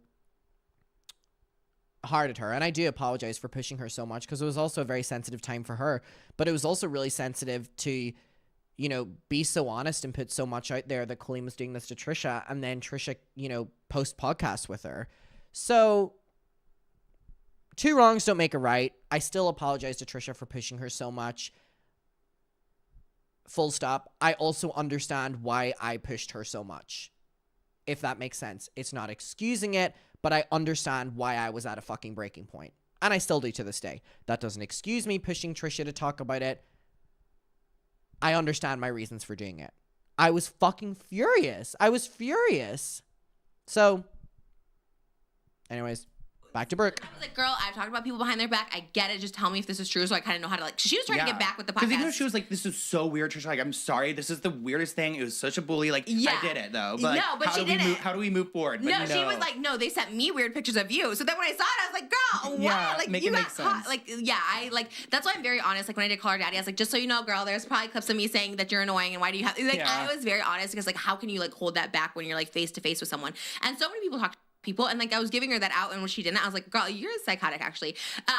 But totally, I just went on a different tangent. But yeah, when you're like have that association with someone, yeah, just it is what it is. I don't know. Are you like, so you watching them two like hash it out? Like, are you like are you proud of them how they handled it? I don't know. I don't know the right situation. I don't know the right answer because I am such a scared person in general, right? Like I'm scared for people. Yeah, and ultimately that's a great point. If the podcast with Colleen, which was called Mommies or something, or no, Oversharing, if the Oversharing podcast hadn't have ended, Just Trish wouldn't have been a thing. And ultimately it proved that Trisha doesn't need someone for a successful podcast and doesn't need Colleen, which was a big thing because Colleen always said that Trisha needed her. You know what I mean? Cancel. I'm scared for people like. Keep in mind, Colleen said to Trisha that Colleen would lose sponsors for being associated with Trisha. So mentally if they're okay when they get canceled, but then I'm also scared, you know, to talk about anything because I have my own past. So it's just like I'm just as a scared person. So I don't know what the situation could have been, right? Either they quit the podcast, Hannah does it on her own, or they come back together. And I don't know what the right answer is, but I know for me, you just continue the podcast, right? Like I don't know. You don't have like you're not like closer to one or the other, right? You're just like friends with them both. I would say I know Tana better, but it's been like years of like when Brooke has been here, she came here like last year, and then like a few times. Like she always is like very like nice. They've helped our like channel. They're super popular, so it is a tough one. But yeah, and I say this with all my cancellation too, like, you know, there's just always gonna be people that don't like you, and like that's just it. That's just you just have to, and I think they seem to take that, right, that they're like people are just not gonna like us, and but a lot of people will, and that's why I feel like if the timing sometimes, like if you do have them like a good amount of people that like you, just like feed into them before like they don't get what they want and they're gone. You know, it's scary. It's such a weird thing to like navigate online. There's no great way to do it. There's none. Literally none. And yeah, and it just sucks. And like the thing is, you can't like rewrite your past. You know what I mean? So it's just like, especially, and also don't run from it. Especially things that are like so long ago. It's like I feel like it's a lot easier to like hold someone accountable or cancel them for something they did like in the recent history. You know? Yeah, it's a tough one. And then some people do stuff recently, and it's like I don't know, people don't care about it. I don't know. It's like That's all we're at on that. We're not trying to dive deep in that. I was like, honestly, I think the chapter just needs to like let's just move on, but with mindfulness. Yeah, if you want to move on or don't watch them, you know, a lot of people are like, I'm not watching this anymore, and like I get that too. You know what I mean? Like watch them or don't watch them, and yeah, they were saying like you don't want to be the accountability police. It's like that's me too. I'm like I'm not trying to be accountability police. I'm also not trying to be cancel police. Like cancel who you want to cancel. Like that's the world we live in. It's a canceled kind of world, and it's just, you know, I don't know. I've been through it enough, I guess. So I'm just like okay, but on the flip side of that too, right? When you get canceled and you get canceled so hard, like I think it'll take like literally my whole life until I'm like dead for people to be like, oh, Trisha actually was a good person in the end, you know, because it's like my cancellations were like a long. Oh my god. At the same time, and like it takes a long time for people to see you in a different like light, and just certain things change that. You know, I think for me, like having my babies, like a lot of people, like, it doesn't make you a good person just because you have babies, and it's like true, but it does like change you. You know what I mean? It does change you as a person. Sure you as a person too. Like you can look back in hindsight and be like, I'm totally different just because of having these kids. You have a different sense of responsibility for not only them but for yourself too. You got to be here for them. I never want to like embarrass my kids now. You know what I mean? It's like, and not in the sense of like how I dress or how I look. Or it's not like that embarrassment. It's never like I don't want to be publicly beefing or feuding with people if it's gonna like embarrass my kids. You know what I mean? And it's like I'm at an age where it's like I don't necessarily need to have. Oh, I think that comment was very pointed, but I'm not gonna mention it because I don't want another fucking.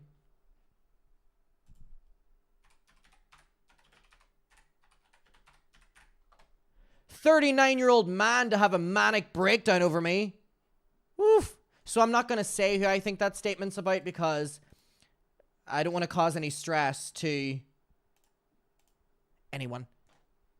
Make them go in a little manic spiral. The truth be out there. I don't need to be right. I'd rather just like you don't need to win the battle. Yeah, I'm like, let me just be like somewhat cute for my kids, you know, as opposed to like a year before having my kids. Oh my god, I come for everyone's throw up. I don't care. I'm gonna do this. Like embarrassing. Like we were talking about earlier, like me sending like a cease and desist to Gabby. Like what? Like why was I doing that? Why did I care? Why was I so angry? Wow, I never knew she sent a cease and desist to Gabby Hanna. When?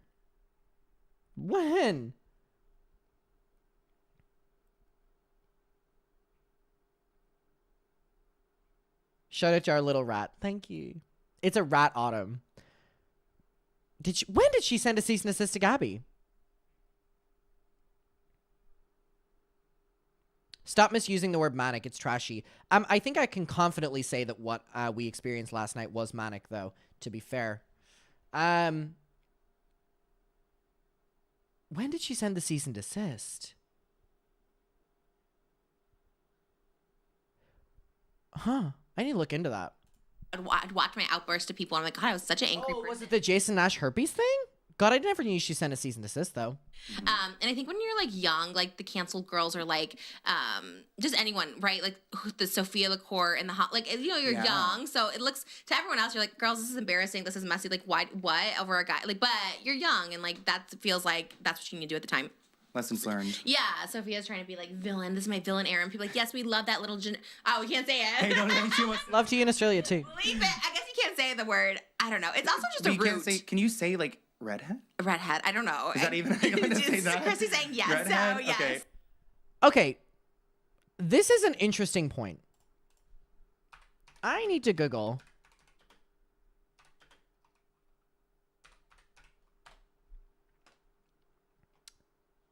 So, on the Cancel podcast, they said the word, they were referring to redheads. And they said, I'm so confused. And then Tana and Brooke were like, oh, we can't say that word because it's a slur. And they've just done it too. And I'm like, is that a slur? Genuinely asking you.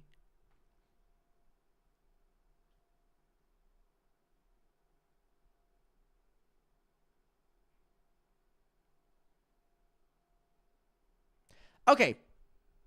I'm going to say it, and if this is offensive, I will do some learning or whatever. Is ginger a slur? What? My friend is a redhead, and that's what she wants her nickname to be. She wants her nickname to be Ginger, which is actually really cute. Okay, everyone in the chat is saying that not a slur. Oh, wait. Jen Love, thank you so much for the help tonight. Ari, Trisha suing Gabby. There's a video on Daily Motion from November 14th, 2019 saying Trisha sent a cease and desist for defamation. Oh my God. Okay, everyone's saying that they are redhead and they don't think ginger is a slur. It caught me by surprise.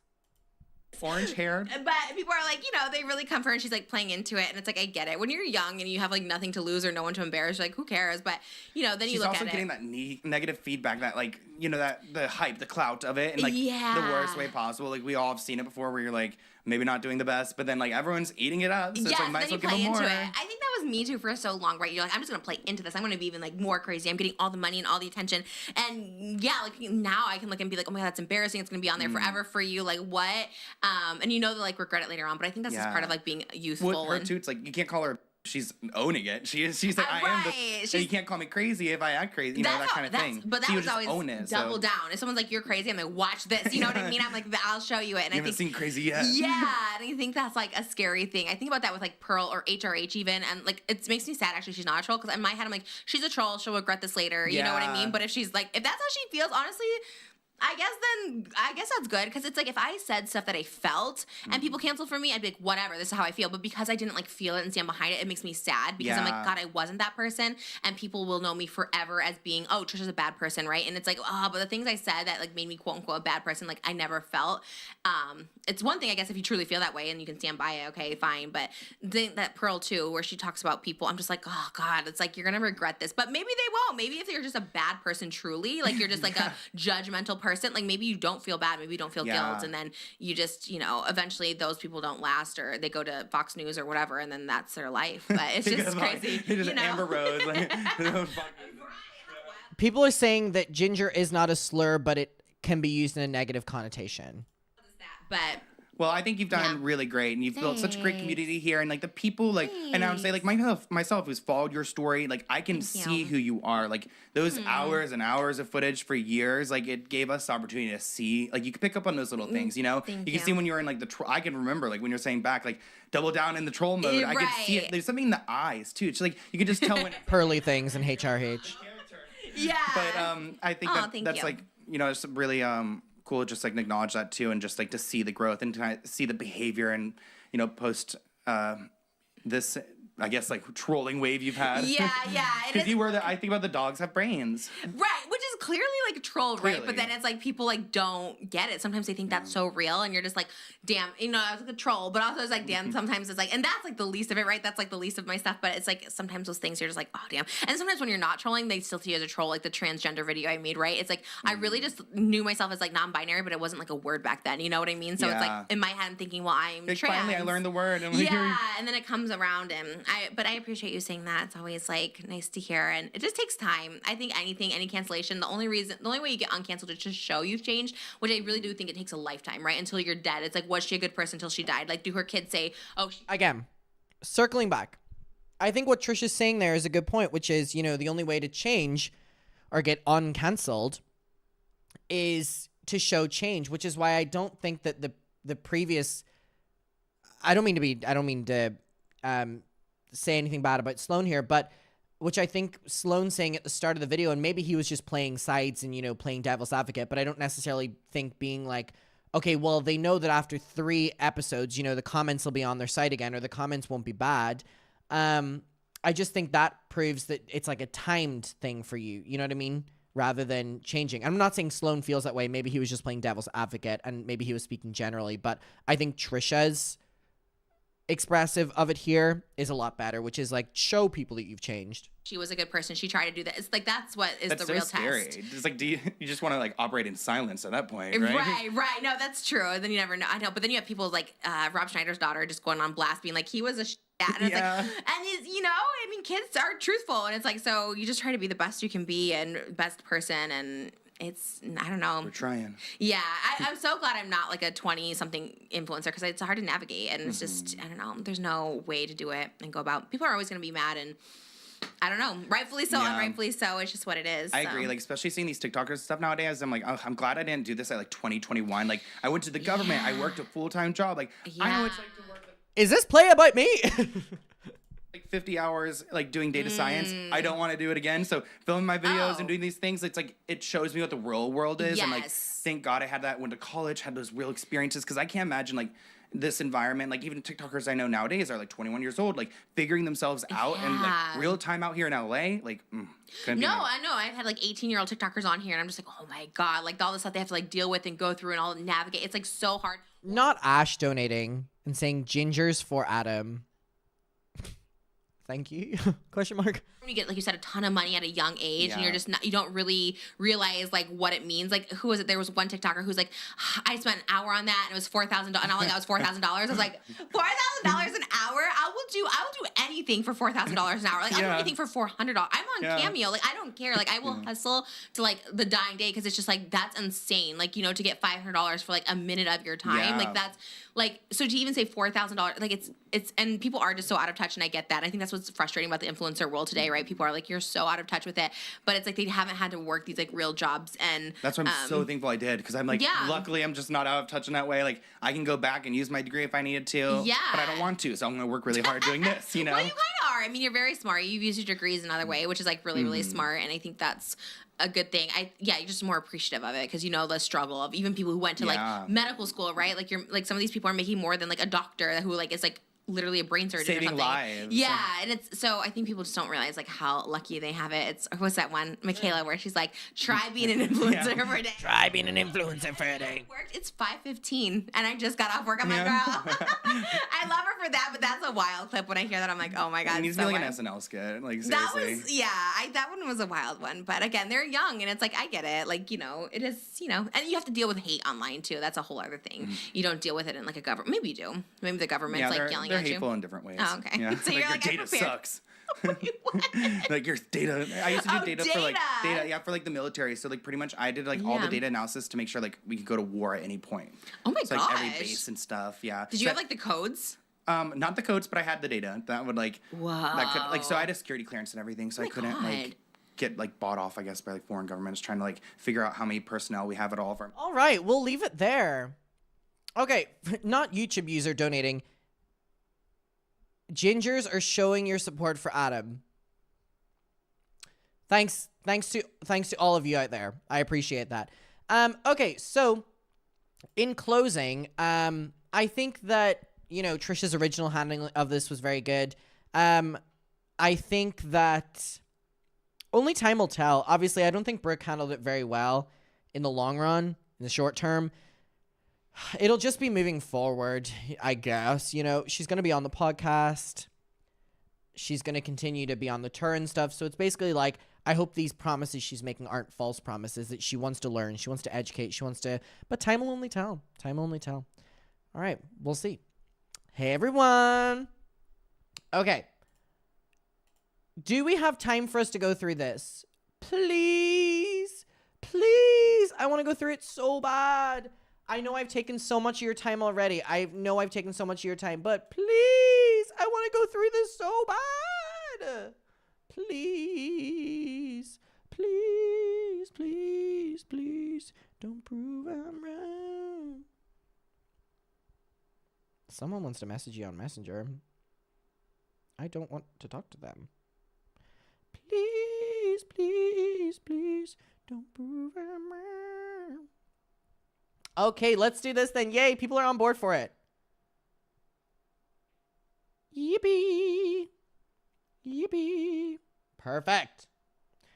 Love it. Love it. Thank you all. Thank you all. Yeah, the font in this is crazy. Has Adam reacted to Tati's new video? Yeah. It was long. It was long. It was long. Okay, we'll do this and then we'll end stream.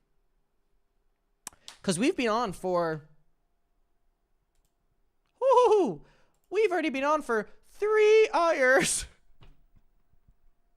Woo! My goodness gracious me. Okay, I'm excited to go through this Mr. Beast thing, though. Also, just like really quickly, I was... Okay. Remember I was talking about the live show thing? Here's kind of what I want to do. Oh my god, the ginger thing.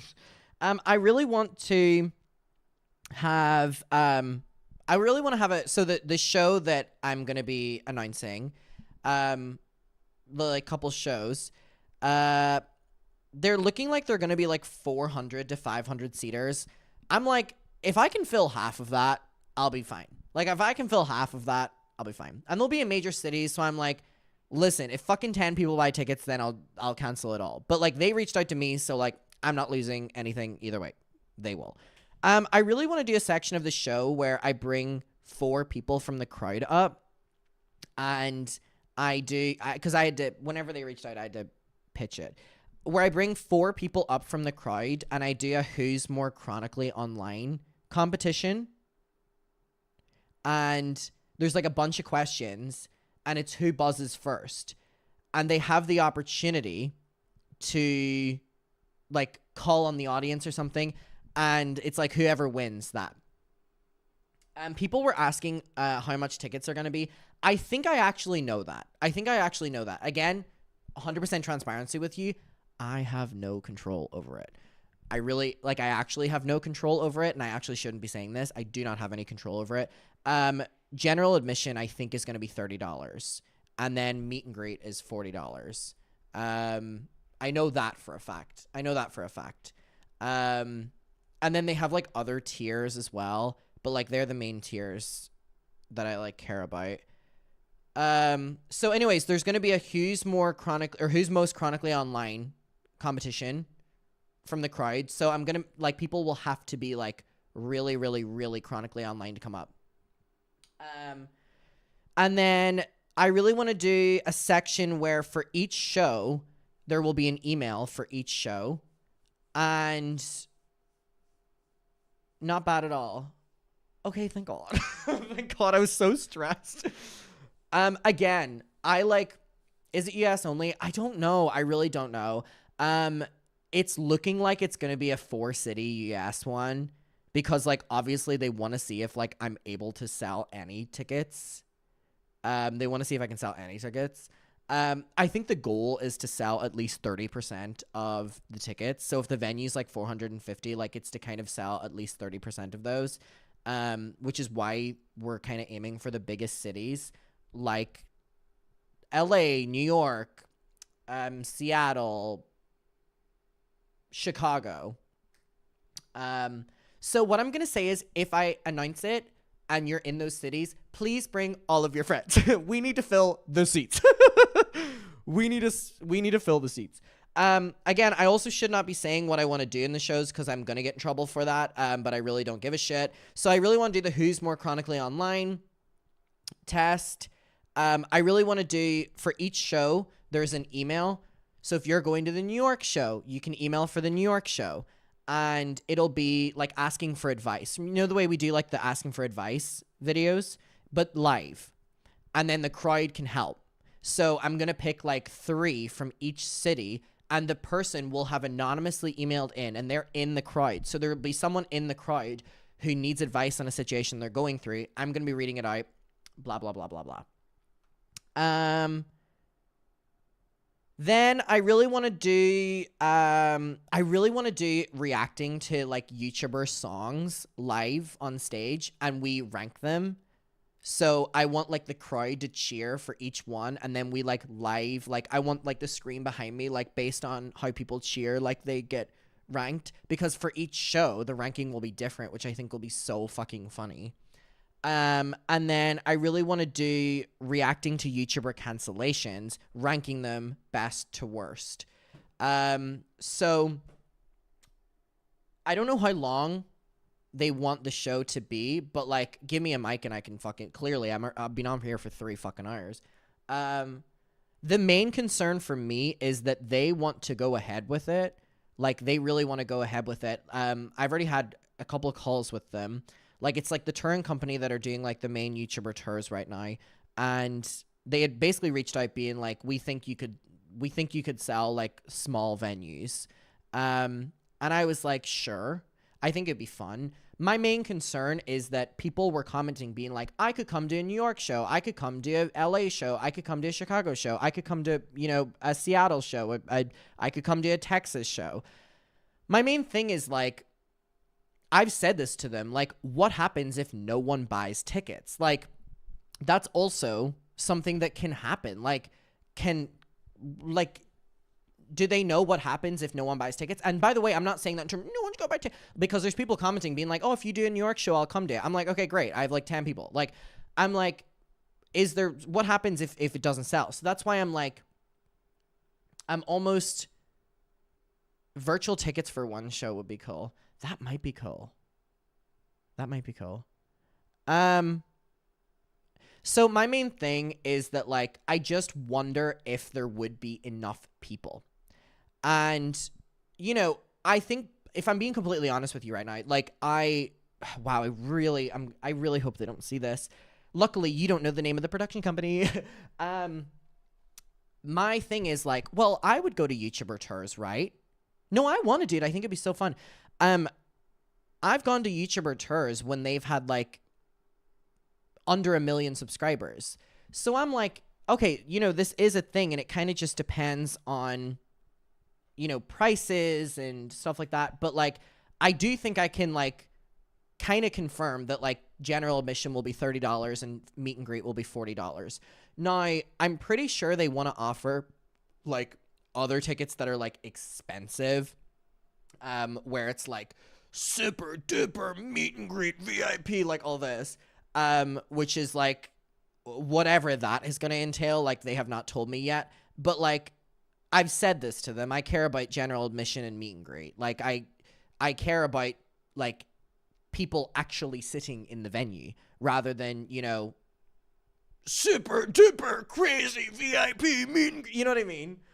So that's my main thing. And then I'm like, as well, I'm like, if people are coming to the show, would they bring friends?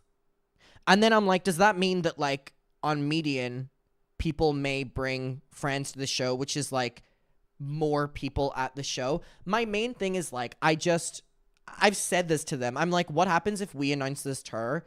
And by the way, the tour is looking like it's going to be in January or February, in America, like the first quarter of the year. So it'll be between January to March, I think. In those cities, I think. Again, they need to. They're emailing me on Monday. They're emailing me on Monday with a lockdown of venues and cities and stuff like that. Like, my last thing I said to them was, like, is there any way to do a London show? And they didn't particularly respond to that question. They instead were like, we're gonna give you a full plan on Monday. So, I don't know. I would love to do a London show, but here's the thing. Again, I'm being completely honest with you about, like, what is happening behind the scenes right now, because I don't feel the need to kind of hide behind a facade. They also want to make merchandise for the show. As you know, I don't have merchandise, so they want to sell merchandise. So I think the main reason they wouldn't want to do a London show is because they are going to be transporting merchandise around the American cities. So for them to send it to London would probably be more money than what you would make profit on merch. They want to do a shirt, a hoodie, a poster, and then another item. They told me, you need to tell us what the other item would be. And I go, well, I don't fucking know. You know, like, I will wear a hoodie, you know. So I don't know what this other item is necessarily that they would want on the merch. So there's, like, a lot going into it, and it could all fall through, or I could choose not to sign it, or they could choose not to sign me. But to kind of give you a teacup, like a mug, yeah, cardboard cutouts would be crazy. So as of right now, it is a very stressful conversation because there are so many people. Adam Lightstick is so funny. There are so many people in my life that are telling me, do not do this because you're going to embarrass yourself. Like, they're going to cancel the shows, like, it won't sell. And I'm like, that is a possibility. And then I have other people in my life being like, you will never know unless you try it. And I have people in my life being like, what is the worst case scenario? You announce a tour, no one gives a fuck, and then they cancel it? Like, that is the worst case scenario. And I'm like, well, when you put it like that, that's true. Like, the worst case scenario is they cancel the tour, it was not successful, and people make fun of me online. The best case scenario is at least 30% of the venue gets filled, and I'm able to hopefully entertain you all and, in my opinion, put on a good show. I have always wanted to do a comedy. I always wanted to do stand-up comedy clubs, not to do stand-up comedy, but to do little shows, because I always was in theater. Pink mic pins, keychains. Huh. That is really interesting. That's a really good one. That's a really, really, really good one. I'm writing that down. Pink mic keychain. That's brilliant. Keychain / pin. Or like stickers or something like that. I don't know. They told me that by Monday I had to give them like another thing. People saying tote bags. So yeah. What do I think is gonna happen? Sorry, I will get onto this, but I'm just like being like, there are very like, I've talked to a lot of people in my life about this, and I've talked to a lot of people in my life about like the calls I've been having with the touring company, but I feel most comfortable talking right now on live stream and having a live chat of potential people that would be interested in it rather than people in my life hypothetical. You know what I mean? So it might look like a vibrator. Be careful. Noted. So what was I going to... So again, the venues are looking like they're going to be... Hold on. I can tell you the size of venues. Now, again, they might change. And also, I do want to clarify that on Monday, I'm getting one of the final rundowns. So right now, I'm speaking very hypothetical. Is there a quota requirement? That, like, everything is getting, like, fixed out in the next week. But the venue sizes are looking like... Like Chicago, the venue that they always do in Chicago is 250 seats. So I'm like, okay, 250 seats. Could I do even half of that? The LA, 410 seats. I'm like, could I even do a quarter of that? Brooklyn, 400 seats. I'm like, could I do half of that? Now, again, these aren't the venues necessarily that I'm doing, but these are ones that they've done in the past. So I'm like, okay, the venues are between like 200 to 500. Jen Love, thank you so much for being in the chat tonight. No one in my in-person life watches my videos. People outside have no idea. Please don't listen to them. This company wouldn't have reached out if they didn't believe in you. That's very sweet. I guess my main thing is like, how could I persuade people that like I would make it worth it? And how could I persuade them to bring a couple friends with them? Like, how could I persuade them to bring their entire friend group? So, yeah. So, here's my thing. I will be telling you more that I know. As of right now, that is all I know. They're locking venues in right now. And then, I don't know what happens from there. They want to start working on like designing it and stuff like that. So not a vibrator collab. So here's my thing. I will continue to keep you updated with it. And the reason that I'm going to keep you updated with it is if this is a total flop, if this is a total fucking failure, if it's a fucking failure, then I've already told you this. Like, I've already told you that, like, this is a possibility. So this is not an ego trip. This is not a fucking, like, me being like, I'm fucking world tour. It's not that at all. I'm going to try it. If it flops, it flops. And if it doesn't, it doesn't. We will see. We will see. Anyways, so that's that. But anyway, we'll get to this. I just wanted to keep you updated and in the loop.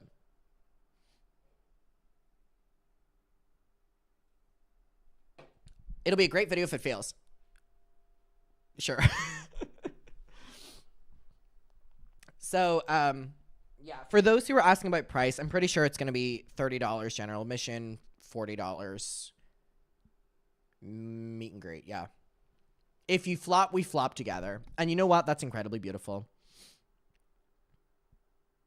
Flops are a part of life.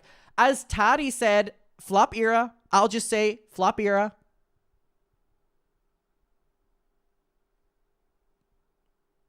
So anyways, after Monday or whatever day they reach out to me next week, I should have more to tell you.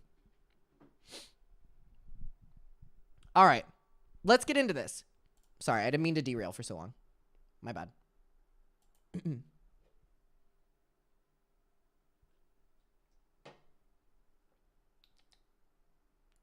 New York? I think so. I think it'll probably be LA, New York, Chicago, and Seattle.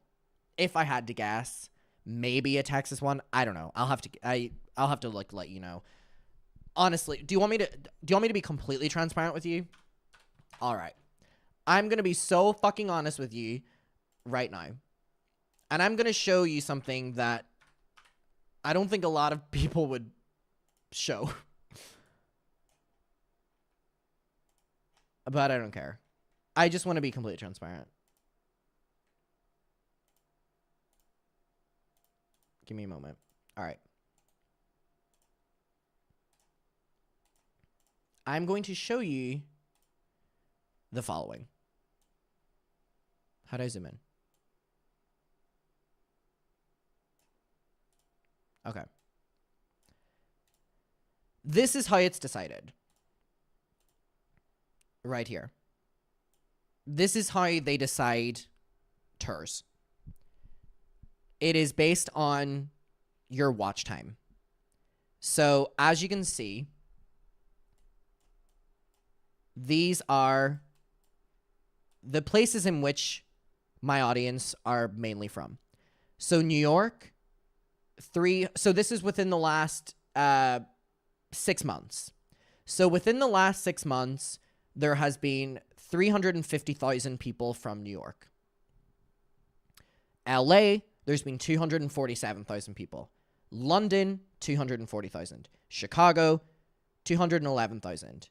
Obviously, unfortunately, Australia would not be feasible, which is unfortunate because Australia is next. And then the next one is Seattle with 128,000. Toronto, obviously they want to keep it in US. This is what's really like, this is what's sad to me, right? What's sad to me is Houston and Dallas, I think, have just missed it. And I want to go to Texas so goddamn bad. Like I will pay them for me to do a show in Texas. Like I will literally do a show for 2 people in the audience and I will pay for every single seat. I just want to go. I want an excuse to go to Texas. I literally am begging for an excuse to go to Texas. But I don't know if they're going to do that. So here's the thing. It's either going to be New York, LA, London, or Chicago, because I think they want me to do 4. It's either going to be that, or they're going to London and do New York, London, Chicago, and Seattle. It'll be one of those. But being completely transparent with you, I know people were like, why aren't you coming to like Dublin, for example? Let me show you this. So people were saying, why aren't you coming to Dublin? I would love to come to Dublin. It's too much of a risk. Because here's the thing. New York has 350,000 people, right? A majority of this is passive viewership, which means that doing a show in New York, even though it has 350,000 people, is still a gamble. Would you fill a 400, 500 seater? So if that's a gamble, there's no way that they would take a gamble on less than 100,000 people. So there you have it. This is the actual breakdown of where it's all at. So if I announce these shows, remember this moment. remember this moment where I was telling you this because this is what I had to send to them. So there's that. Anyways, let's get back to the topic at hand. Only 500 seats? What do you mean only 500 seats? Okay, I understand that, like, we're on a live stream right now that has, like, probably, like, 3 times that. Okay, that's a live stream over all of the countries and all of the cities. Do you realize how big a 500-seater venue is? That's hard. That's hard. That's hard. All right. So now we're going to get back to this.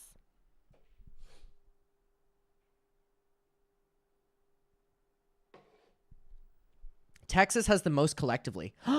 Wait. Are you telling the truth? Wait. Does this mean they would do a Texas show? Again, they're leaving me in the dark to decide it. And then they come back to me with it. Wait. Would they do a Texas show? 113, 200. Okay, I mean, if they put... How far is Dallas and... how far is Dallas... Hello? How far is Dallas... Oh, wait, but Austin as well. Oh my God, would they do a Texas one? I want to go. I want to go to Texas. Wait, I didn't think about that.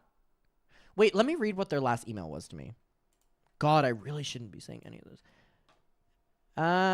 We'll reach out to you with a contract next week upon its okay, if this touring company ever see that I'm doing this, I'm just involving I'm involving them. I'm involving the crowd. We'll reach out to you with a contract next week. Then we want to lock in dates, venues, and work on the tour branding.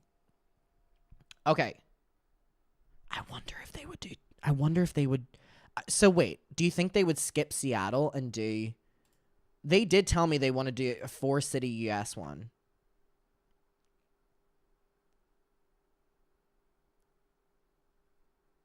Do not email them. Oh my God.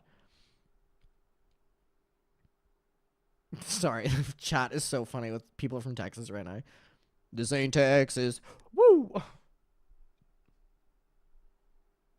Yes, this is me doing market research, if you think about it.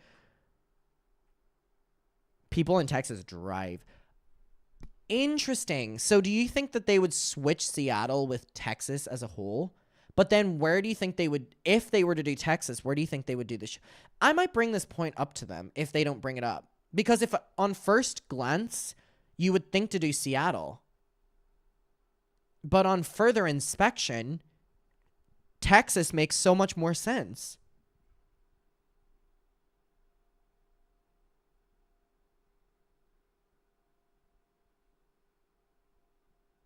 Now people are saying don't skip Seattle. Okay, I'm pretty sure they only want me to do 4 because they're already taking a risk. Even though they reached out to me, they're still taking a risk. They would probably do Houston. So that's this one. Texas is huge, though. Interesting. This is definitely a focus group. If you think about it, it is. Okay. So I will keep you in the loop. I will keep you in the loop on what they decide. Am I even allowed to do that? I mean, I haven't signed a contract yet. They want me to sign a contract next week. Maybe that'll mean that I can't just talk as freely as this. And if it is, I'll heavily imply that I've signed a contract so you know that I'm just not talking about it. I'll be like, guys, I didn't sign a contract and I'm not going to Texas, Seattle, Chicago, New York, and LA. I'm not going, you know what I mean?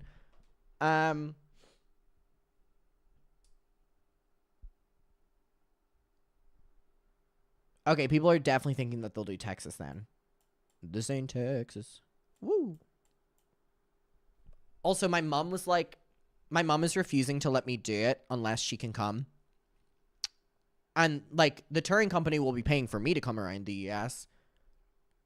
But I'm going to have to fucking pay for my mom to follow around. She was literally like, I will not let you do it unless, she was like, I'm taking time off work. Like, she was like, I'm not physically letting you go to America and do these shows if you do not let me. Like, she was like, not even if she doesn't let me. She was like, I am not allowing you to do these shows. She was like, no questions asked if I am not there for every single show. And I was like, okay. Okay, I'm not fighting you on that. Like, okay. So, obviously, what comes next, I do not know.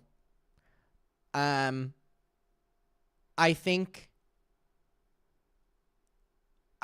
if this gets approved, which is looking likely it will, I think I'm gonna work my damn ass off to persuade people to want to come to it.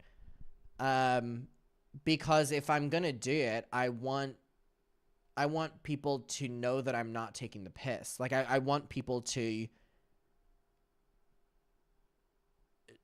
feel confident in coming to it rather than, you know what I mean? Like, I don't want it to be a doozy, like, YouTuber on stage and, like, just, like, talking into a mic for however many time. Like, I want it to be something involving pop culture and competitions and shit like that. And maybe open it up a little bit more in pop culture, that if people don't even know me, they can come to it. Like, if no one buys tickets to it, then maybe I'll just do a fucking pop culture night and the fucking randoms from the street can come. So I definitely will bring up to them, could one of the shows be live or live streamed? That may be something that they would want to consider. Huh.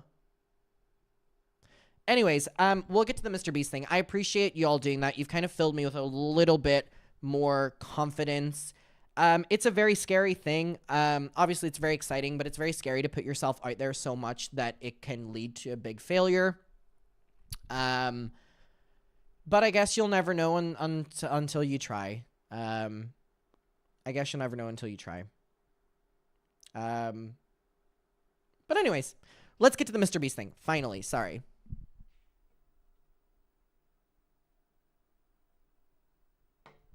People keep commenting, is it 21 plus or 18 plus? As of right now, I don't even know what cities I'm doing. So I cannot answer you on that.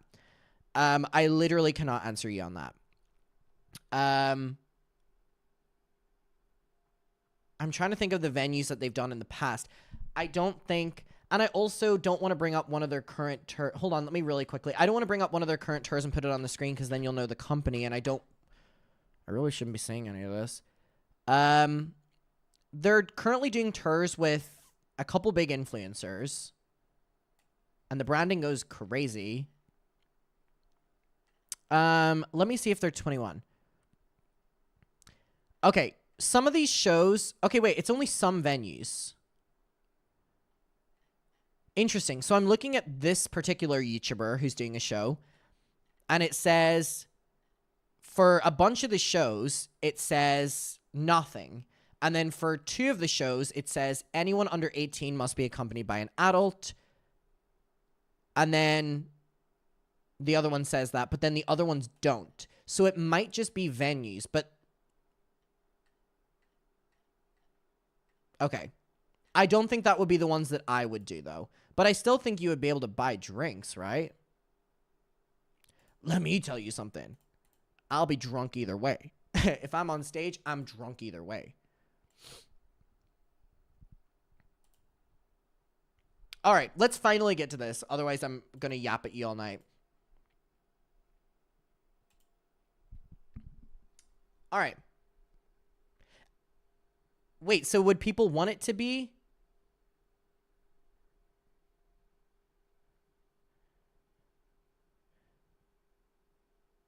Okay, Jan said venues should give wristbands for 21 plus, but the show should be 18 plus. Okay. You're really all helping me right now. These are like a lot of questions that I'll ask.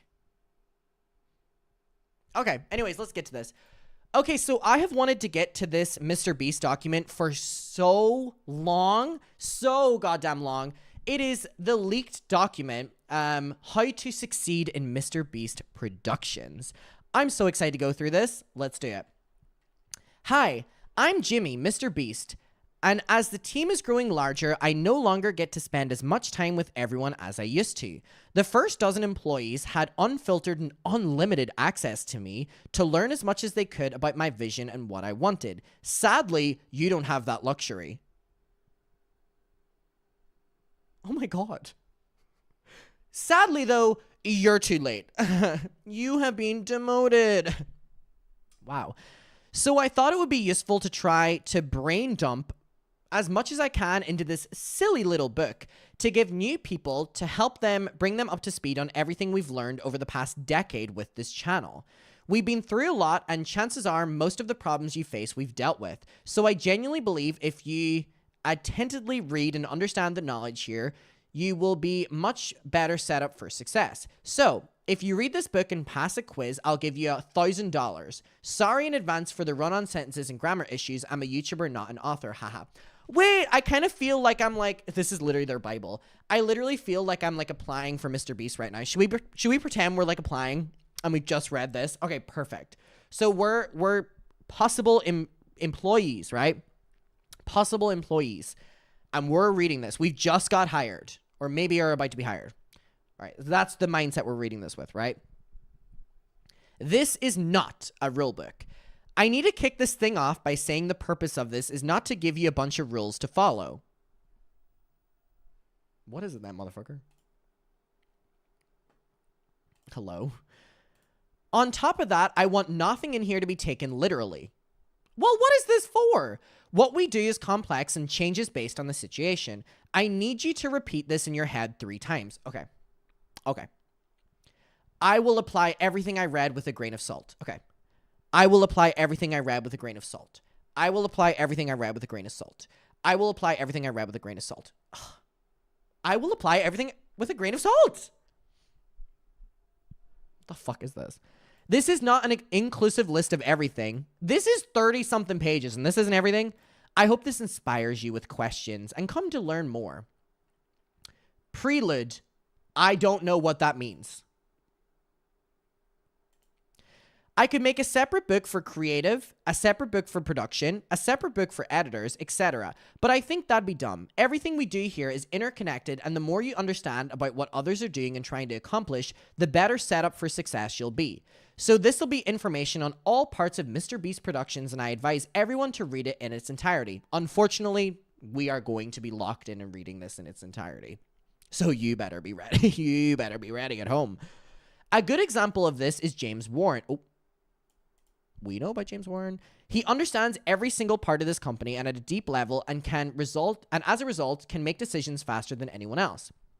The stuff you'll be reading about, he knows like the back of his hand.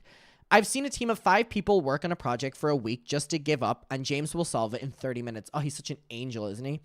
I say this not to flex for him, but to show the power that comes when you understand everything in this book deeply. This is crazy! The more you know about why we do things and what we're trying to accomplish, the better off you'll be. So let's start with some basic stuff. What is this? This is so weird.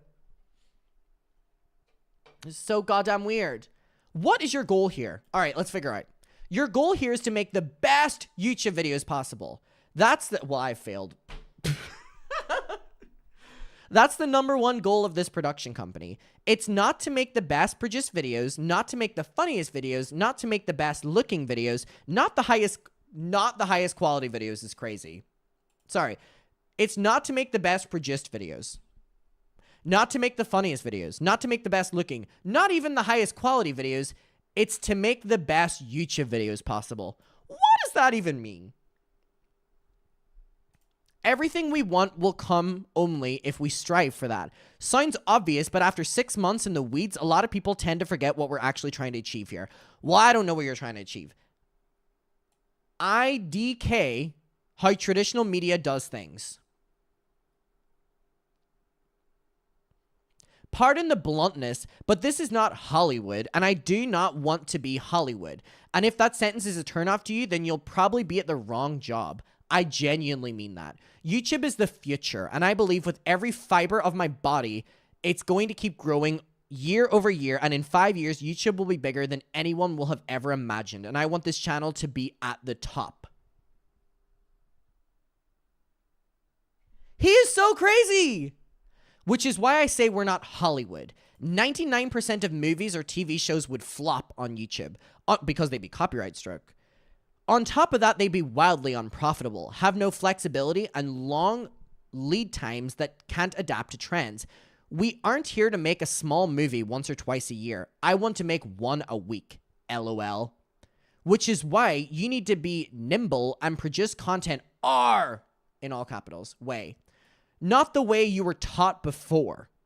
If you want the highest, well, if he says that he's not Hollywood, why does he pander so much to Hollywood?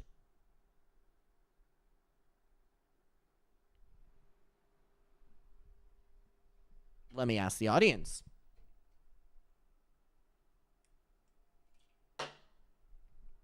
If you want the highest probability of success, I beg you to learn why we do what we do at a deep level before you try to fix it.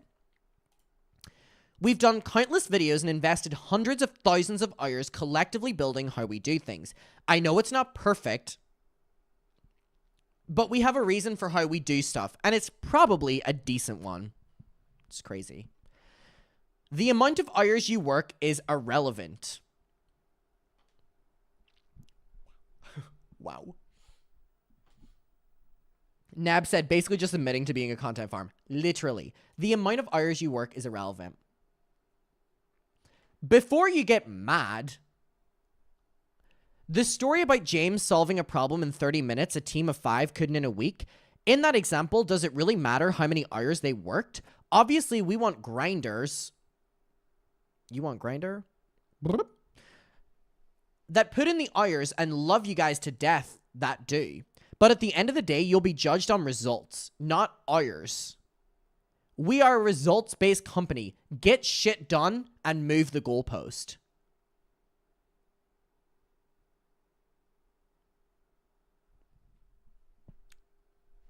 Whoa, this is not normal.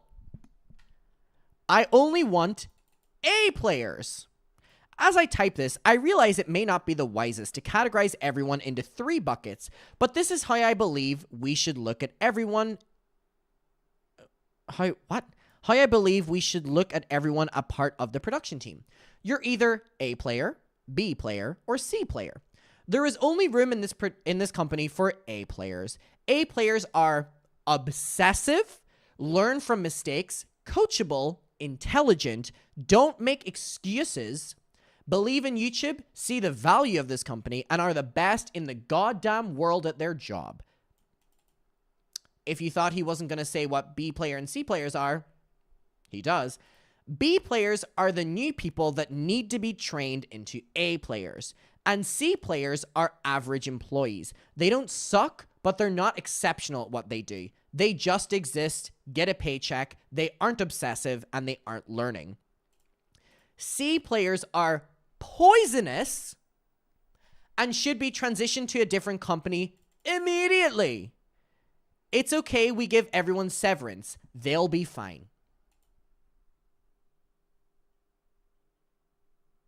This is quite honestly one of the craziest things I've ever read in my entire life, and we're only on page 5. What the fuck? Emma said, I'm back. This is so bananas. You don't hear that much these days. Bananas. So bananas. Chapter 1. What makes a YouTube video viral? Oh my god. Oh my god. Oh my god. Oh my god. Okay, we're locking in because I want to read this. Fuck. Jesus Christ. You're only an A player if you're fucking obsessive, is what he said. I spent basically 5 years of my life locked in a room studying virality on YouTube. Fucking loser. Hi, Nab. Thank you so much for being mod. I really appreciate that. Fucking loser. Not you, Nab. Jimmy Donaldson. Some days, me and my other nerds, call it what it is, losers, would spend 20 hours straight studying the most minor things.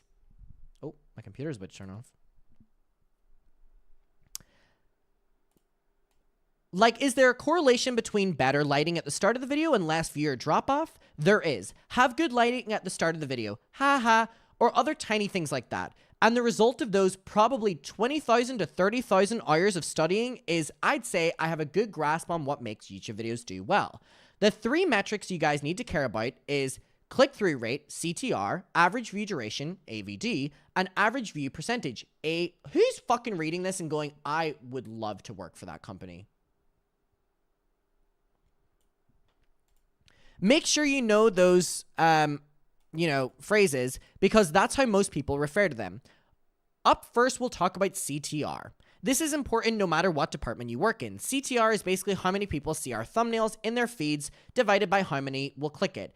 If 100 million people see our thumbnail and 10 million people click on it, that means 10% clicked, and we have a 10% CTR. This is what dictates what we do in videos. I spent 50 hours at my front yard is lame and you wouldn't click it, but you would hypothetically clicked, I spent 50 hours in ketchup. Both are relatively similar in time and effort, but the ketchup one is easily 100 times more viral.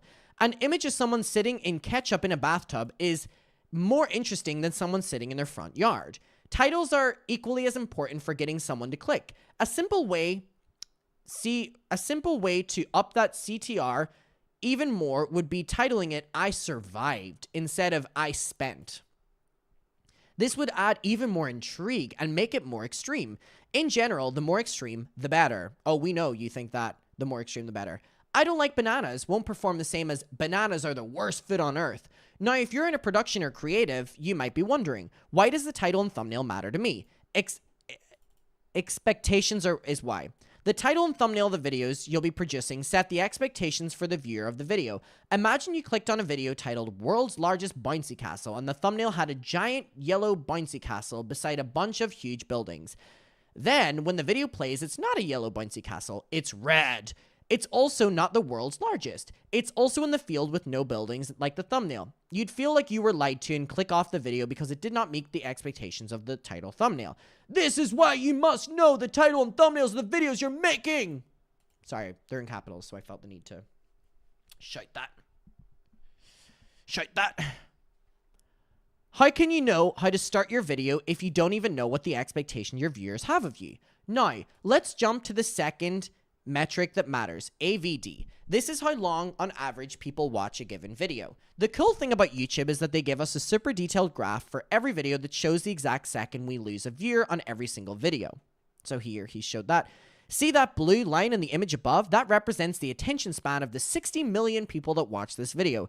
It's crazy, but we can see exactly when every single person started to click off the video. As with most of every video on YouTube, the first minute has the most lost. Go look. This is why we freak out so much about the first minute, so go above and beyond to make it the best we freaking can. On this particular video, we lost 21 million viewers in the first minute, which surprisingly compared to other videos is above average, and could have been so much worse. Let's say at the start of the video, it wasn't well lit, I didn't match the expectations of the clickbait, I didn't pre-plan what I'd say, and we didn't front load some interesting stuff for the first minute of content. How are people reading this and then enjoying his content, not knowing that he's literally treating you like a fucking social experiment? I love whenever I speak like that. It's so much fun. We could have lost much less than 21 million people because it wouldn't even have gotten 21 million views. But if the views were hypothetically fixed, then instead of still having 39 million views at the 1 minute mark, it would be more like 20 million. The first minute of each video is the most important minute of each video. After the first minute of content, you will have what we call minutes 1 through 3. This is where you transition from hype to execution, generally. Stop telling people what they'll be watching and start showing them. An example of a 1 through 3 minute tactic we use is the crazy progression. Let's say we have a 10-minute video about a guy surviving weeks in the woods. Instead of making the first 3 minutes of the video about his first day, then progressing from there like a logical filmmaker would, we'd try to cover multiple days in the first 3 minutes of the video so the viewer is now super invested in the story. How are you not reading this and literally being like, you're a lab rat, like people are commenting? Luigi, like little lab rats, literally. They've seen this man survive multiple days in the woods and emotionally now want to see how much further he can go. So weird, by the way. We also want to do something around the 3-minute mark called a 3-minute re-engagement.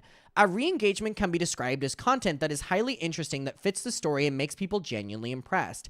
Another way to look at this segment that only Mr. Beast can do this. It's important to re-engage the viewer around this time because they could get bored of the story and click off.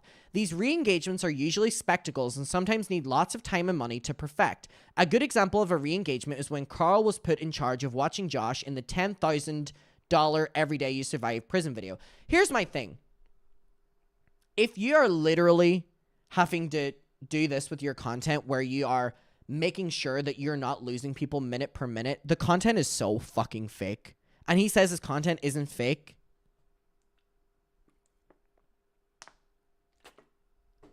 Like, how dumb do you think your audience are where you're like, oh, dangle something else in front of them, wake them up a little bit. We're at the 3-minute mark. God. Who's reading this and then being like, I really want to work at that company. I really want to work for Mr. Beast, please. No one. Well, no fucking normal person.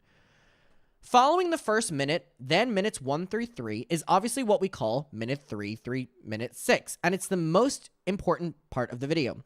This is where you plan out all of the most exciting and interesting content that is also very simple. This includes lots of quick scene changes and highly stimulating, simple content that reflects the story. The goal is to make them fall in love with the story, the people in the video, and the overall video itself. If we can get them to watch the first half of the video, there's a high clear chance they'll watch till the end. Usually at the 6-minute mark, we'll include another re-engagement that is highly interesting but needs a little bit more explanation that will push the story. And lastly, we have what we call half content. I have to be careful writing this because I don't want you ever to think for a second that I'm okay with content being subpar. Can't wait to hear what he's about to say. Many videos have been killed because the back half content was ass, lol. But in general, once you have someone for 6 minutes, they are super invested in the story and probably in what I call a lull. They are watching the video without even realizing they're watching a video. He thinks y'all are stupid as fuck. Typically, the not as good content would be in the back half of the video. Don't ever signal the end of the video unless it's to build hype for the prize or payoff at the end of the video. This is also where long explanation bits can live, and if something unexpected happens or things don't go to plan, it can be turned into content. The above paragraphs are why you'll hear us ask what minute mark in the video that you're working on. Whether it's production, creative, or editing, you must always know what minute mark the content you're working on. If you don't, then you're not doing it right. I just whipped out a calculator, and the combined seconds of content of our last 100 videos is 81,801 seconds, which divided by 100 means the average Mr. Beast video is 818 seconds or 13 minutes and 37 seconds. Some are shorter, like when we do real-time shits or something more emotional and don't want it dragged out, like Jake Weddle. And some are longer, giant spectacles like giving away an island, for example. But 13 minutes is the average, and you are expected to know when producing which minute of that 13 minutes you're working on. So how is that content not going to be fake if it's literally planned down to the fucking minute? And since we're on the topic of graphs, here's a cool visual. The last of the 3 trackable metrics that matters to virality is AVP, and to be honest, that doesn't matter as much to you. Usually the length of the video will be decided by me or Tyler. I just need you to make people watch as long as possible. Another non-trackable thing about virality I'd like you to know is what we call the wow factor, and it's definitely the most subjective. You can check all the above boxes for CTR and AVD, but the video still do for us. An example of the wow factor would be our 100 days in the circle video. We offered someone $500,000 if they could live in a circle in a field for 100 days, and instead of starting with his house in the circle that he would live in, we bring it in on a crane 30 seconds into the video. Why? Because why the fuck else on YouTube can do that, lol? Because who the fuck? This is so badly written. Ugh. The fact we lifted a house on a crane didn't add anything to the title and thumbnail. It obviously hooked the viewers and helped retention, but there are millions of ways we could have done that easier. It's arguably, from a data standpoint, illogical and a waste of time, but the impression it leaves on the viewer is invaluable for us. Anytime we do something that no other creator can do, that separates us in their mind and makes our videos more special to them. It changes how they see us, and it does make them watch more videos and engage more with the brand. You can track the wow factor, but I can describe it. Or you can track it, but I can describe it. Anything that no other YouTuber can do, and it's important that we never lose our wow factor. My God. Chapter 2, creating content. For this next part, I want to write about actually creating content. I'm not going to talk about any production system in particular because the way we run this production changes almost every year. I just want to pass on things I see new people typically fail at, and in general, what I want. Our videos are hard, and if you look at the difficulty of our videos and treadlined it over time, you'd see they're only getting harder. How hard do they have to go? Until people are seriously injured? Going crazy? God. He's cussing just to seem more relatable to his employees. It fucking sounds like it. He's so cool, you know what I mean? He's so cool. Oh my God. Chapter 2. I'm gonna run to get my third drink because I need another drink for this. I'll be right back.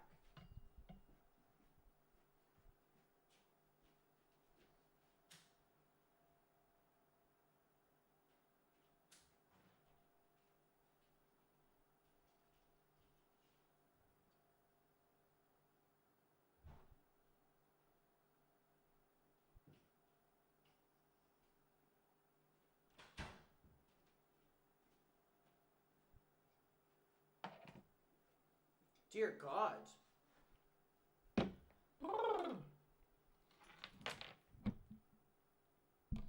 We're only on chapter 1. You think I don't need another drink? Please. Chapter 2. Creating content. Oh, that was good. For this next part, I want to write about actually creating content. I'm not going to talk about any production system in particular because the way we run this... By the way, people have to read this before they get hired. Yapper of the year.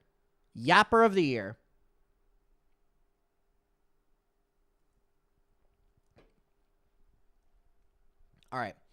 I just want to pass on things I see new people typically fail at and in general what I want. Our videos are hard, and if you look at the difficulty of our videos and treadlined it over time, you'd see things are only getting harder. It's like a little threat. This is why I want the best in the world and people who are obsessed. He keeps going back to this obsessed point. Jesus Christ. This is crazy. If you're not growing, eventually the difficulties of the videos will outgrow you. Threat. Whether it be production, creative, camera, or editing, I want you to be obsessed with YouTube. Guys, this is not normal. This is not normal. Get rid of Netflix and Hulu and watch tons of... Does that apply to his Amazon deal as well? How does Amazon feel that he's literally in the handbook saying, get rid of all them and just watch YouTube? And watch tons of YouTube. It will, without a doubt, in my mind, make you more successful. I wish he would say, go watch Adam McIntyre. The more invested you are in our world of YouTube, the more you'll understand trends, how we can stand out and be more original, what we could do better, etc. You should also really try to watch... Oh my God. You should also really try to watch every Mr. Beast video on all of the channels. Sounds obvious, but I've asked multiple people this week what they thought about last week's gaming video, and not a single person, not even just the main videos, the gaming videos. On top of learning from watching YouTube, I'd love you to read The Goal if you haven't already. I used to make everyone read it. I know bottlenecks are obvious and it will sound like I'm talking to 10-year-olds sometimes, but just not knowing and understand something as simple as bottlenecks has fucked tons of videos. You should all deeply understand the work stream from when a video hits the calendar to when it's filmed. I don't have the best track record of making the video filming calendar super far out and sticking with it. Let's say you're in production and a video you're assigned is put up to 45 days out. A lot of things need to happen before you can start working on it.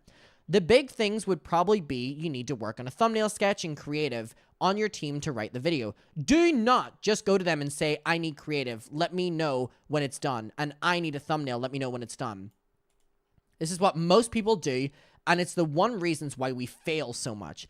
I want you to look them in the eyes and tell them they are the bottleneck and take it a step further and explain to them why they are the bottleneck so you both are on the same page. Tyler, you are my bottleneck. What does that mean? I don't understand what bottleneck means. Can someone please update me? What the fuck does bottleneck mean? All this is for a YouTube channel, by the way. What does bottleneck mean? Be obsessed with YouTube, specifically my YouTube, literally. What does bottleneck mean?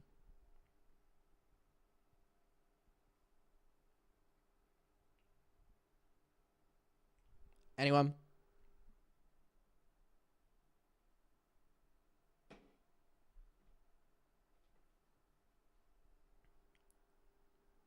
A choke point? It's like a stop. Okay. Tyler, you're my bottleneck. I have 45 days to make this happen, and I cannot begin to work on it until I know what the contents of the video are. I need you to confirm you understand this is important when you need to set a date for when the creative will be done. Now, this person who also has tons of shit going on is aware of how important this discussion is. So he's basically saying, now that you've given someone who already has a huge workload more workload, now we can move on to your workload.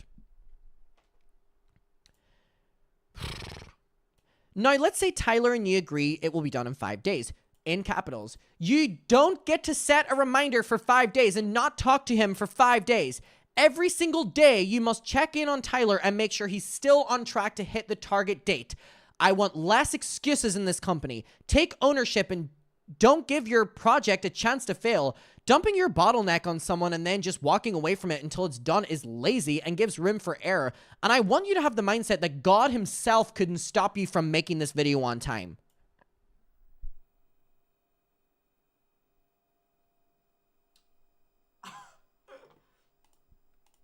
God himself could not stop you from making this video on time. Mr. Beast said that, allegedly. Check in daily. Leave no room for error.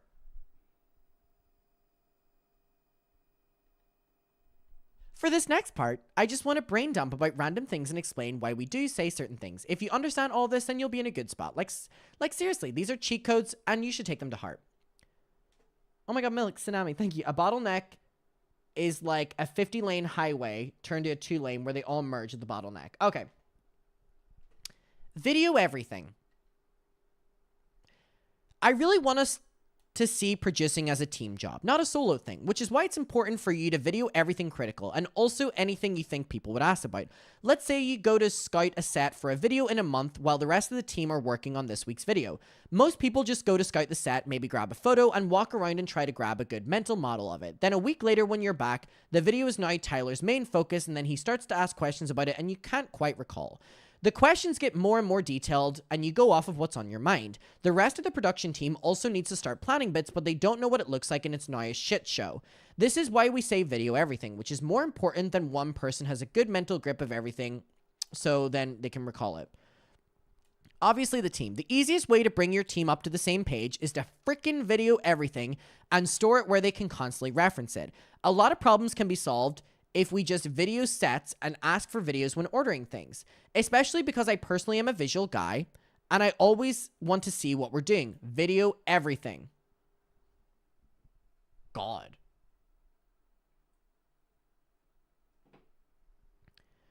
Say the negatives. Title says it all. Don't just tell people on your team or me why something is good. It's infinitely more valuable to tell us why it's not good. I find the castle we need for the video, but it's booked all year over budget and someone died in it last week. That's the entire paragraph, by the way. It's the entire paragraph. It's your fault. Track the contractor.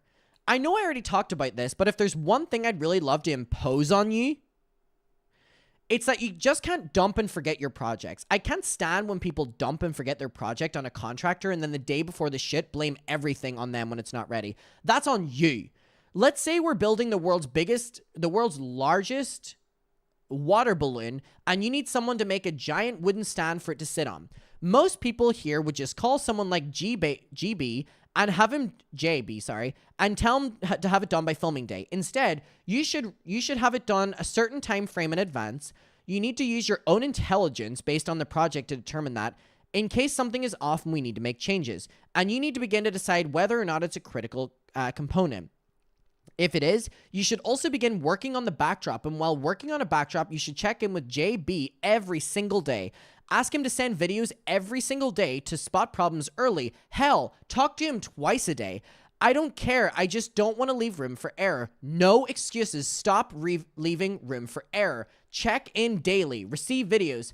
And know weeks in advance if you're fucked. Not days. Oh my God. This is crazy.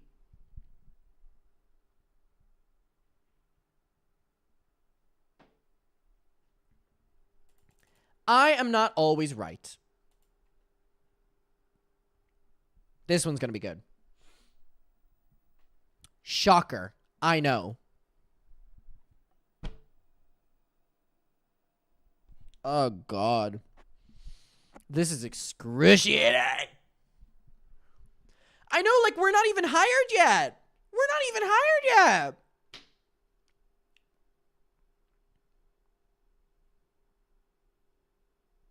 I just realized I have vodka and Sprite downstairs. Ugh. I would love a drink right now. I'm on page 13 of 36. Give me a fucking drink. Give me an edible.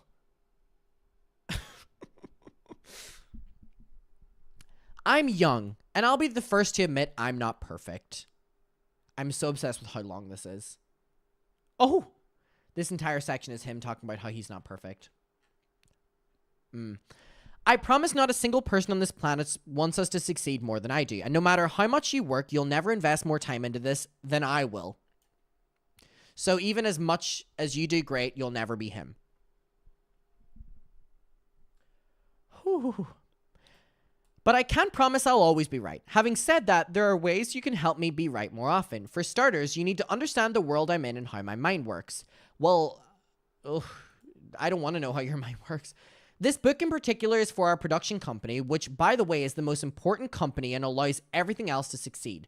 Without the videos, everything else dies. But it's not all I have going on. I have to be the main talent for every gaming video, every Reacts video, every philanthropy video, every TikTok, Insta post, and every main channel video. Which is basically 3 full-time jobs in one.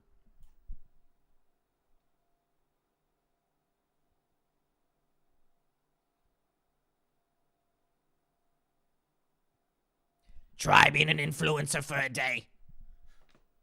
Little things like sending videos to people for their birthdays, attending events, networking, etc. Oh, God. He has the hardest life. His jobs include sending videos to people for their birthdays, attending events, and networking. How is this real? How is this real? Literally, how is this real? All add up because I'm the face of the channel. On top of being the main talent, I have to work with each channel to make sure the creatives are always evolving and not getting stale, and in general be a visionary for them. Basically running 4 channels at a high... I need a burp.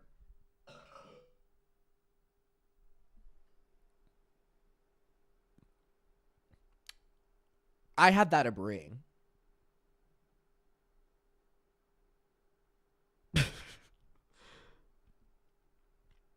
Basically running 4 channels at a higher level than anyone else in the world can run 1. We also have a Beast Burger and Feastables. You know how I feel about Beast Burger.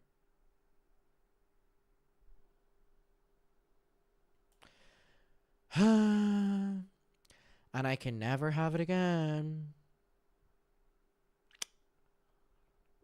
That's a shame. The chocolate I can do without, quite frankly, but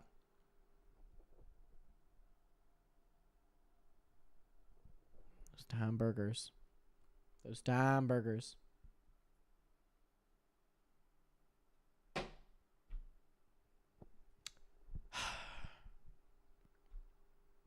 Then anyone else in the world can run 1.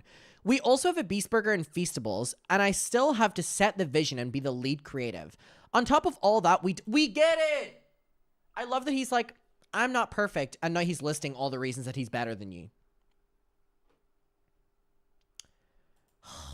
On top of that, we dub our channels in other languages and run a translation company that works with other channels as well. I also multiple times a week have to call other YouTubers and see what they're testing or doing so I can always stay up to date and make sure we aren't missing anything.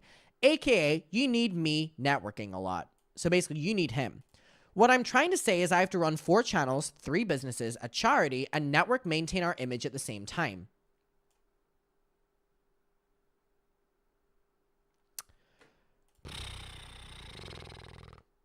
How does he do it?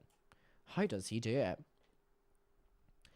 So when you need something from me, you have to understand that I'm probably not as knowledgeable about a video as you. Whatever you don't tell me, I don't know. When getting an answer from me, it's ideal you do the research and come to me with context and opinion or options instead of saying in a coming up video, we're giving away a car. What do you think of this Lexus? It's only $10,000, which is how 99% of questions are asked towards me. Do this instead of we have a coming up. Would you rather? God. Is there no fucking, why is this worded so badly?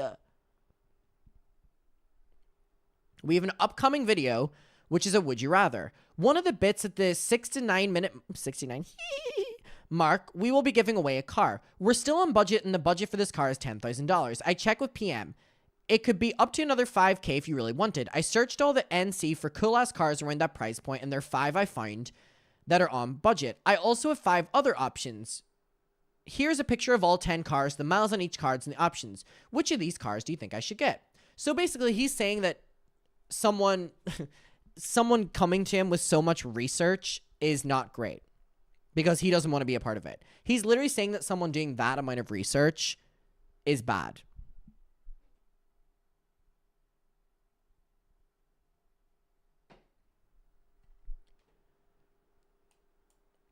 If you want to look like you're doing your job and don't care about the success of the video, ask me questions like the first example. If you want to take accountability, oh wait, sorry, I read that in the wrong order. He actually, he did this correctly, actually. I'll give my 10s for 10s to you. Sorry, it's worded so fucking wrong that I wouldn't even know. He's basically saying, if you want to take accountability and make your videos happen at a better success, do a second option. This doesn't apply to me, it applies to anyone higher. I read that wrong, but maybe he should fucking phrase this better. Critical components. Page 14. It's gonna be a long night, y'all. It's fucking 3 a.m. for me already. We're locking in.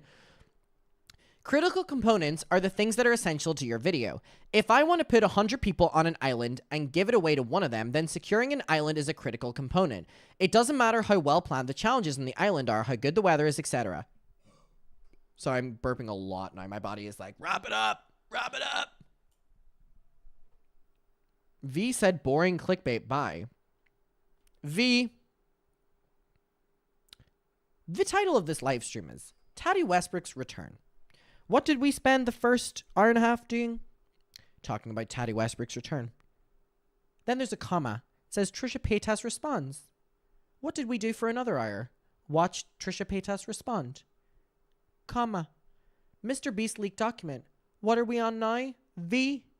Mr. Beast document.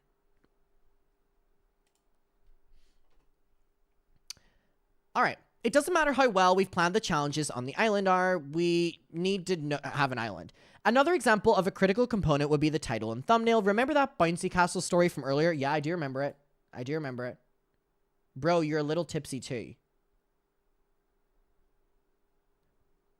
What's so unfortunate about that is that I'm not, but I wish I was. If I'm only on page 14, I wish I was tipsy. I wish I was tipsy. If you would put a bottle of tequila in front of me right now, I'd probably down half of it.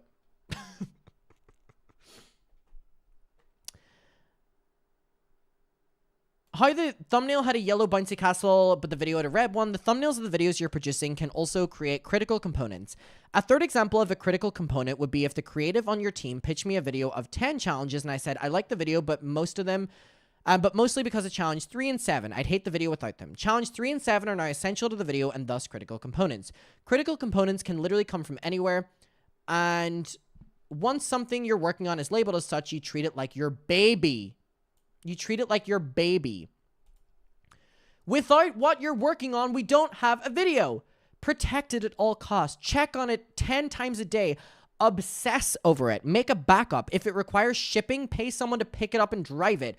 Don't trust standard shipping. Speak up the second anything goes wrong. The literal second. Never coin flip a critical component. That means you're coin flipping the video, aka $1 million+. And always bring in me or James earlier rather than later.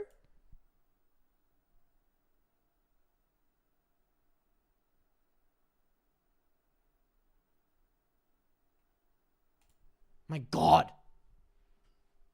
Fuck me.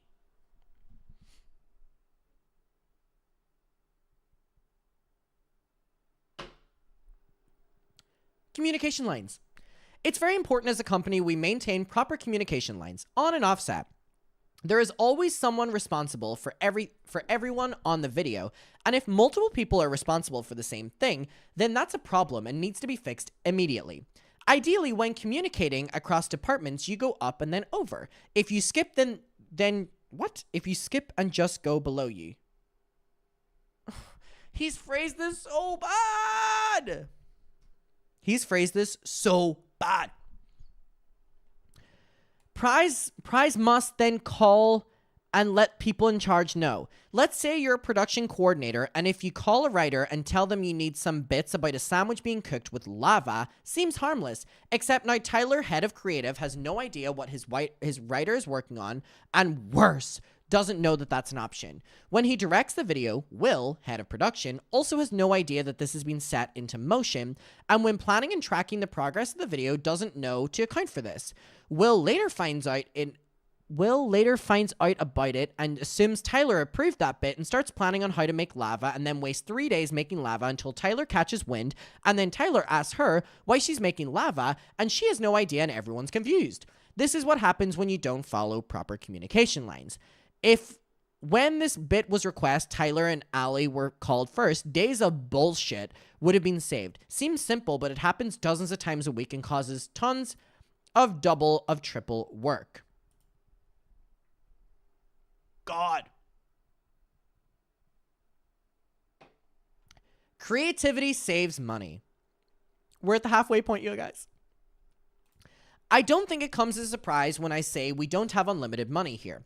We can't have every single video constantly going over budget because the money has to come from somewhere, but you're in a tough spot because I constantly want better and better videos. A lot of people who work here have definitely thought before, if Jimmy wants us to be on budget, why does he keep asking we do expensive things? Or, I know Jimmy won't like this, so I need to spend more money. People always assume money is the answer, and if we just spend more money, we can give Jimmy what he wants, which is wrong. Creativity is the answer. Here's an example I use all the time with our gaming team. They love to give away money every single video, but which sounds cooler to you as a prize for a gaming video? $20,000 or a year's supply of Doritos? To me, Doritos is so much funnier, and I think our audience would find it fucking hilarious. Well, me, I would prefer the $20,000 fucking dollars. He's literally saying, save money, give away Doritos instead of $20,000. I would not say that the majority of people would take the Doritos per year. I'm sure they would take the $20,000.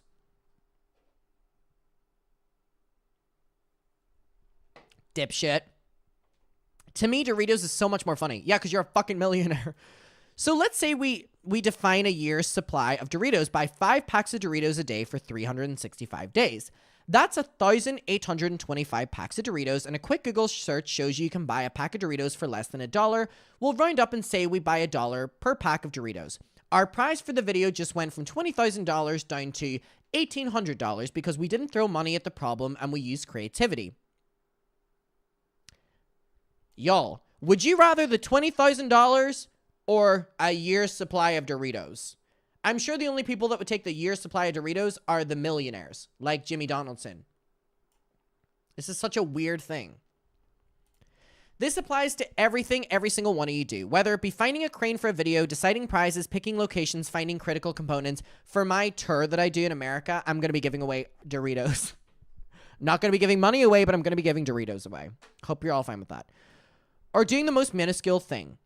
Use creativity to save money because every single dollar allows me to give you guys more stability and hire more people to make your life easier. But you said earlier, everyone's saying $20,000. Give me the money. Give me the dollar. Give me the dollar.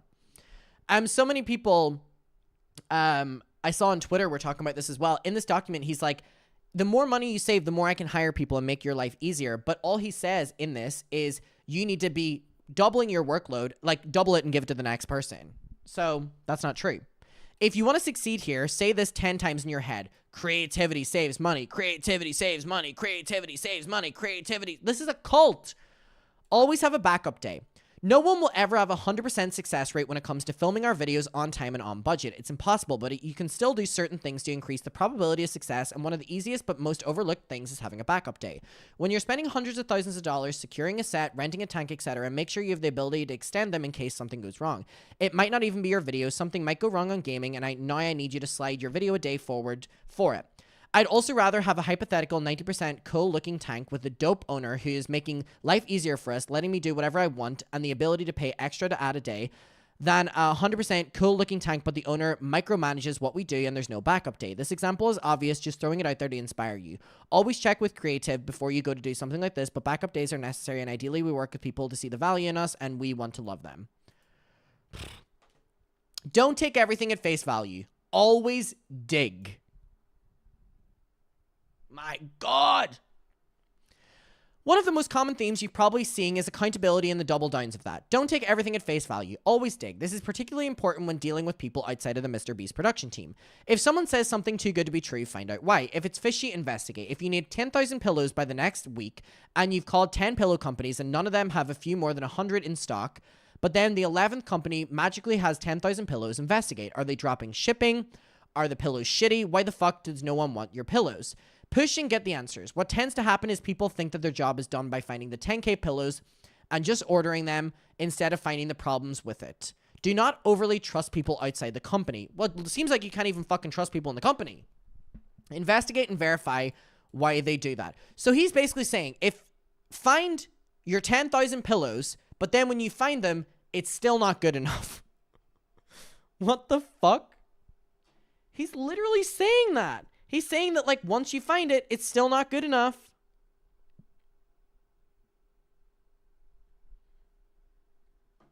God. Page 17. Higher forms of communication. If you spend any amount of time with James, you'll hear him bringing up higher forms of communication a lot because it's important and somewhat very overlooked by most people. The worst thing you could ever do when you need something for your critical component is email someone at the company. Yeah, but I thought communication was great. Whatever way that looks.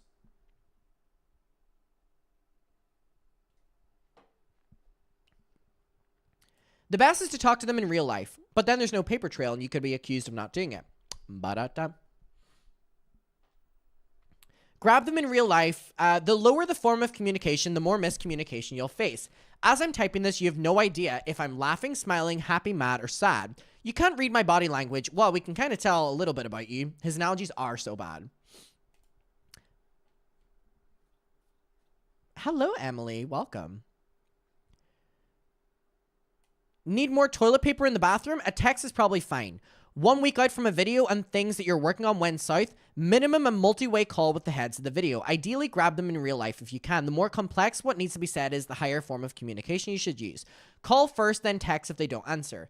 Since we're on topic of communication, written communication also does not constitute communication unless they confirm they read it. Jesus Christ. Oh, I'm seeing red. Own your mistakes. This is crazy. This is really crazy.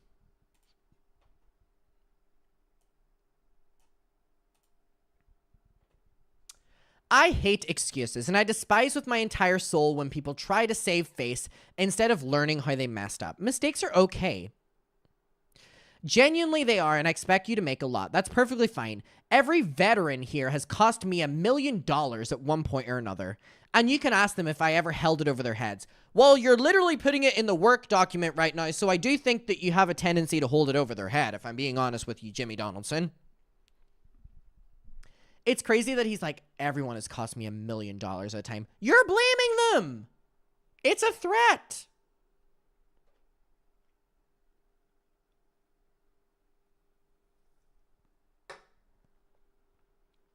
Not me done another can. I need another. I'm on page 18. Bonnie and Dolly, my dogs, throw me in it, fucking Coke. The reason I'm okay with fuck ups is because that's how you learn. I see it as me investing in you and your brain. Hence why I have zero tolerance for C players and they must go immediately. Those fuck ups could be done by an A player because they'll retain the information learned. I just beg that you learn from every mistake and try not to repeat it. That's when it gets annoying. I've never ever once fired someone for messing up on the spot.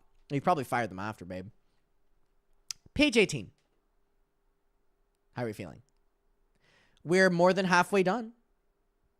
If that's exciting. Nothing comes before your prios.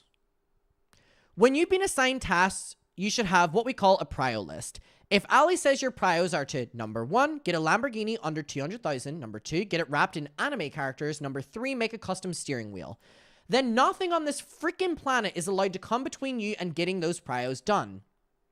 Such an unhealthy work environment. It's so unhealthy. It's really, really, really unhealthy, and it's so scary that this is like a workplace environment. It really is. Also, we just hit 4 hours on live stream, everyone. Congratulations. We have been on here for 4 hours, and I have actually been having the best time. This document is quite excruciating, but I'm still enjoying it. If the other team asks for your help and you spend 2 days helping them, then you fall behind on getting your Lamborghini. That's your fault. If the studio is burning and you stop working just to put out the fire and don't get the Lamborghini, that's your fault.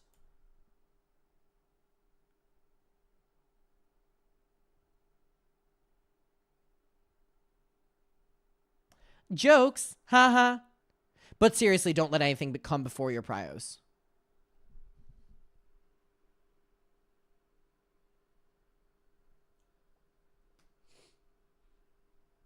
Wow. Wow. Wow. Wow, wow, wow, wow, wow. Can people comment prio list and list in capital and then the purple emoji? It just like, it fills me with so much joy seeing that purple emoji thing. Use consultants. Consultants are literally cheat codes. Need to make the world's largest slice of cake? Oh, I'm so hungry. I could eat a slice of cake. Start off by calling the person who made the previous world's largest slice of cake. LOL. He's already done countless tests and can save you weeks of work. I really want to drill this point home because I'm a massive believer in consultants. Because I've spent almost a decade in my life hyper-obsessing over YouTube. I can show a brand new creator how to go from 100 subscribers in 10,000 subscribers in a month. On their own, it would take them years to do it. Consultants are a gift from God. Please take advantage of them. And every single freaking task assigned to you, you will always ask yourself first if you can find a consultant to help you. Sorry, the prior list comments are so funny. This is so important that I'm demanding you repeat this 3 times in your head. I will always check for consultants when assigned a task. This is so fucking weird for a workplace environment to be drilling this in so much, you guys. The prior list comments are so funny.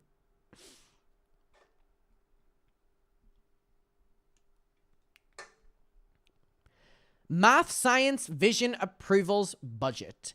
Everything you need can be solved by one of the 5 things above. Use math, science, vision, approvals, or budget.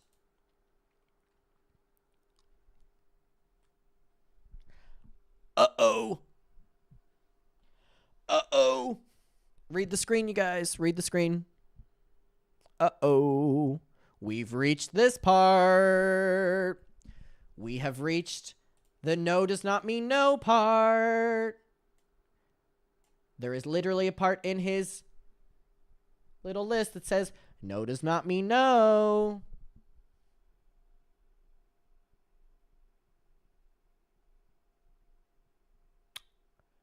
Here we go. No does not mean no. Which is directly stemming from sexual assault.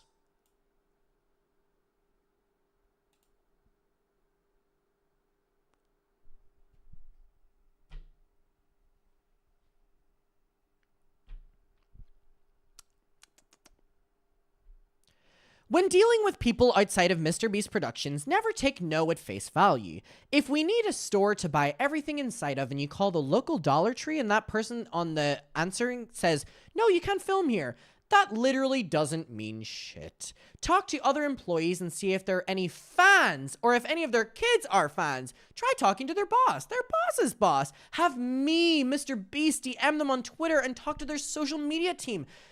If all other avenues are exhausted and you're left with a no, that doesn't mean you can't try the other Dollar Tree, because the manager of those could be a huge fan of me and willing to bend the rules, which, by the way, is Mr. Beast trying to use his fame, power, and money as a way of getting other people to bend the rules and getting themselves in trouble, but he doesn't give a shit about that because he's Jimmy Donaldson.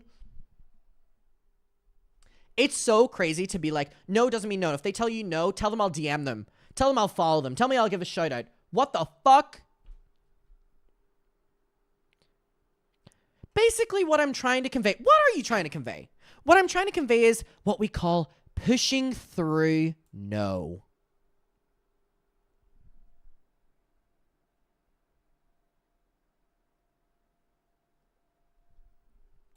Don't just stop because one person told you. Stop when all conceivable options are exhausted. This is one of my many tools that, when combined dramatically, improve your probability of success when producing here.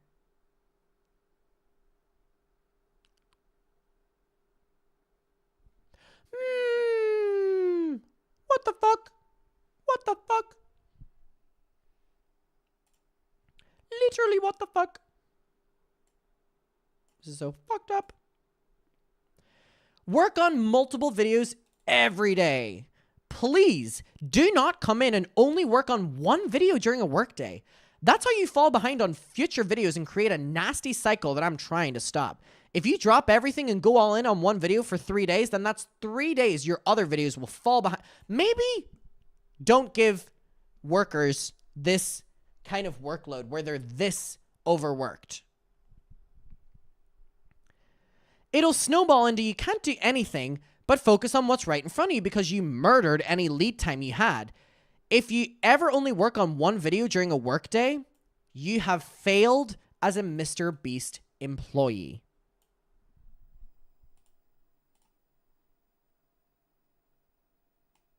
Is literally in this document. If you only work on one video, you have failed as a Mr. Beast employee.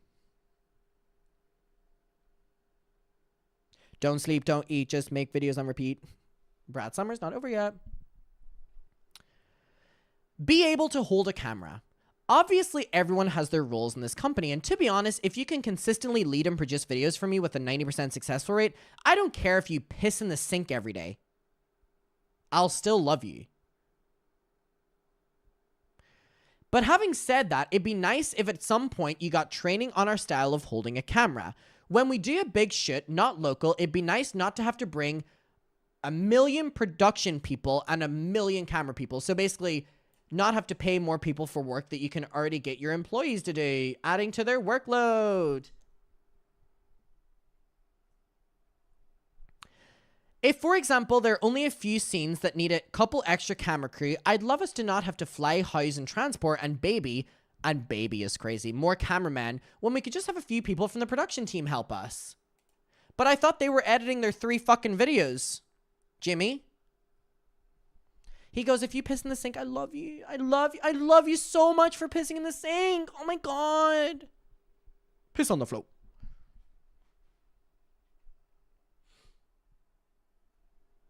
One out of 10, good. 10 out of 10, bad. YouTube has a feature that compares a new uploads program or performance to the previous 9 videos and tells you how the video ranks in the first hour, 2 hours, 3 hours, 4 hours. This is what it looks like. I have this too. Blah, blah, blah, blah. It basically ranks how your video is doing compared to the other ones you've uploaded. So if you hear someone ask what a video was out of 10, this is what they're asking for. Pretty standard. We're on page 23, guys. Random things you should know. I'm almost done with this chapter. Just with that chapter. Oh my God. Piss on the floor. He's almost done with this chapter.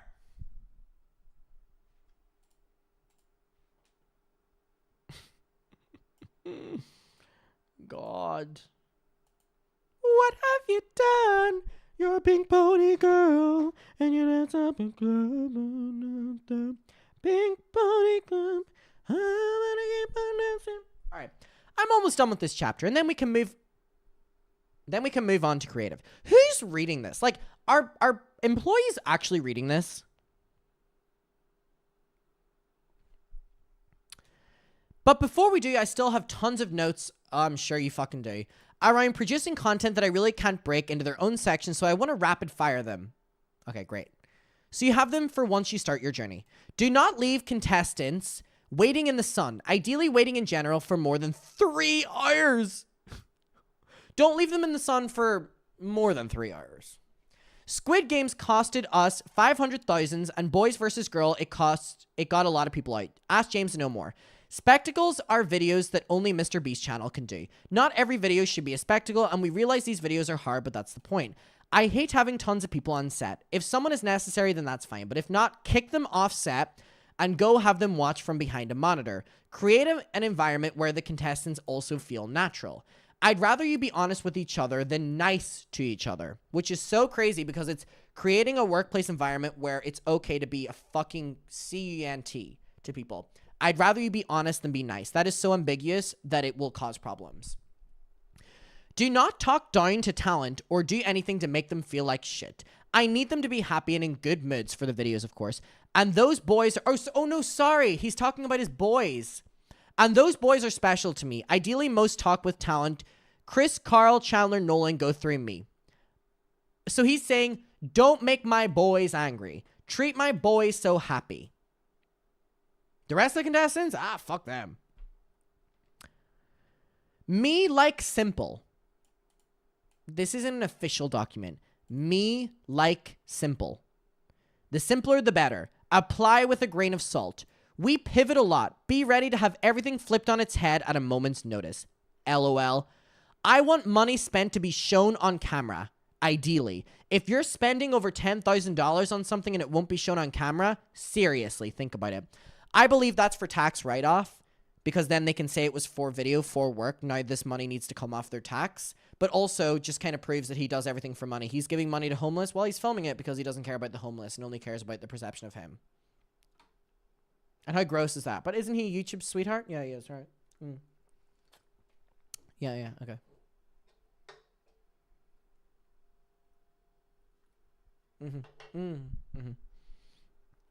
Work with intensity. Push outwards, not inwards. Pull all-nighters. God, this one's crazy. Pull all-nighters weeks before the shit, so you don't have to days before the shit, which inherently is acknowledging to the person that they have to pull an all-nighter in some way. Either weeks before or days before. You have to work overtime. You have to work overtime. And there's no ifs or buts about it. You're either pulling all-nighters in advance or the day before. Make up your fucking mind. If something goes wrong on shit, always check to see if we can... oh my god. If something goes wrong on shits, try to see if it can be turned into content. A tree falls over in your car and breaks the 100 vases we needed to give away. That's hilarious and we should mention it in the video. LOL. Feastables is working to see if the critical components of a video are actually possible. Example would be if I wanted to play hide and seek in the world's largest building. If you did feastability on this...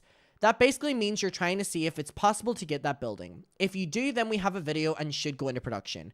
If you can't, then that's why it was in the feasibility, so no one wastes time. Never do anything that could make us look bad from a PR perspective. Isn't that so crazy? Never do anything that could make us look bad from a PR perspective. It's all about fucking image. It's so fucking fake. We often do renderings of set to see what they'll look like beforehand, which is amazing and helps a lot to create as I'm visual and we get it and gets the whole team on the same page. When doing these renders though, I want to make sure you know the difference between a previs and a concept. Please do not refer to a render as a previs unless it's actually what we're working on. If it's just a render for inspiration and not building locked, call it a concept. This will greatly help with the confusion in my opinion. Many people wave around a concept but call it a previs and people see it, whatever the fuck that means, no one gives a shit. Creative, chapter 3. We're on chapter 3. Well done you guys, we're on chapter 3. Creative. We are a creative first production company. Because when creative leads the vision of the shit, the product is always better. So I think it's important you all understand creative. It is what drives everything we do and is the heart of our content. Being creative and understanding what makes good content is like cheat codes when in production, camera, and obviously editing. Let's take production for example. Let's say you're being tasked with finding us a castle to live in for 50 hours, and while doing research, you find a castle and a number to call for the owner. So you do call and he answers. Only problem is he says he quit the castle renting business to pursue his dream of building a 100-foot tall Lego catapult. You can obviously tell where I'm going with this. Ideally, you'd recognize that's badass as fuck and try to convince him to let us use it or find another castle. This is a bad example because it's so obvious, but if you're doing your job right, you'll be doing an absurd amount of calls and data collecting. While trying to complete your prios and prepare for the video, you should always be on the lookout for new things you can bring to your creative team to inspire them. Because just like me, they don't know what they don't know. And you can't just say, I'm in production and I'm not very creative, because that's literally the equivalent to saying, I suck at what I do. He's so derogatory towards them. My God. I also need to pull this fan up because I'm sweating. I'm sweating so much. I'm under these hot lights. I'm so sweaty. Ooh, that feels so much better. You also need to apply the same mindset when problem solving, because many people lose sight of this stuff when in the weeds. If a problem appears, always ask yourself if the new plan is what's best for creative, not just the easiest band-aid. What is the goal of our content? I'm excited to figure it out. I don't know about you guys. I'm excited. To excite me, the goal of the content is to excite me. Oh. Okay. Right. What is the overall goal here? Excite Mr. Beast. Okay. That may sound weird to some of you. Yeah, it does, babe. Especially if you're new, but to me, it's what's most important. If I'm not excited to get in front of that camera and film the video, it's just simply not gonna happen. I'm not fake. Okay. Okay. Okay. And I will be authentic. Oh, okay. Okay. That's partly why the channel does so well. And if I'm not excited by the video, we're fucked. Luckily, I'd say I'm a pretty predictable guy, at least in this regard. Haha. What excites me is what I believe will make the audience happy. That's why it's always, that's what it's been and always will be. I'm willing to count to 100,000, bury myself alive, or walk a marathon in the world's largest pair of shoes if I must. I just want to do what makes people happy and ultimately the viewers happy. When speaking about them earlier as if they're dumb fucks by 6-minute mark, 3-minute mark. I'm emotionally connected to it, and that's sad. But this is the one thing I'll never compromise on. I have zero issues throwing away a multi-million-dollar video if I don't think it's up to my standards and good for the audience. We must always be improving and innovating. The camera angles always need to get better, the pacing, the story, the jokes, the color, the lighting, the music, the props, the people, the framing, the ideas. Literally everything always must be improving and innovating, because that is what excites me. That's literally what I live for, to see these videos get better and better, and ultimately the viewers happy. What makes good content? He's such an empath. He's the biggest empath I've ever heard. He really is. He's actually really inspiring. He's inspired me a lot. I really want to work for him after this. Do you not want to work for him after this? This is where things get subjective. Oh, was the rest not subjective? Oh my God. And my brain is probably going to turn into mush. Yours is, or ours are. The problem with what I'm writing here is that good content is limitless. Literally anything can make good content. Let's take a baby doll, for example. You can see who can throw it the furthest with their left hand out of a group of 5 people.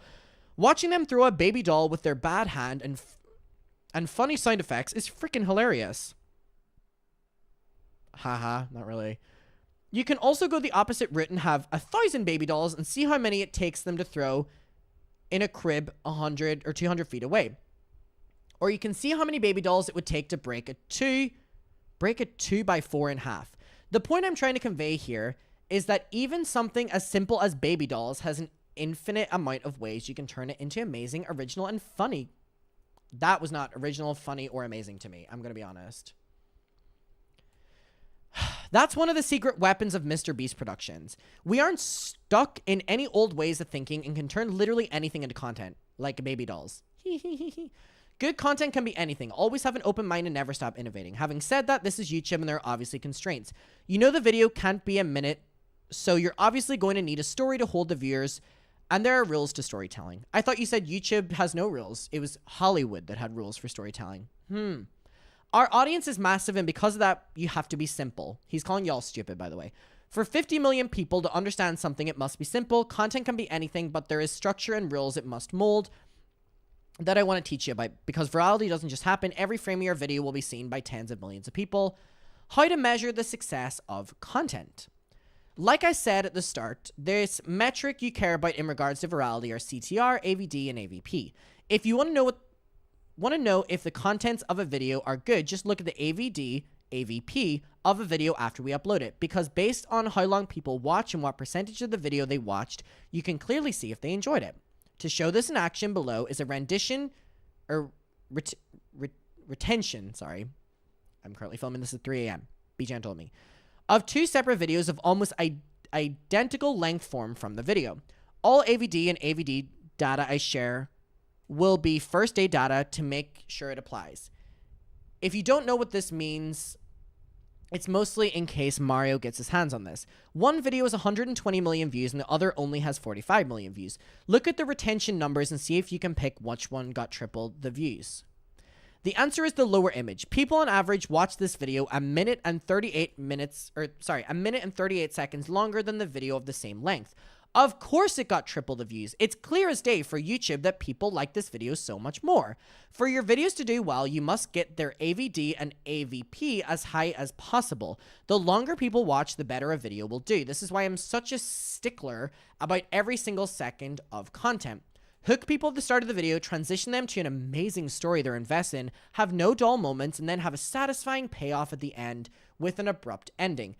Why are people not reading this and then watching his videos, like I said, being like, wow, this is so structured for me to just stay watching for longer? Page 29. Formats. One way to boost retention on a video is to have a good format for the videos to follow. Let's use our popular Last to Leave series as an example. These videos have many reasons why they do well, but one in particular is the payoff at the end. You see, once you start watching a Last to Leave, you get invested in the progress and the challenge. You really want to see who leaves the circle last and wins the $100,000. Luckily, the winner isn't revealed until the end of the video, so as long as we don't make the video boring as hell, people are most likely willing to stick around till the end. Strong payoffs at the end of the video boost retention, but obviously Last to Leave isn't our only format. Another example of a format is what I call stair-stepping. A good example of this is, I bought the world's largest firework. This video opens with us showing all the fireworks and then lighting a $1 firework, a $10, $50, $375, $1,000, $10,000. Then we did some content, then $40,000, $100,000, and then the world record. As you get deeper in the video, the stakes get higher. The payoff of the world record is at the end, and it's such a beautiful format that really allows you to deviate as long as you want, as long as things get cooler. I fucking love stair stepping. Another example would be the ones where I get chased like bounty hunter military FBI. Just like the Last to Leave challenges, you don't know until the end of the video what the result is. Will they catch me? Will I get away? You've got to watch until the end of the video. Throughout the history of this channel, we've been through many formats. A big one back in the day was donating to Twitch streamers, and people loved them. I'd go into random streams and donate $10,000 to a streamer to see how they'd react. All in all, we did like 12 of them, and when I stopped, people still begged for more, and that's because people like Steve Jobs says, people don't know what they want. The viewer may think they want a format forever, but they don't. They want new and fresh things. This is evident because every channel that rehashes formats over years always dies. This is why I'm constantly ditching formats in exchange for new videos. Ideally, 2 videos of the same format are not back to back. I'd like multiple different videos in between them if possible. Which is ironic because I would argue that every time I've seen a Mr. Beast video, the thumbnails look the same and the title is the same. Am I the only one that thinks that? Like, when I see a Mr. Beast video, it looks the same as the last Mr. Beast video. So he's not really doing the greatest job at that. Who is our audience? Here are some screenshots from the back end. Europe is a big percentage, but it's broken up into countries, so it doesn't seem like it. Okay. Viewers. Our content is consumed by everyone. Kids watch the videos with their mom, even though our female viewership is only 30%. That's still 9-figure views a month from women, and it's worldwide, but not too worldwide. 50% plus is still American in Europe, but despite saying all that, at its core, I had to describe it, I'd say the average Mr. Beast viewer is a teenage memer that likes video games. I'd say the average Mr. Beast viewer is a teenage memer that likes video games. Fucking loser. You should watch our videos. If you're going to be working at Mr. Beast brand, how are people reading this to this point and they're not getting hired by him? Like, what a waste of money if not. If you're going to be working for the Mr. Beast brand, you should be a fan of the Beast brand. A lot of very valuable knowledge comes with watching vast amounts of our videos. I feel silly for having to write this all the time. But most people have only seen like 5 or 6 of our videos, and it's mind-blowing that they don't see a problem with that. LOL. As I said earlier, I'd love for you to watch all the channels, but especially the main ones, seeing how you're going to be working on it. To get 60% up to speed, I'd watch our last 50-ish videos. He is literally making them read 36 pages of this, and then is saying you need to watch our last 50 videos and then watch every video we've made on every fucking channel. Man, no. Women, no. Memer, yes.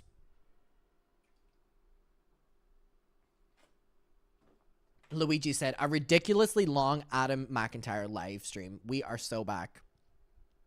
Hey.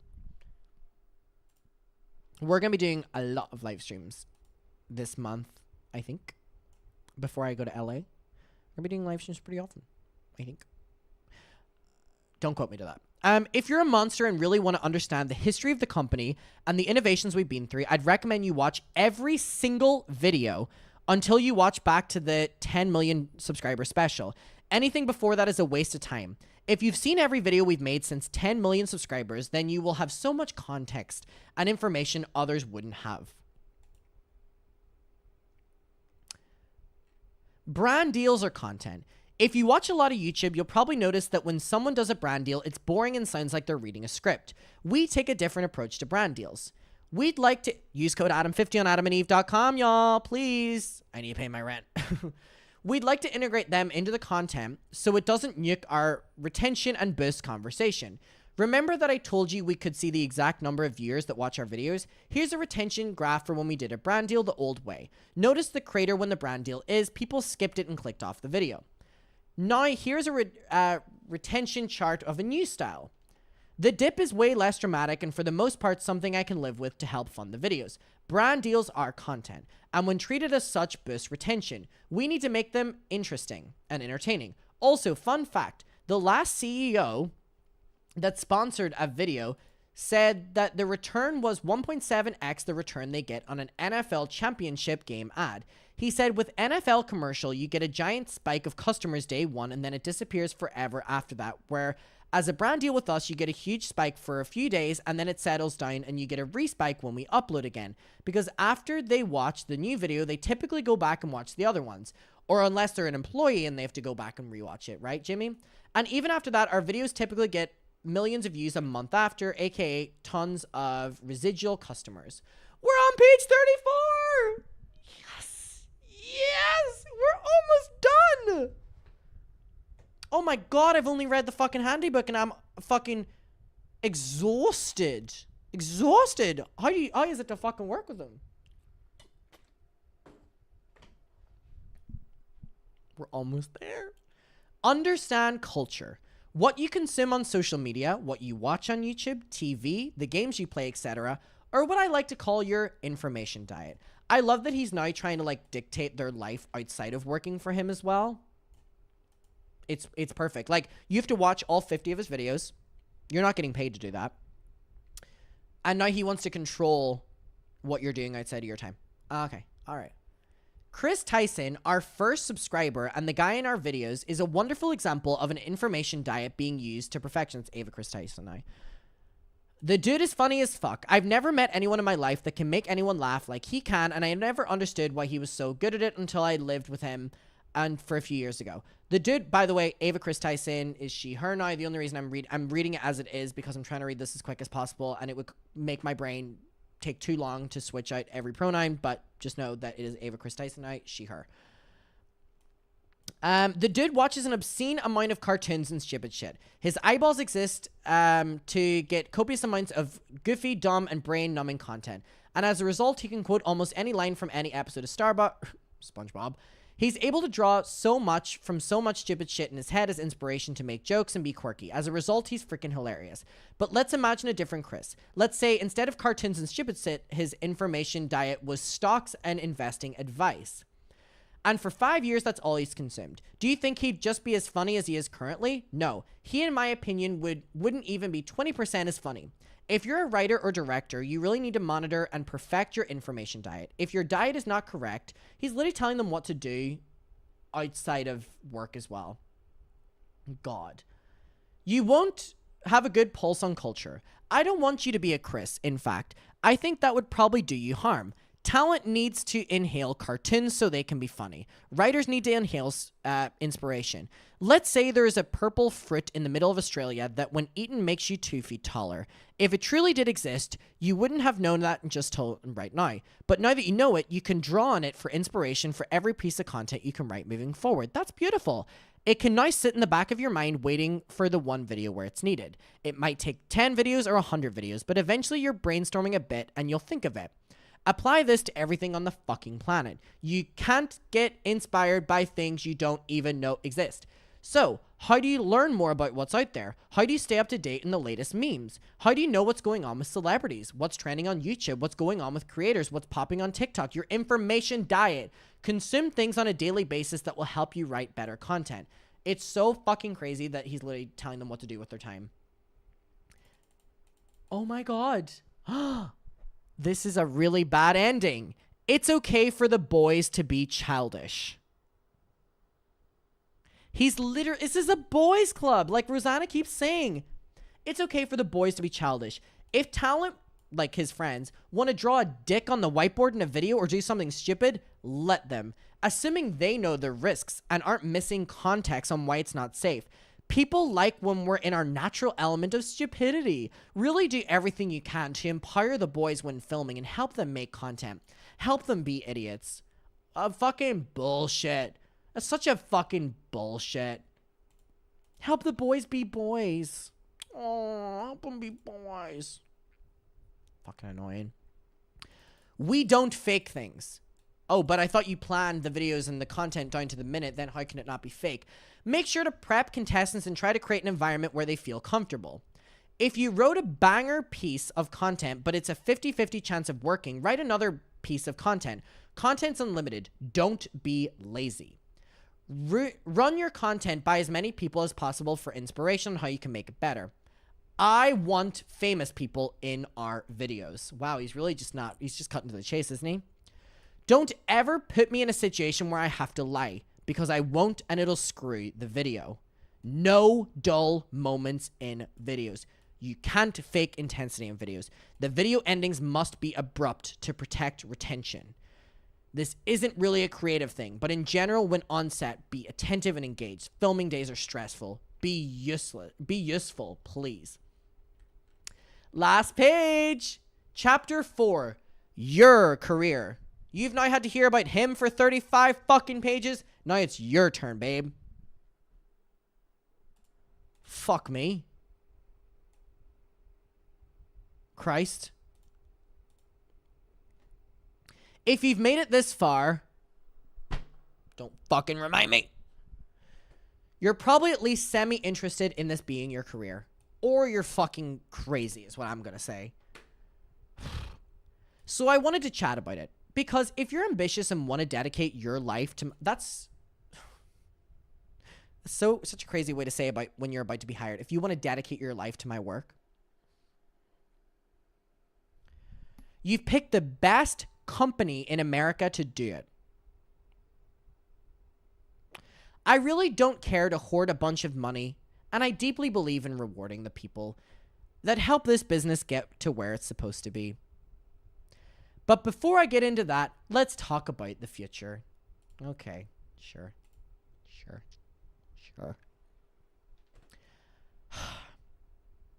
Naz said I could use a cigarette after this. I want a cigarette after this. As I write this, we have 2 teams. That will grow into 4 in the next year. and possibly 8 in the next 2 years. But I can't talk about that because James will kill me. Haha. All right, here's my thing. Let me pause here a second. What does this mean for Mr. Beast now that all of this is like leaking? And the Beast Games show, like, what happens now?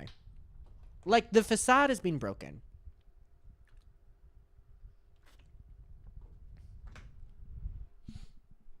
We need more leaders in this company. We need hardworking, there it is again, obsessive, coachable, intelligent grinders that can step up and take some of these leadership spots over the next 2 years. Every single department has an opportunity for you to grow, and if you're in luck, because we don't do yearly reviews. Oh, and you're in luck because we don't do yearly reviews. We do whatever the fuck you want reviews. If you want to become a production manager, tell James your intention and ask him why you suck and how you can be better. Seriously, he will give you a list of things that you need to improve to become what we need. And if you actually listen and master those things, sorry, I'm just so happy that the end is in sight. Look at that beautiful white page at the bottom. I'm so excited. We will give you a shot at the role. Only problem is most people think they're better than they actually are, which is a crazy thing to say as well. And don't take seriously when we need to give them things to improve and then wonder why they never move up. This isn't, whatever that word means, corporate company. You don't have to do something for 5 years to get a promotion. I hate the word promotion. The more responsibility, risk you help us navigate, and overall bullshit you deal with, the more you make. And if you want more of that, we will gladly help train you to receive it. Ha, he loves throwing in a ha, right? He loves throwing in a ha. Dear God. There is infinite room for you to grow. This isn't a stepping stone. This isn't a stepping stone. This is your final destination. This is so weird.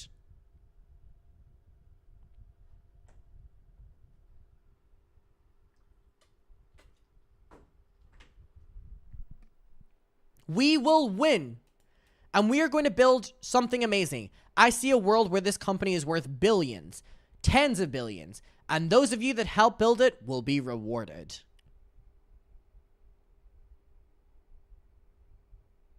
I want nothing more than for you to go all in. Obsessive, he had to throw one more in there, all day, every day, and become so goddamn valuable this company can't operate without you. And in return for becoming so valuable, I hope to give you the most incredible experiences. A fun place to work. And of course, more money than you can ever dream of making.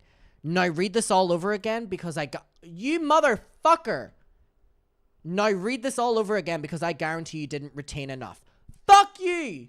Fuck you. Read this over again? Fuck you. Fuck you. It drained my life trying to read it once. Bite me. That was worse than I could have ever imagined. Ever imagined.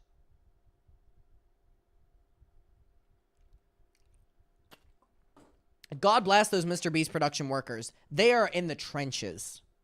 This is genuinely worse than I could have ever imagined. But I feel like I've read it now, so I'm qualified to sign up to work there? Should I do it for funsies? It's crazy. It's crazy, and it's just like, it just goes to show that, like, he's just uses people, doesn't value them, and then the end being like, I'll give you so much money. Bullshit. We'll leave it there. Oh my God, we're done. We did it, y'all. 36 pages. I'm so proud of you. I'm so proud of you, and I'm so proud of me. Oh my God. Holy fuck. Oh my God. So first of all, we have almost been on here for fucking 5 hours. We've almost been on here for 5 hours. Can I do a quick, first of all, mods, you've been fucking amazing. Thank you so much. Can I do a quick Mucker's dump or McIntyre's dump thing? I don't really accept people on here that much, but I will accept people right now. It's pinned. If you go over to Instagram, I don't really accept people anymore. I kind of like doing it in batches. If you go and request to follow the McIntyre's dump right now, it'll be pinned. I will accept you. It's pinned. Again, I don't really accept people anymore onto it just on the basis of I like keeping my circle small. Is it still pinned? It's still pinned.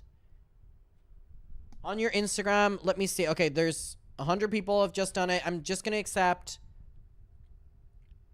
A players are right here. The A players are right here. All right. Go click it. I will accept people right now. And if you don't use Instagram, maybe you should consider using Instagram because the McIntyre's dump goes crazy. Oh my God, Maury, finally done. Thank you for going through it. Jesus, you did not need to send that. Thank you so much. Thank you for being here. And thank you, chat, for being here. All right. I'm going to give you your 2-minute warning, and then I'm going to stop accepting people. McIntyre's dump. Okay, that's another 100 people. Just letting you know that I won't be accepting people for a while after this. All right. Okay. Everyone, I cannot thank you enough. This has been white gatekeeping. It's able to like manage who's in it, like manage who is in the thing, because it's like I'm sharing a lot on there. The dump do go crazy. I love her. Thank you. Thank you so much for being here, everyone. I didn't know what to expect whenever I started this stream, and we are at 4 hours and 47 minutes. And I had so much fun. The moderators have been fucking incredible. The chat has been so interactive and whatever. Before I go, can I please request one thing? Could you please like the stream? Like, please like the video. It'll do amazing things for the re-upload of the stream. There's like what is the number? There's 1.5 thousand people have liked it. And there's over 2,000 people. Please like the stream. It is the biggest fucking push ever. I really appreciate it. Mods, thank you so fucking much. I need to go eat. I need to go hang out with the dogs. I had genuinely so much fucking fun. Thank you so much for being here. I appreciate it. And I will see you all very soon. Again, thank you so much to everyone for being here. Whenever I know more about the tour as well, I will keep you updated. Thank you so much.